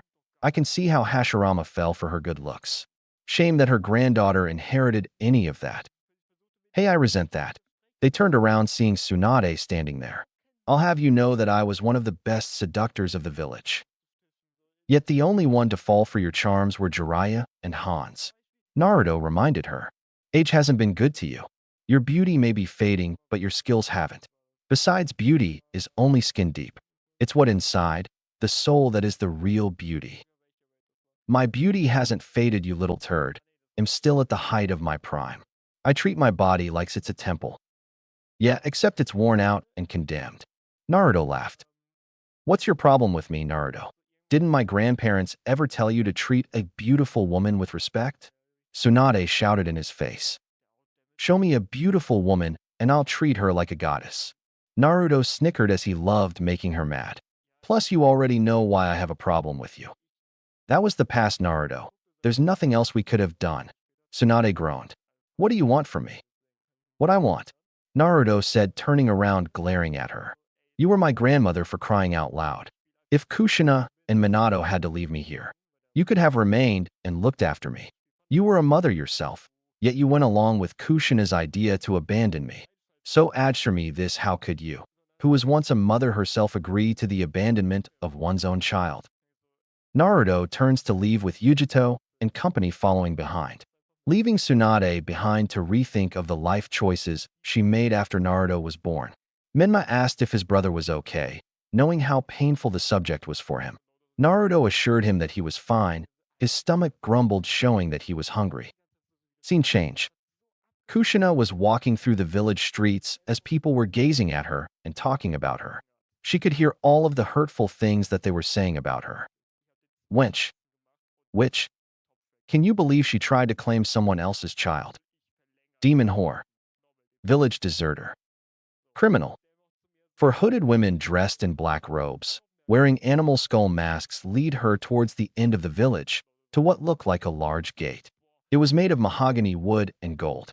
Both doors had the engraving of golden hinds, half woman, half deer, holding bows. They slowly opened to reveal a temple, magnificent architecture. Kushina was led halfway up the steps before she turned around, only for one of the women to turn her around and push her forward, making her fall forward on the steps. She was then pulled back up, and a hood was pulled over her head to hide her face. When she was led inside, she was brought before the altar in the center of the temple. A large golden throne was behind the altar as Kagaya herself was sitting upon it. Her gaze burned deep into Kushina. Strip her naked, Kagaya commanded. Kushina was forced to the ground as the priestesses began to tear off her clothes. The woman sobbed quietly as her clothes were being ripped from her body. She began to feel dirty and helpless against them. She cried more as she was forced to stand up and her head was pulled back. Kushina, you are brought here for your punishment, for failure to protect Naruto. Hashirama already demoted to Chunin for our failure. Yes, Hashirama did, but I didn't give mine. Mito said, coming out from the shadows. I overheard your conversation with Minato outside of the office. You wanted to remove Naruto from your life, after all the time you were planning to take him from me. Heathen, one of the priestesses growled, slapping Kushina, earning a yelp from her. Enough, Mito commanded the priestess. Now Kushina, you once again blame Naruto for your problems. Please, I love my son, but I can't get on with my life, with everything the Shinigami did to us. Kushina tried to explain herself. So once again Naruto is to blame. What about Minma? Did you think about what this might do to him? They are brothers. Kagaya asked. Minma will still have his relationship with his brother, but I can't do this anymore. I woke up and I realized this is unhealthy for me. Kushina groaned. Mito thought for a minute before smirking, knowing the perfect punishment for Kushina. She then commanded the priestesses to bring Kushina to her. At her command, she was brought before Mito and kneeled down in front of her. Mito cupped Kushina's chin in her hand. Since you want to remove Naruto from your life, then I'll be more than happy to oblige. I shall use a seal created by the Yamanakas with a little bit of Uzumaki magic to enforce it. I will remove all traces of Naruto from your memory. Kushina gasped as she struggled. When she said remove Naruto from her life, she didn't mean like that. Wait, Mito, please, that's not what I meant, please, she cried desperately. Mito shook her head before gripping Kushina's head as she applied the seal to her. Kushina grunted as she felt the seal burning into her head and slowly making its way into her brain. The priestesses kept her still as the seal finally managed to do her work. The Namikaze matriarch soon collapsed as Kagaya told them to send her back to Minato along with a note about Kushina's punishment. The priestesses nodded as the head priestess took off her mask. You brought this upon yourself, Kushina, to think we were once like sisters. Makoto scoffed. Take her away. The other three priestesses nodded and by her command dragged Kushina's naked body through the village towards the Namikaze compound.